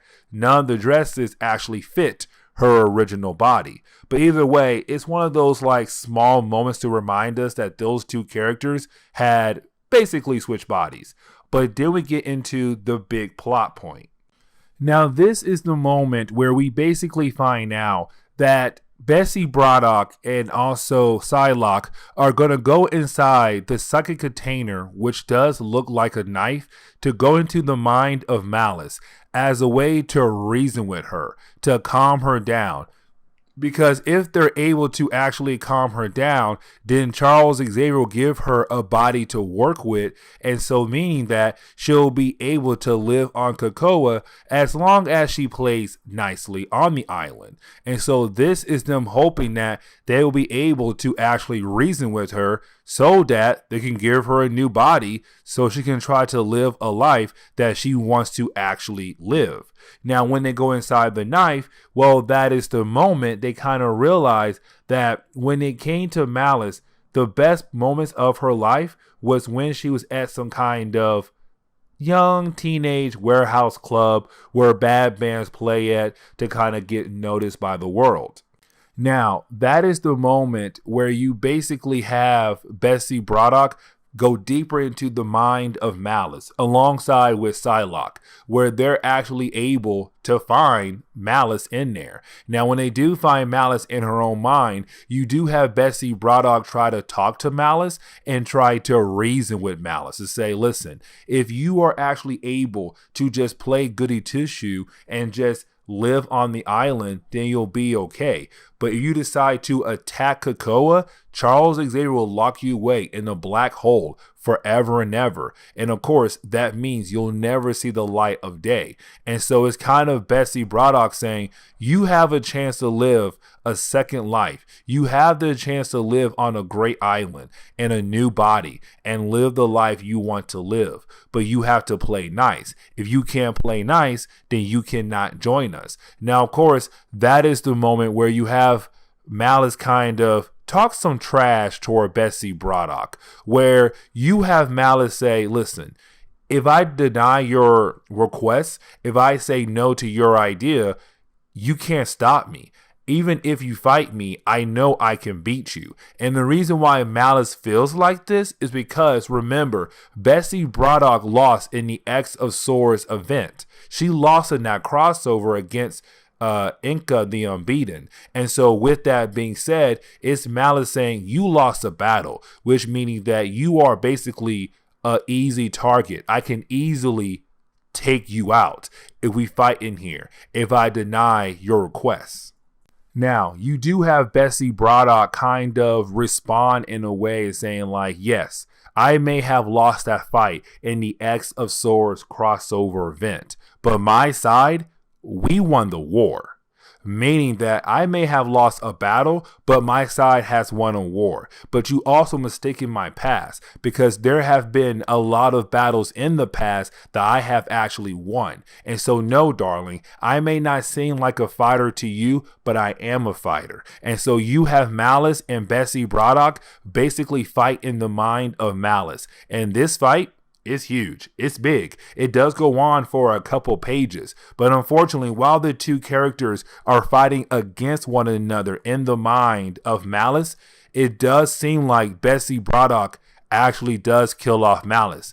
And actually, she does. She does kill off Malice. Malice is technically died at the end of the fight between her and Betsy Braddock. But then the book closes on an actual high note. And what I mean is that with Betsy Braddock being able to kill off Malice, that means the five were able to bring her back to life. Because remember, when it comes to the five, it's five mutants who are able to create a new clone body for you. And when they do create that new clone body for you, you're basically going to have a new body made for you. And then Charles Xavier is going to download all of your memories into that new clone body for you. And so that what happened. The five made Malice a new clone body, and then Charles Xavier downloaded all of her memories into that new clone body. And so Malice technically was brought back to life and a brand new body. She's able to live a life like she wants to. She's able to live a life like she always wanted to before she had died, quote unquote died, back when she was 16 years old, living with her mother. Now, of course, you have Malice saying, listen, we all know how this is going to end. I'm basically going to do something to tick off Charles Xavier, and then he's going to send me away into the black hole abyss while I stay there forever. But of course, this is Charles Xavier saying, I'm giving you a chance to not do that. Like Betsy Braddock and Psylocke, they have convinced me to give you that chance to live a life where you basically will not be locked away. Live a life where you're not going to tick me off and everything should be A-okay. But this is where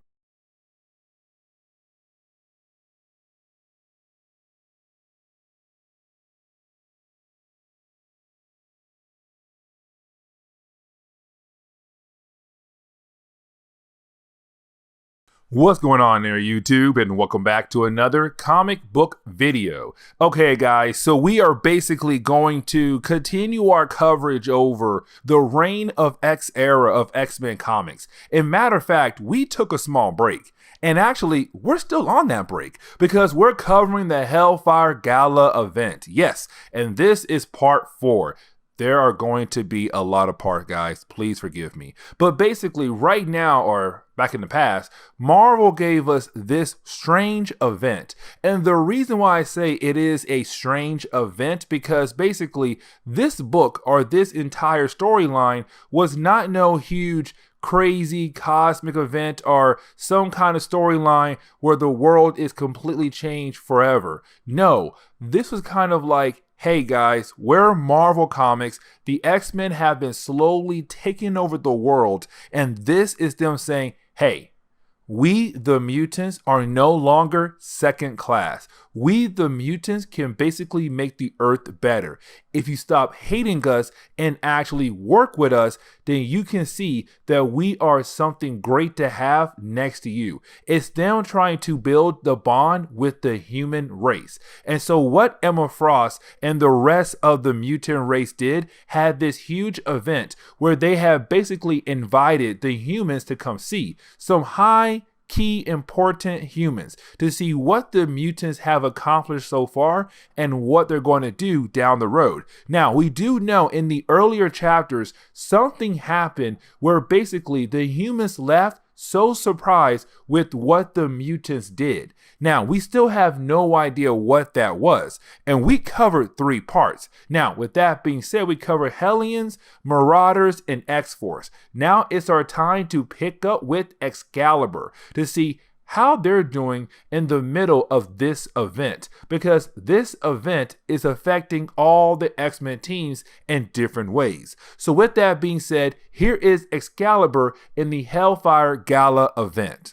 Now, before we dive deep into this storyline, there is some things I do want to remind you guys, and that is Richter. So guys, real quick, refresh. So basically, Richter was a character who's been around since the 1990s, right? But basically, in this series, he was very close to Apocalypse. Now, the reason why, because when it came to Richter, when we first saw him, his powers was going crazy. He could not control his powers. Now, with that being said, though, you basically had Apocalypse stop by to kind of help Richter control his powers. And ever since then, Richter was able to control his powers, but he thanks Apocalypse for that. But with Apocalypse being gone, Richter hates the idea that everybody on the island have basically moved on. He feels like everyone should kind of be sad and depressed that Apocalypse is no longer here. But in reality, that's life. You have to move on. But is Richter not okay with the idea that everyone has moved on? And so to Richter, he feels like everybody has just forgotten Apocalypse, that no one cares that Apocalypse is gone. But again, that's not the case. It's just that everyone had moved on. Now, of course, you do have some people who actually do feel like Apocalypse did a great thing, but at the same time, you do have some people who feel like Apocalypse did nothing good for the nation. Now, with all that being said, Richter does run into Shatterstar. Now, this is very important because these two characters do have a small past with one another, of course, saying that they are basically exes. Now, of course, Richter is not really happy to see Shatterstar, and Shatterstar is kind of like, hey, Richter, give me a second chance. But of course, Richter does not want to give him that second chance, and so you have Richter step away, as of course, you do have his dear friends, Excalibur, kind of watch over him to make sure that he stays far away from Shatterstar. Now, the next page is really more of a celebration for the new X-Men team. And what I mean by that is basically when it came to X-Men comics, once you had Jonathan Hickman take over, you had a lot of different X-Men teams. X-Force, X-Factor, Excalibur, Marauders. But when it came to the X-Men team, that name right there wasn't really an X-Men team. It was just that you had all these different teams, but no main X-Men team. And so what the Hellfire Gala event is doing right now is introducing this new X-Men team. Now, with this book right here, we can tell who is going to be one of the members of that team. And of course, it is Rogue. Now, the rest of the team, we have no idea, but of course, we'll find out down the road. Now, while the party is going on, well, that is the moment you do have Betsy Braddock run into Pete Wisdom. Now, Pete Wisdom is basically one of those guys who works for a secret government team in Great Britain. Now, with that being said, though, Pete Wisdom is coming to Betsy Braddock to give her a warning. And that warning is that right now, the United Kingdom does not like her. Because you have to remember, Betsy Braddock is Captain Britain at this point in Marvel Comics. But the problem is, though, thanks to X of Swords, that massive crossover we did a while back, Betsy Braddock technically died. Not really, but she kind of did. But either way, while she was gone and before she came back to life, Great Britain began to hate her even more. Now, they kind of already did hate her because she was a mutant. But of course, when she disappeared and Great Britain did not have their protector, they basically began to hate her even more. And so you have Pete Wisdom telling her, hey, listen, the Coven of Akkaba, which is the main bad guy group of this entire series, had basically told Great Britain that you are not even British, that technically you're now from Krakoa. And so with that, the hate even built up even more because they feel like if you're going to be Captain Britain, you have to be British. Now, with all that being said, that is the moment you basically have Betsy Braddock find out that the Coven of Akkaba and their leader has been invited to this event. Now, this is huge because right now, the Coven of Akkaba is trying to become ambassadors for Great Britain. And matter of fact, I want to say they already are. Now, we do jump into a meeting that takes place later on between Charles Xavier, Emma Frost, Betsy Braddock, and also Ruben, and I cannot pronounce his last name. Now, Ruben is basically the ambassador of Great Britain, but also the leader of the Coven of Akkaba. Again, the main bad guys of this entire series who want to get rid of the mutant race, but also they kind of work for Morgan Le Fay, who's right now being held hostage by Betsy Braddock's brother, Jamie Braddock. Either way, though, right now you basically have Ruben informing Charles Xavier, Emma Frost, and Betsy Braddock that the alliance between Great Britain and Krakoa is no longer there. It is completely gone. Now, of course, this is huge because technically, you do have some countries out there who don't really work with Krakoa, like Russia. But Russia is the only big country. Other countries are working with Krakoa, the big ones. But with Great Britain kind of stepping away, that is another big country stepping away from Krakoa and their alliance. Now, the reason why Ruben is doing this, because again, he hates mutants. He hates Betsy Braddock. He hates the idea that a mutant right now is Captain Britain, their protector of their country. And so right now, he wants to remove every single thing he can that basically belongs to mutants. Their gates, their medicines, and of course, their Captain Britain. And so this is him beginning the process to hopefully get rid of Betsy Braddock. Now, the thing is, though, he wants King Arthur to return, who has not been seen for years. But of course, he wants that king back and not Captain Britain. Now, we do get this random setting where basically we pick up with the other brother of Betsy Braddock, Brian Braddock, who is right now with his wife. And of course, his wife's name is Maggie or Megan. I forgot because I always get her and their daughter confused when it comes to their names. But basically, Maggie is kind of like a half mutant, half fairy. But of course, she is from Otherworld. Now, with all that being said, it seems like a very sweet moment. And you do have Nightcrawler kind of appear in the room. He's very happy for her. And of course, we have no idea why he is happy for her. But we are left to believe that there is a possibility that she could be pregnant, but she hasn't told Brian yet. And so you do have Nightcrawler leave before he does find out what they were talking about, which of course is that she is pregnant.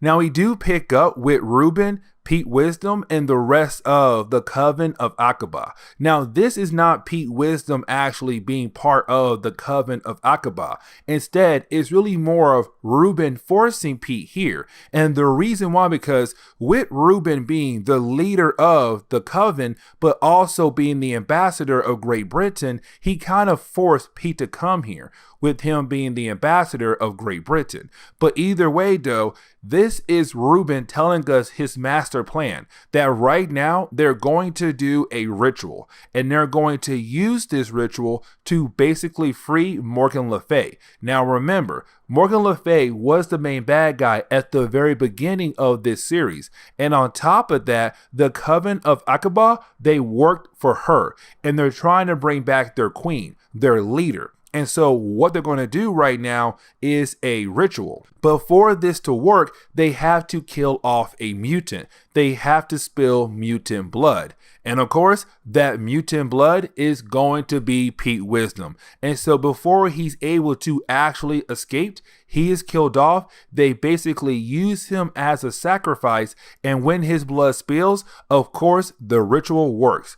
Morgan Le Fay is free again, and that is huge because the thing is, she was locked away in Jamie Braddock's basement, and she kind of got replaced by him in her kingdom. He took over her kingdom. But now, with that ritual right there, she is basically free again. And with her being free, that means in the future books for Excalibur, it is going to go down. She's back to get revenge. She's back to make sure that Captain Britain possibly dies, because she also hates mutants with a passion.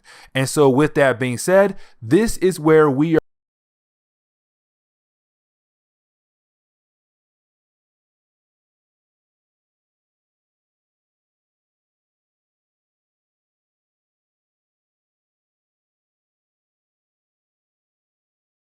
Now, to begin today's video, we actually do pick up with the Excalibur team in Otherworld. Now remember, when it comes to Otherworld, it is connected to every single universe across Marvel's multiverse. Now with that being said though, right now you have the Excalibur team in Blightspoke.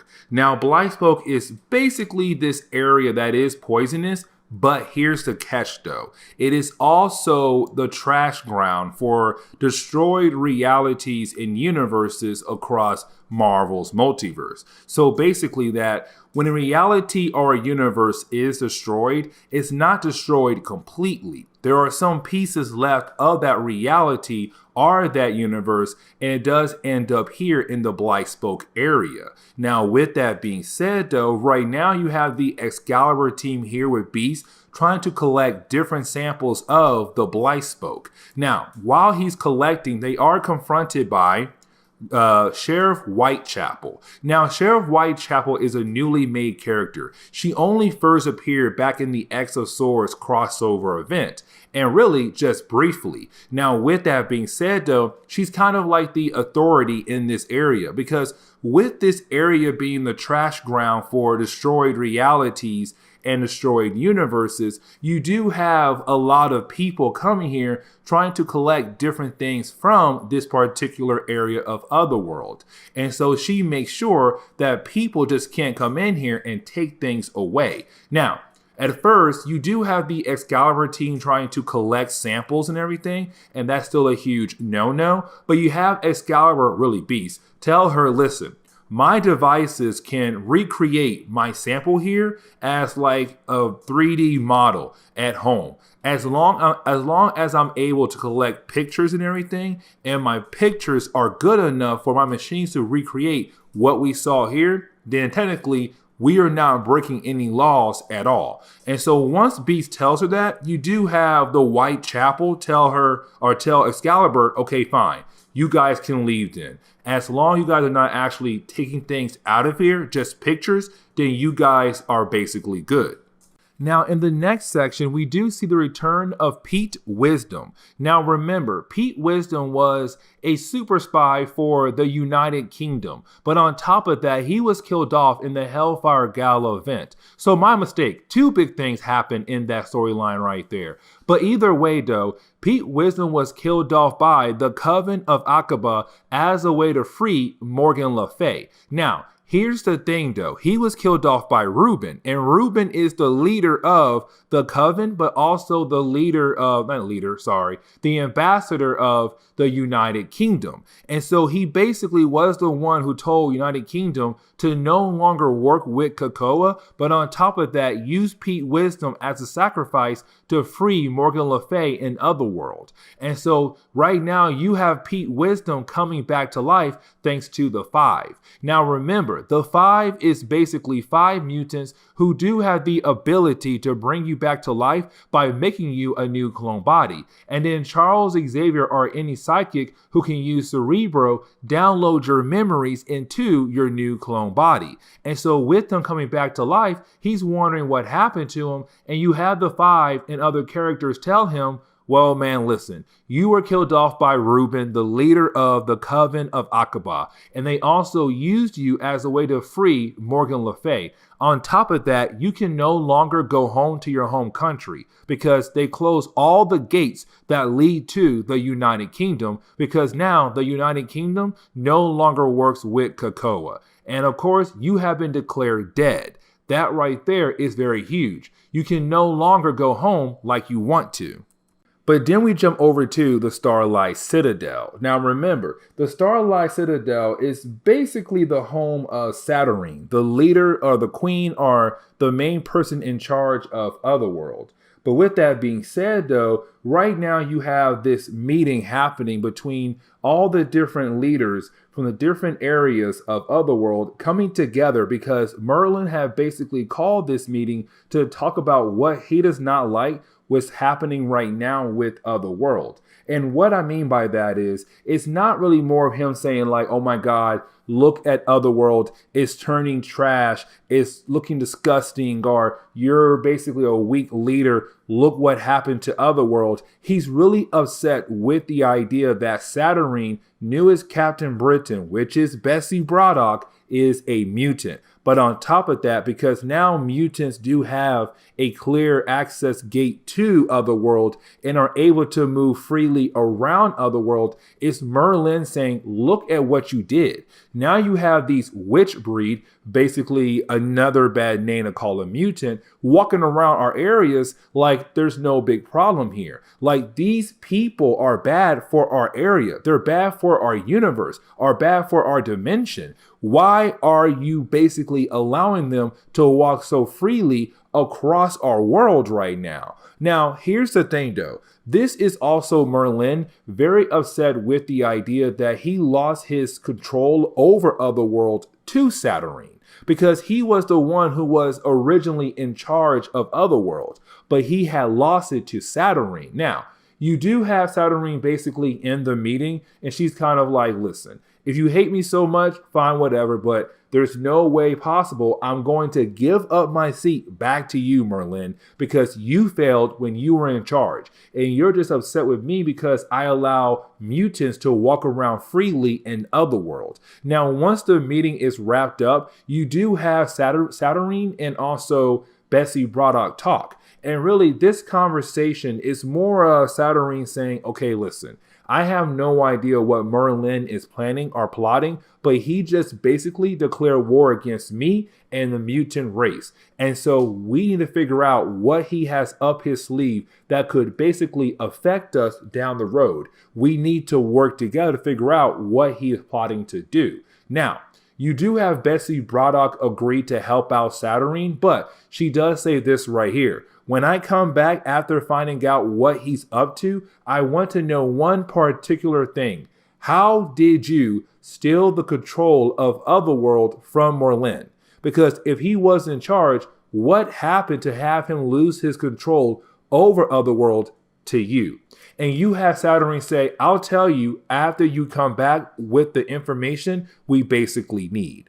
And so you do have the Excalibur team make their way over to Merlin's tower. Now, when they do arrive at Merlin's tower, this is the perfect time. And the reason why, because Merlin is not there, which means that they are able to move freely without the idea of worrying of him appearing and coming after them for basically breaking inside his tower. Now, while they go inside his tower, they do start off in the dungeon, where of course they do free all the prisoners that Merlin has taken over the years, but didn't get to his actual room. Now, at first, the room is locked up, but thanks to Gambit stealing some particular cards from Saturnyne, he was able to bust open the lock to let Excalibur actually move inside to look around and figure out what Merlin is basically plotting to do against the mutants, but also Saturnyne as well. But while they're looking around, they do find this particular well.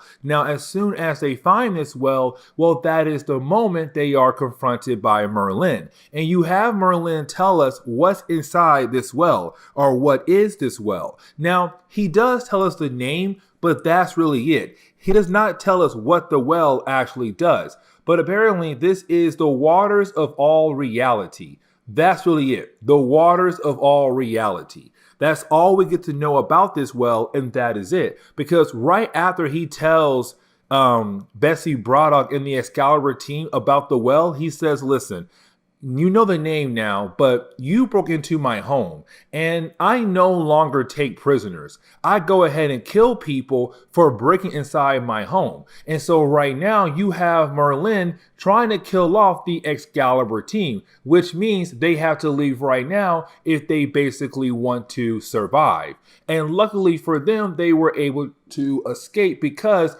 they were able to use Richter power to travel underground, where they do find a random train and a random train track. And of course, they're able to get away from Merlin before he's actually able to kill them.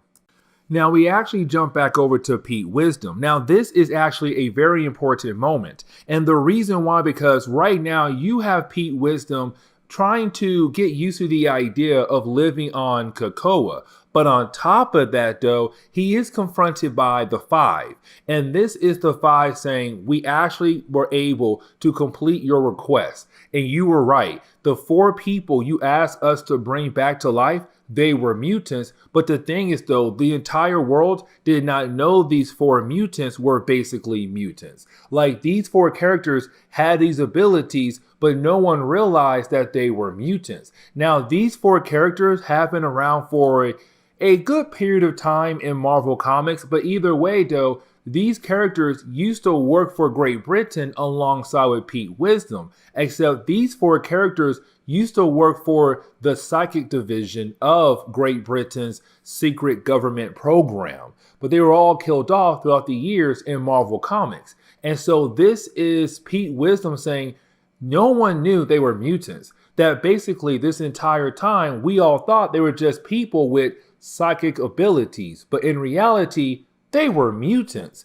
And now I'm going to bring them back, and we're going to make Great Britain pay for forgetting us, getting rid of us, but also ending all connections with Krakoa. They're going to make a new team called Strike, and the Strike team will be going on different missions to make Great Britain pay for what they did. But then we jump back over to Merlin. Now remember, Merlin's still plotting something against Saturnyne and also the mutants, but we have no idea what this man is actually plotting to do. But that is the moment you do have Merlin actually go back to his dungeon, where he says, listen, there is one particular area that is so defended by magic that it cannot be easily overcome. And the good thing, those mutants or witch breed did not find this particular area and try to break it open, because in this area, he's holding a prisoner, a very special kind of prisoner. And this prisoner is King Arthur.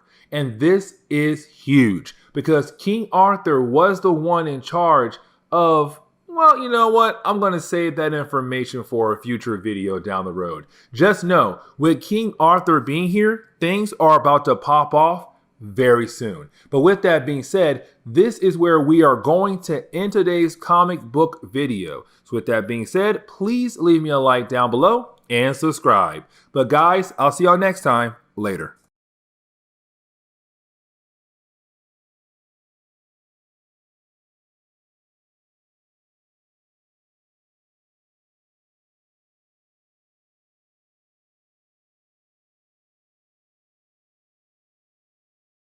And so getting into today's storyline, we actually do pick up with Betsy Braddock. Now, when we do, this is really more of Betsy Braddock having a nightmare. Now, this nightmare really does show us the different kind of problems that the Excalibur team is facing right now in their own book. And honestly, they do have a lot of different problems going on. Now, while she's having this nightmare, well, that is the moment she does wake up and realize that somebody has arrived to the island. And of course, that person is Dr. Doom. And so she does tell the Excalibur team, hey guys, wake up. We have a visitor. And that visitor is Dr. Doom. Now, when it comes to Marvel Comics, this is really not the first time you had Dr. Doom asking for help from an Excalibur team, because in the past we had different versions of Excalibur teams, and sometimes Dr. Doom would come by and ask for their help. And so it would make sense that with this new Excalibur team being around, it's about time for Dr. Doom to come around and ask for their help. Now, what is Dr. Doom is trying to do right now is that he's trying to go to Otherworld. Now, when it comes to Otherworld, the access to Otherworld is very limited, but there is a way for mutants, but the gate has to realize that you are a mutant, because the gate was made by Apocalypse and a few other people, but for the gate to actually let you go through to access Otherworld, you have to be a mutant. But what Dr. Doom is trying to do right now is that he's trying to go to Otherworld because Morgan Le Fay had basically left Otherworld. Now remember, Morgan Le Fay was the original main bad guy of the series, and she did have this Coven Akkaba go around and do her dirty work. Now, in the earlier books we have covered so far, she had come back after the Excalibur team had basically defeated her. Now, when she did come back, it was part of a ritual, but don't worry, the person who died is okay. But she did come back, and she now escaped Otherworld to, of course, supply her evil schemes down the road. But this is Dr. Doom saying, listen, I need to go into Otherworld and actually access her castle, because she has something in there that I want. And so I need to use your gate to basically go into Otherworld. Now, like I said earlier, for Dr. Doom and humans to actually access Otherworld, they have to use the gate that the mutant race had made, but you also have to be a mutant, or a mutant must be with you so that you'll be able to actually access the gate. And with Dr. Doom not being a mutant, he really can't access the gate, but he tells us that he had basically grabbed a baby from his home country who is a mutant, which meaning that if he holds on to the baby and walks towards the gate, he'll be able to actually use the gate. Now, for the Excalibur team, they're kind of like, hold up, man, you got a baby here. Like, whose baby is that? We know it ain't yours, so whose baby did you kidnap? Either way, you did have the Excalibur team tell Dr. Doom that if he wants to access Otherworld, then they have to go with him, because Otherworld is protected by Saturnyne and her people, and right now the Excalibur team is her people. And so Dr. Doom realized he has no choice but to basically let Betsy Braddock and the Excalibur team come with him as he travels to Morgan Le Fay's castle looking for a certain kind of item. And so we did actually pick up with Dr. Doom and the Excalibur team. Now, when we do, we actually do see them right now in Otherworld, but on their way over to where Dr. Doom believes that Morgan Le Fay's castle should be at. Now, if you're wondering how in the world does Dr. Doom know where her castle is actually at, well, let me explain. So in older Marvel comics, it was established that Dr. Doom would go back in time to basically meet Morgan Le Fay to basically have her teach him how to use magic. Now, over time, the two characters would somewhat fall in love with one another. Honestly, I say love very loosely. It was really more of he went back in time to do some dirty things with her, and in return, she taught him magic. Yeah. how it went. Either way, though, this is Doctor Doom going back to where he believed the castle should be at. But when they actually get there, well, the castle is gone. And the question is, though, where did it go to? Now, when it comes to Doctor Doom, he's kind of like, okay, if Morgan Le Fay is back, there's a possibility that Merlin may have a hand in what happened to her castle. Now remember, Merlin is this powerful wizard who used to be in charge of Otherworld, not Saturnyne. But Saturnyne was able to take that role away from him, and she became the actual leader or protector of Otherworld. Now Merlin wants that role back, and so right now we're seeing him behind the scenes in other books trying to do something big to get that role back from Saturnyne. Now, with all that being said, though, you did have Doctor Doom mention Mordred. Now, Mordred is actually the son of King Arthur, but Mordred is a very evil son of King Arthur. But this is Doctor Doom saying, if Morgan Le Fay is back, there is a possibility that Mordred is helping her in some kind of way, because usually whenever she has some kind of master plan up her sleeve, he's also involved as well.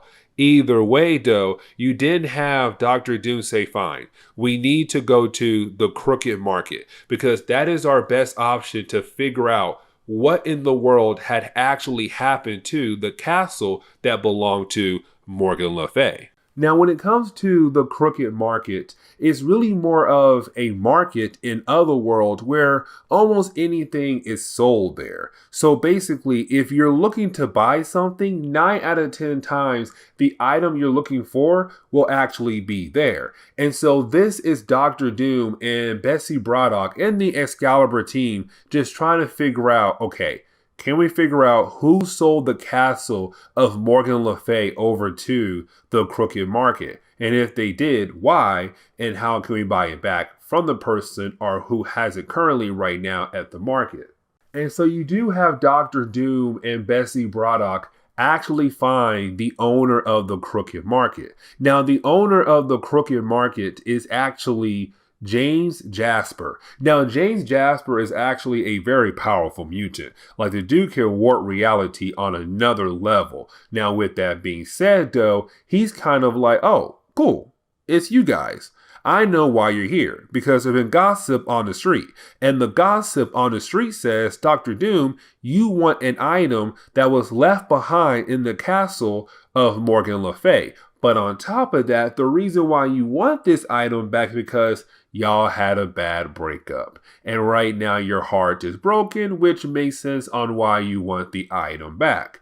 And so you have James Jasper showing off his warping reality abilities, but also showing Dr. Doom and Betsy Braddock, Captain Britain, that basically he has the item that Dr. Doom wanted back, which was a box. Now, we have no idea what's inside the box, but we're left to believe that whatever inside that box could be a very powerful item that could, 1, help Dr. Doom out, 2, could help Morgan Le Fay out, or 3, do something even worse. And so this is Betsy Braddock really wondering if she can trust Dr. Doom with whatever item is inside that box or not, because she wants to make sure that this is not Dr. Doom down the road teaming up with one of their enemies to basically help the bad guys or other bad guys get rid of Excalibur or get rid of the mutant race. Now, while you have those 3 characters actually talking to one another, well, that is the moment they were actually attacked by a Fury. Now, a Fury is basically a robot that was made by a different James Jasper from a different universe in Marvel's multiverse. I want to say from Earth 258. But basically, in that universe, a Fury was made by that James Jasper to go around and kill off any other super being so that he'll be the only one. Now, that was a different James Jasper. This one right here is the main Marvel Universe James Jasper. And he does have a Fury as well, but it's not that one right there. And so this Fury is actually attacking the Excalibur team and Dr. Doom because it believes that basically they have an alliance with Mordred, the evil son of King Arthur. And so with that, they're kind of like, what's happening right now? Why in the world does it believe that we have formed some kind of alliance with Mordred? Is Mordred back as well? What's happening right now? And there are other theories there as well, fighting against the Excalibur team. Either way, once they're actually able to kind of deal with the theories, because you do have Betsy Braddock remind the theories that when they're in Otherworld, they are basically citizens of Otherworld. But Saturnyne is still in charge of Otherworld, and of course, she works very close to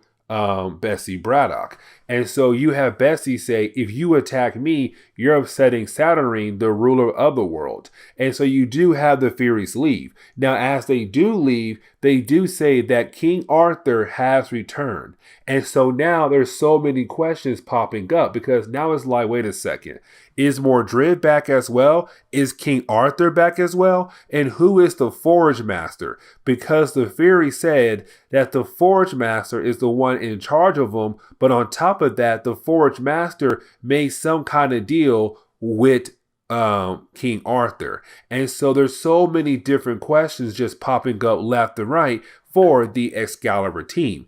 Either way, once they're able to kind of realize that, okay, all this some hot mess, you do have James Jasper actually offer Dr. Doom the box that he wanted so badly for almost free. They did make a deal, but that deal will come in effect down the road later on in a later video.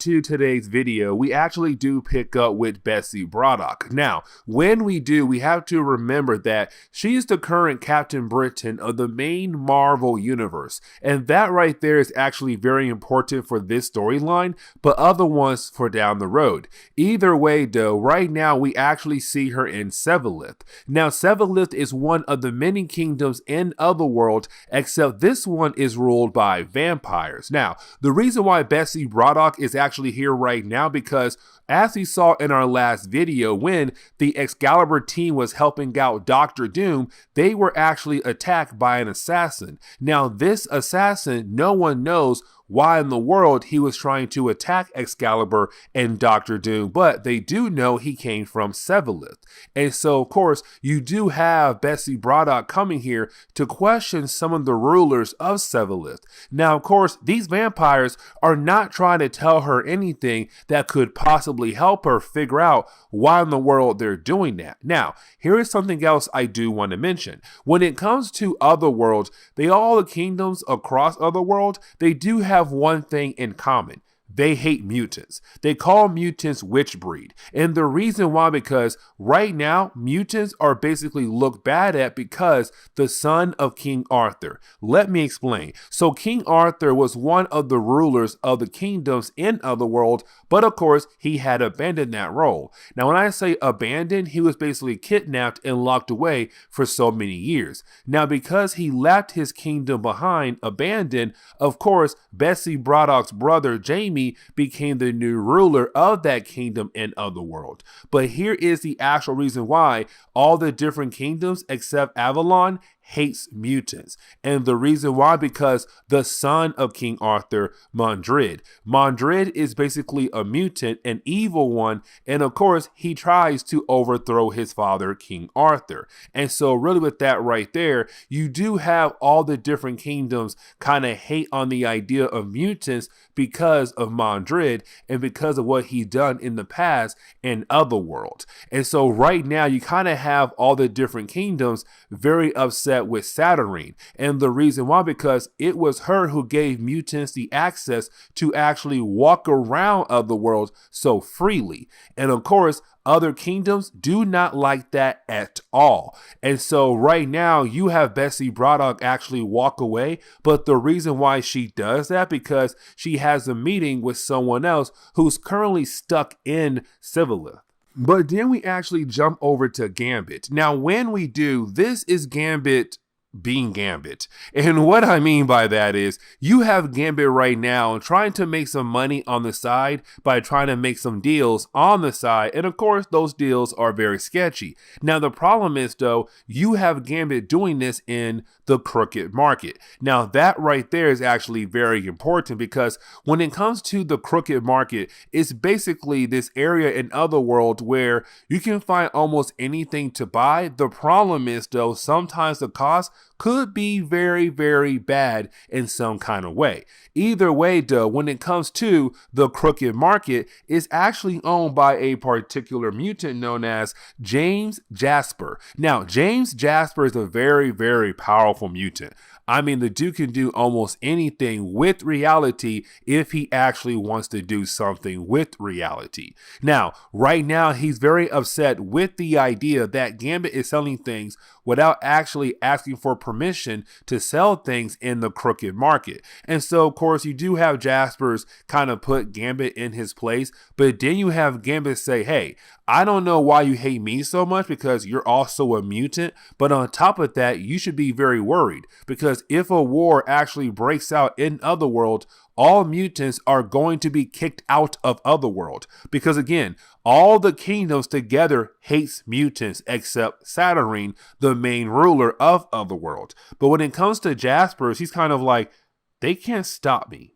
Like, you do realize I can do almost anything with reality. I want to see them try and kick me out of Otherworld. But then we actually jump over to Jubilee. Now, when we do, we actually do see Jubilee right now in another kingdom called the Floating Kingdom that belongs to Lady Roma. Now, Lady Roma is actually the daughter to Merlin, the main guy who's trying to basically start a war to hopefully get rid of Saturnyne so that he'll be able to actually become the new ruler of Otherworld. Either way, though, right now you kind of have Roma and Jubilee talking about Jubilee's child, Shogo. Now, her child was a baby, but the problem is, though, when he came into Otherworld, because of him being a baby and having a huge imagination, he was basically turned into a dragon. And so you have Roma kind of makes this case where she's saying, listen,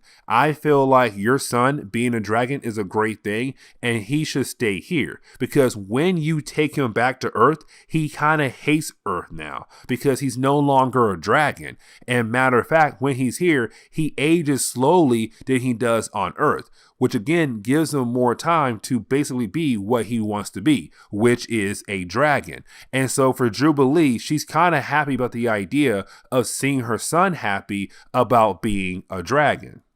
But then we actually jump back over to Betsy Braddock. And when we do, we actually see her meeting up with Death. Now, Death is actually the one of the many children of Apocalypse, one of the sons of Apocalypse. Now, when it comes to Death, he's actually being held hostage in some kind of way in Severlift. Like, he's not really a hostage, but they won't let him go. But on top of that, they don't tell him everything he needs to know. Either way, she came to him asking him a question like, hey, do you have an idea who sent that assassin who was trying to kill me and the rest of my team and Dr. Doom a while back? And of course, when it comes to Death, he has no idea what's going on. Like, yes, he knows that right now a war is brewing in Otherworld and all these different kingdoms are about to attack one another. But on top of that, all these different kingdoms have one thing in common. They all hate mutants. But when it comes to Death, he's kind of like, listen,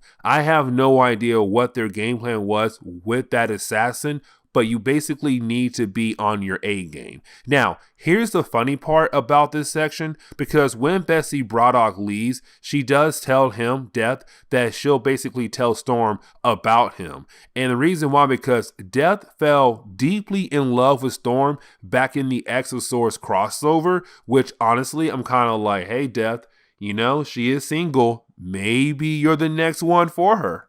Now, as you have Betsy Braddock trying to lead Savalith, well, of course, she's being attacked. She's being followed at first, but once she realized that she is being followed, or when they realized that she realized that she's being followed, you do have these assassins of Savalith once again trying to kill her off, but she was able to escape. Now, after that, she does meet up with the rest of her Excalibur team, and when she does, this is her really telling her team, hey guys, listen.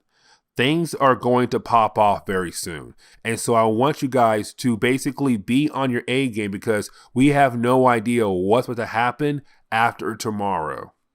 And so what's happening right now is that basically you have the trial over the false Captain Britons. Let me explain. So originally in Marvel Comics, you only had a Captain Britain, the one from the main Marvel universe. But over time, Marvel established the Captain Britain Corps, which was basically all the different Captain Britons across the multiverse coming together. Now, here's the thing though. All the different Captain Britons across the multiverse were the same person, Brian Braddock, the brother to Betsy Braddock. But back in 2015, when Jonathan Hickman gave us Avengers, New Avengers, but also Secret Wars, he basically destroyed the Captain Britain Corps. Now, when Marvel did reboot, the question was, hey, are you going to bring back the Captain Britain Corps? And of course, they did not. But then when Betsy Braddock became Captain Britain, that changed everything.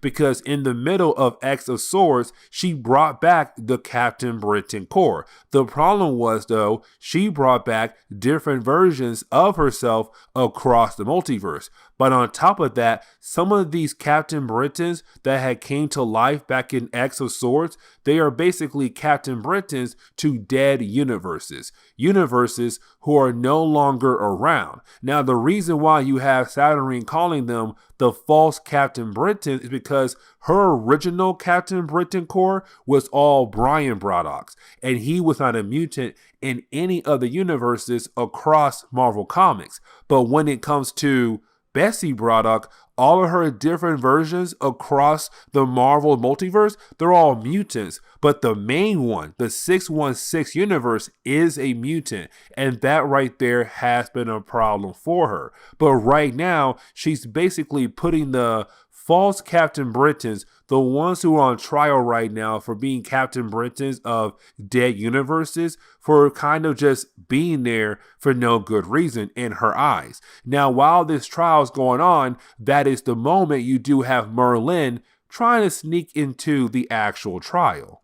And really, this is Merlin trying to basically set a war in motion between Saturnyne and the rest of the kingdoms in Otherworld. And the reason why I say that, because you have Merlin actually reveal, of course, King Arthur, because we saw that 2 videos ago that the man had King Arthur basically buried in some kind of dungeon. But now here's King Arthur trying to reclaim what he lost, his kingdom, Avalon, Camelot. And so right now, this is him saying, I'm here to help Merlin get rid of Saturnyne because there's no way we should have these mutants here basically in our dimension. But on top of that, I hate the idea of my kingdom right now being controlled by a mutant, of course, being Jamie Braddock. And so right now, this is him saying, I'm here to reclaim what I have lost. Now, you do have Betsy Braddock actually talk to him or try to talk to him to hopefully not lead into a battle.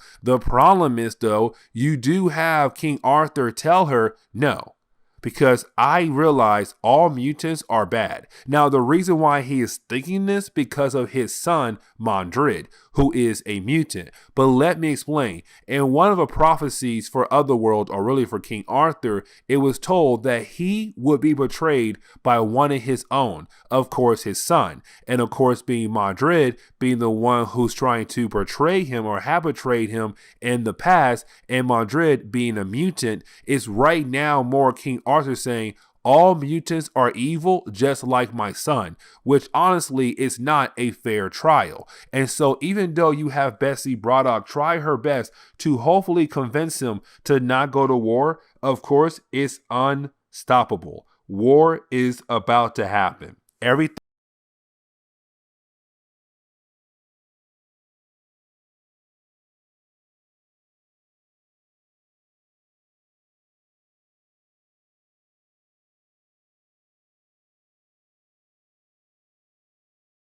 But getting into Excalibur number 25, you would think that we would actually pick up right in the middle of the war that's happening in Otherworld. We don't. Instead, we actually do pick up with Betsy Braddock right now having lunch or dinner with her ex-boyfriend Thomas Lennox. Now, when it comes to Thomas, he actually first appeared back in 1983 in Daredevil's number 3, but he died a while back. Now, with that being said, when it came to Thomas, he was actually part of a team known as Strike. Now, Strike was more of a team full of psychics that worked for Great Britain. Now, on top of that, they would gain intel for Great Britain to use to hopefully take down their enemies. Now, here's the thing. The entire Strike team was just brought back to life for the first time in a very long time in Marvel Comics in the earlier parts of this series. Because I want to say they all died back in the early 1990s or late 1990s.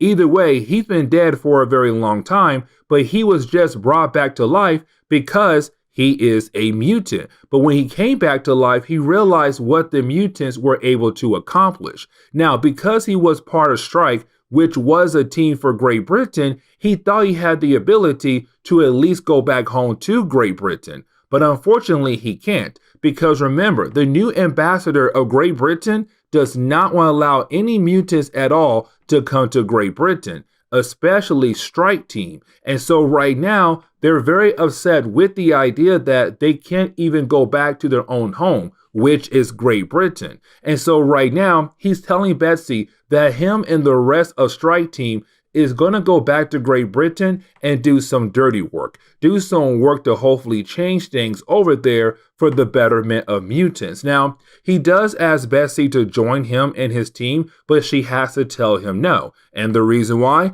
Because the war in Otherworld. And so this was kind of like her taking a small break, but now she'll go back to Otherworld and begin the war or deal with the war against King Arthur and Merlin. But then we see Betsy Braddock actually go back to Otherworld. Now, when she does go to Otherworld, she does go to Avalon, the kingdom of Avalon. And the reason why, because it's technically still owned by her brother, Jamie Braddock. Now, with that being said, when it comes to Otherworld, we have to remember that it is connected to every single universe in Marvel's multiverse. But on top of that, when it comes to Otherworld, you do have all these different kind of kingdoms left and right in Otherworld as well, like Avalon. But right now, currently, Avalon belongs to Betsy Braddock's brother, Jamie. Now, with all that being said, King Arthur was the original ruler of Avalon, but when he had disappeared, of course, the mutants stepped in and took over. Now, here's the thing. King Arthur did team up with Merlin because Merlin wants to regain control of Otherworld. And so right now, he's trying to remove Saturnyne from the Citadel. Because remember, the Citadel is the central point to Otherworld. And technically, if you're going to be in charge, you'll be inside that place right there. And so he's trying to remove her so that he'll be able to take over that area. And once he does that, his next goal is to help King Arthur take over Avalon once again. And so right now, you do have the Excalibur team coming together, trying to make a plan to figure out how they're going to win this war, but to also make sure that Merlin pays for what he has done. Now, here is one key thing I do want to point out. Betsy Braddock says this: if she fails, that means just her alone, make sure the gate to COPPA is closed down. Because what she wants to make sure that Merlin and his army will not be able to actually go over to COPPA and try to kill off more mutants. And so then we actually jump back into the war. Now, when we do jump back into the war, of course, it's one of those big crazy battles. Now, let's not forget, Betsy Braddock is technically the leader of the Captain Britain Corps. Now, remember, when it comes to the Captain Britain Corps, it's been around for years and years and years in Marvel Comics. And originally, it was started by Brian Braddock her bigger brother. But back in Jonathan Hickman's Avengers and New Avengers, well, the Captain Britain Corps was erased completely because the entire multiverse died. Now, when the multiverse came back, there still wasn't no Captain Britain Corps until Betsy Braddock became the new Captain Britain. And thanks to her time being Captain Britain, she brought back the Captain Britain Corps, where right now you see all these different Captain Britons, which is really just her from different universes across Marvel's multiverse. Now, with that being said right now, when it comes to the battle is getting harder and harder for Excalibur. And the reason why? Because of Merlin's anti-magic. It's right now hurting Saturnyne, but also doing heavy damage to Excalibur and their forces. And so right now they have to retreat. But unfortunately, they have to retreat back into the Citadel. Now that is the problem though, because if the Citadel falls, that means the only thing left they have in Otherworld is Avalon, which is right behind the Citadel. And so right now they're hoping that they can try to push back King Arthur out of the Citadel and to hopefully regain some ground here in this war. Except the problem is though, the forces of King Arthur and Merlin are just still too strong. And so even though they have retreated back into the Citadel, but thanks to Merlin's anti-magic or anti-magic, whatever you call it, he technically just knocked out Saturnyne. Now honestly, he didn't knock her out, but it's her trying to push back the anti-magic. And so right now she is some kind of deep meditation right now. Either way right now, when it comes to a Citadel, they have to abandon the Citadel. They have to get everybody out of there. Now, here's the big thing though. You do have Betsy tell her team to leave. Get out of there now and head back to Avalon. She tells her brothers to go ahead and grab Saturnyne because she wants to stay behind and have a conversation with King Arthur. And what she wants to do to King Arthur is tell him one thing, that she will not let Avalon fall. She would not let him take over Avalon with full of hate. Meaning that he may try to regain Avalon, but when he tries to regain Avalon, she wants to make sure it's not out of hatred, but because he wants to actually work alongside with the mutants. But we already know when it comes to King Arthur, he does not want to do that at all, because let's not forget, King Arthur hates mutants with a passion because of his son, Mondred. And the reason why, because he was told down the road that one of his kids, which was Mondred, would betray him. And because Mondred was a mutant, that began the hatred towards the mutant race. And so right now, when it comes to Betsy, she's telling him, you may get Avalon back one day, but it won't be out of hatred. It will be more of you trying to work with us, actually. Now, once she says that, she does leave him behind. She does grab Saturnyne, and they all retreat back to Avalon for one final stand. Now, when it comes to our Excalibur team, they really thought that if they go back to Avalon, everything is going to be okay now because they now have retreated and Merlin got what he wanted, which was the Citadel, because now that means he's technically the ruler of Otherworld. But let's not forget, Merlin did make a deal with King Arthur and saying, listen, if we work together, I'll make sure you'll get Avalon back. And so right now it's Merlin telling his forces, even though we did regain the Citadel, we're not done here yet. We told King Arthur we will help him regain what he lost, which is Avalon.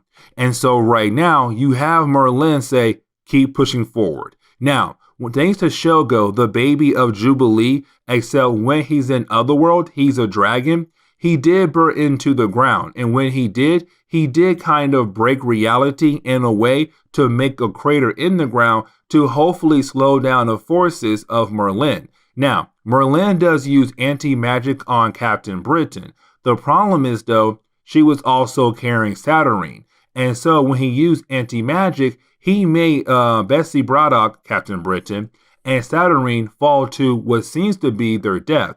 But except they don't die, actually. Now, we come to find out that when it came to Captain Britain and also Saturnyne, they did fall, but they fell into the Sea of Secrets. Now, when it comes to the Sea of Secrets, honestly, not much is known about this place. But you have Saturnyne tell Betsy Braddock that they're going to be stuck there for a while. And because they're going to be stuck there for a while, it's right now Saturnyne telling Betsy, let me explain to you how I became the rightful ruler of Otherworld, how I was able to remove Merlin and gain control of being in charge of Otherworld. Because again, we're going to be here for a while. And so getting into Excalibur number 26, we actually do pick up right now with Merlin as the ruler of Otherworld, because right now he is sitting on the throne in the Citadel. It is his to rule. Now, when it comes to his forces, he won. It's technically over. The war is over. But when it comes to Merlin, it's not over yet, because he wants to make sure that one, the witch breeds, which are mutants, they have left Otherworld completely. He does not want one mutant in Otherworld at all. Two, he wants Saturnyne dead or brought to him to become a captive for him to use for some unknown reason. And three, he told King Arthur, hey, I'll make sure you get Avalon back. And so right now, he wants to make sure that all three of those things have been accomplished. And so he tells his forces, until all of those things are done, we haven't won anything at all yet. So do not come to me and say, hey, boss, we won. No, we haven't. The game still goes on. But then we jump over to Avalon. And of course, it's still being ruled by Jamie Braddock. But when we do jump back over to Avalon, we actually do see Betsy Braddock and Saturnyne coming back. When they do come back to Avalon, you have everybody excited. Because remember, when it came to Betsy Braddock and Saturnyne, they just fell and no one knew where they went to. Now, of course, we know where they went to, but now they're back in Avalon. Now, with them being back in Avalon, you have Betsy tell Saturnyne, tell everybody what you did. Tell them how in the world you technically became the ruler of Otherworld, because they have the right to actually know. And you have Saturnyne say, fine, I'll tell everyone. And it all starts with Brian Braddock, the original Captain Britain. And so this begins the crazy story of Saturnyne. So we have to jump back to Avengers and New Avengers. And the reason why, because back then the Beyonders were going around destroying the multiverse, but they were also destroying Otherworld as well. Now, when it came to Saturnyne, she did not want to die, which honestly, I don't blame her. And so she had a way out of Otherworld so that she would not die with Otherworld. And her way out was a map maker. Now, map makers have the ability to travel across the multiverse because they're mapping out the multiverse. And so right then and there, you had Saturnyne use the map maker as a way to escape so that she would not die along with Otherworld. Now, she did crash somewhere in the multiverse. Unfortunately, I have no idea. But when she did crash, she was visited by the spirits of Roma and Merlin. Now, Roma is the daughter of Merlin, but apparently at that point in Marvel Comics, Roma was the person in charge of Otherworld, but technically she was a puppet to her father. And so even though she was the ruler, technically her father was the ruler. And so you had Roma come to Saturnyne with the idea of removing her and her father out of the way so that Saturnyne could be the one in charge of Otherworld. And so what Saturnyne did was she used the powers of the map maker to change things up, to change the reality of Otherworld once it finally came back, so that when it did come back, she'll be the one in charge, but Merlin and Roma would just have kingdoms instead. And so that is how Merlin lost his power to Saturnyne. Technically, he never had the power, but at the same time he did, because he was controlling his daughter. Either way, when it came to the rest of the pieces of the map maker, she put those pieces in the Blight Spoke. Now remember, the Blight Spoke is an area in Otherworld where pieces of dead realities just land there. And so she thought it'd be a good idea to put the pieces of the map maker there. And so right now, when it comes to Betsy Braddock, she's very concerned because if Merlin figures out where those pieces are at, he could use those pieces as a way to defeat the Excalibur team and win the war. But then we see the Excalibur team actually go back to Earth, the real Earth, the main Marvel Universe Earth. And the reason why, because right now, when it comes to Great Britain and Krakoa, literally the tension between the two countries is getting very high. And the reason why, because the lighthouse that belongs to the Braddock family had changed. Now, the way it looks right now is kind of concerning to Great Britain, but also the Coven of Akkaba. And the reason why, because it looks kind of messed up. And so right now, Great Britain kind of wants answers from Krakoa, because the lighthouse does belong to Betsy and Brian Braddock, but they were in Otherworld. And so when they come back, they're saying, listen, the lighthouse is no way going to be harmful towards Great Britain nor the Coven Akkaba. Technically, the lighthouse is okay. It's just showing us what's happening right now in Otherworld. That technically right now in Otherworld, Saturnyne is no longer in charge. Merlin is in charge. Now, Betsy Braddock is saying, I want to go back, but I want to go back with an army. Now, Charles Xavier and Emma Frost, they're trying to say no. And the reason why, because they want Betsy Braddock here to kind of regain the lost alliance that was between Great Britain and Krakoa. Because when Krakoa became a nation, Great Britain was one of the first few countries to say, hey, we look at the mutants, we say they can have their own nation, and we'll have a trade deal with them. But ever since the Coven Akkaba got into the government system of Great Britain, well, then Great Britain said, we are no longer going to work with Krakoa at all. And so right now, it's Emma Frost saying, I need you to stay here. And the reason why, because technically you are the captain of Great Britain. You have to be here so that we'll be able to rebuild our lost alliance. But for Betsy, she's like, no, because right now Otherworld needs her. And so she leaves with her team because right now that's all she can get. Because of Charles and Emma, Otherworld is not really a main concern. Krakoa is their main concern. And so for Betsy, she has no choice but to go back to Otherworld to deal with this problem. And so to wrap up today's video, or really begin the process of wrapping up today's video, but also wrapping up this series, we actually have to remember some things that are very important for this storyline, but also the final battle that's going to happen in Otherworld. Because right now, when it comes to Excalibur, the only thing they have left right now is literally Avalon.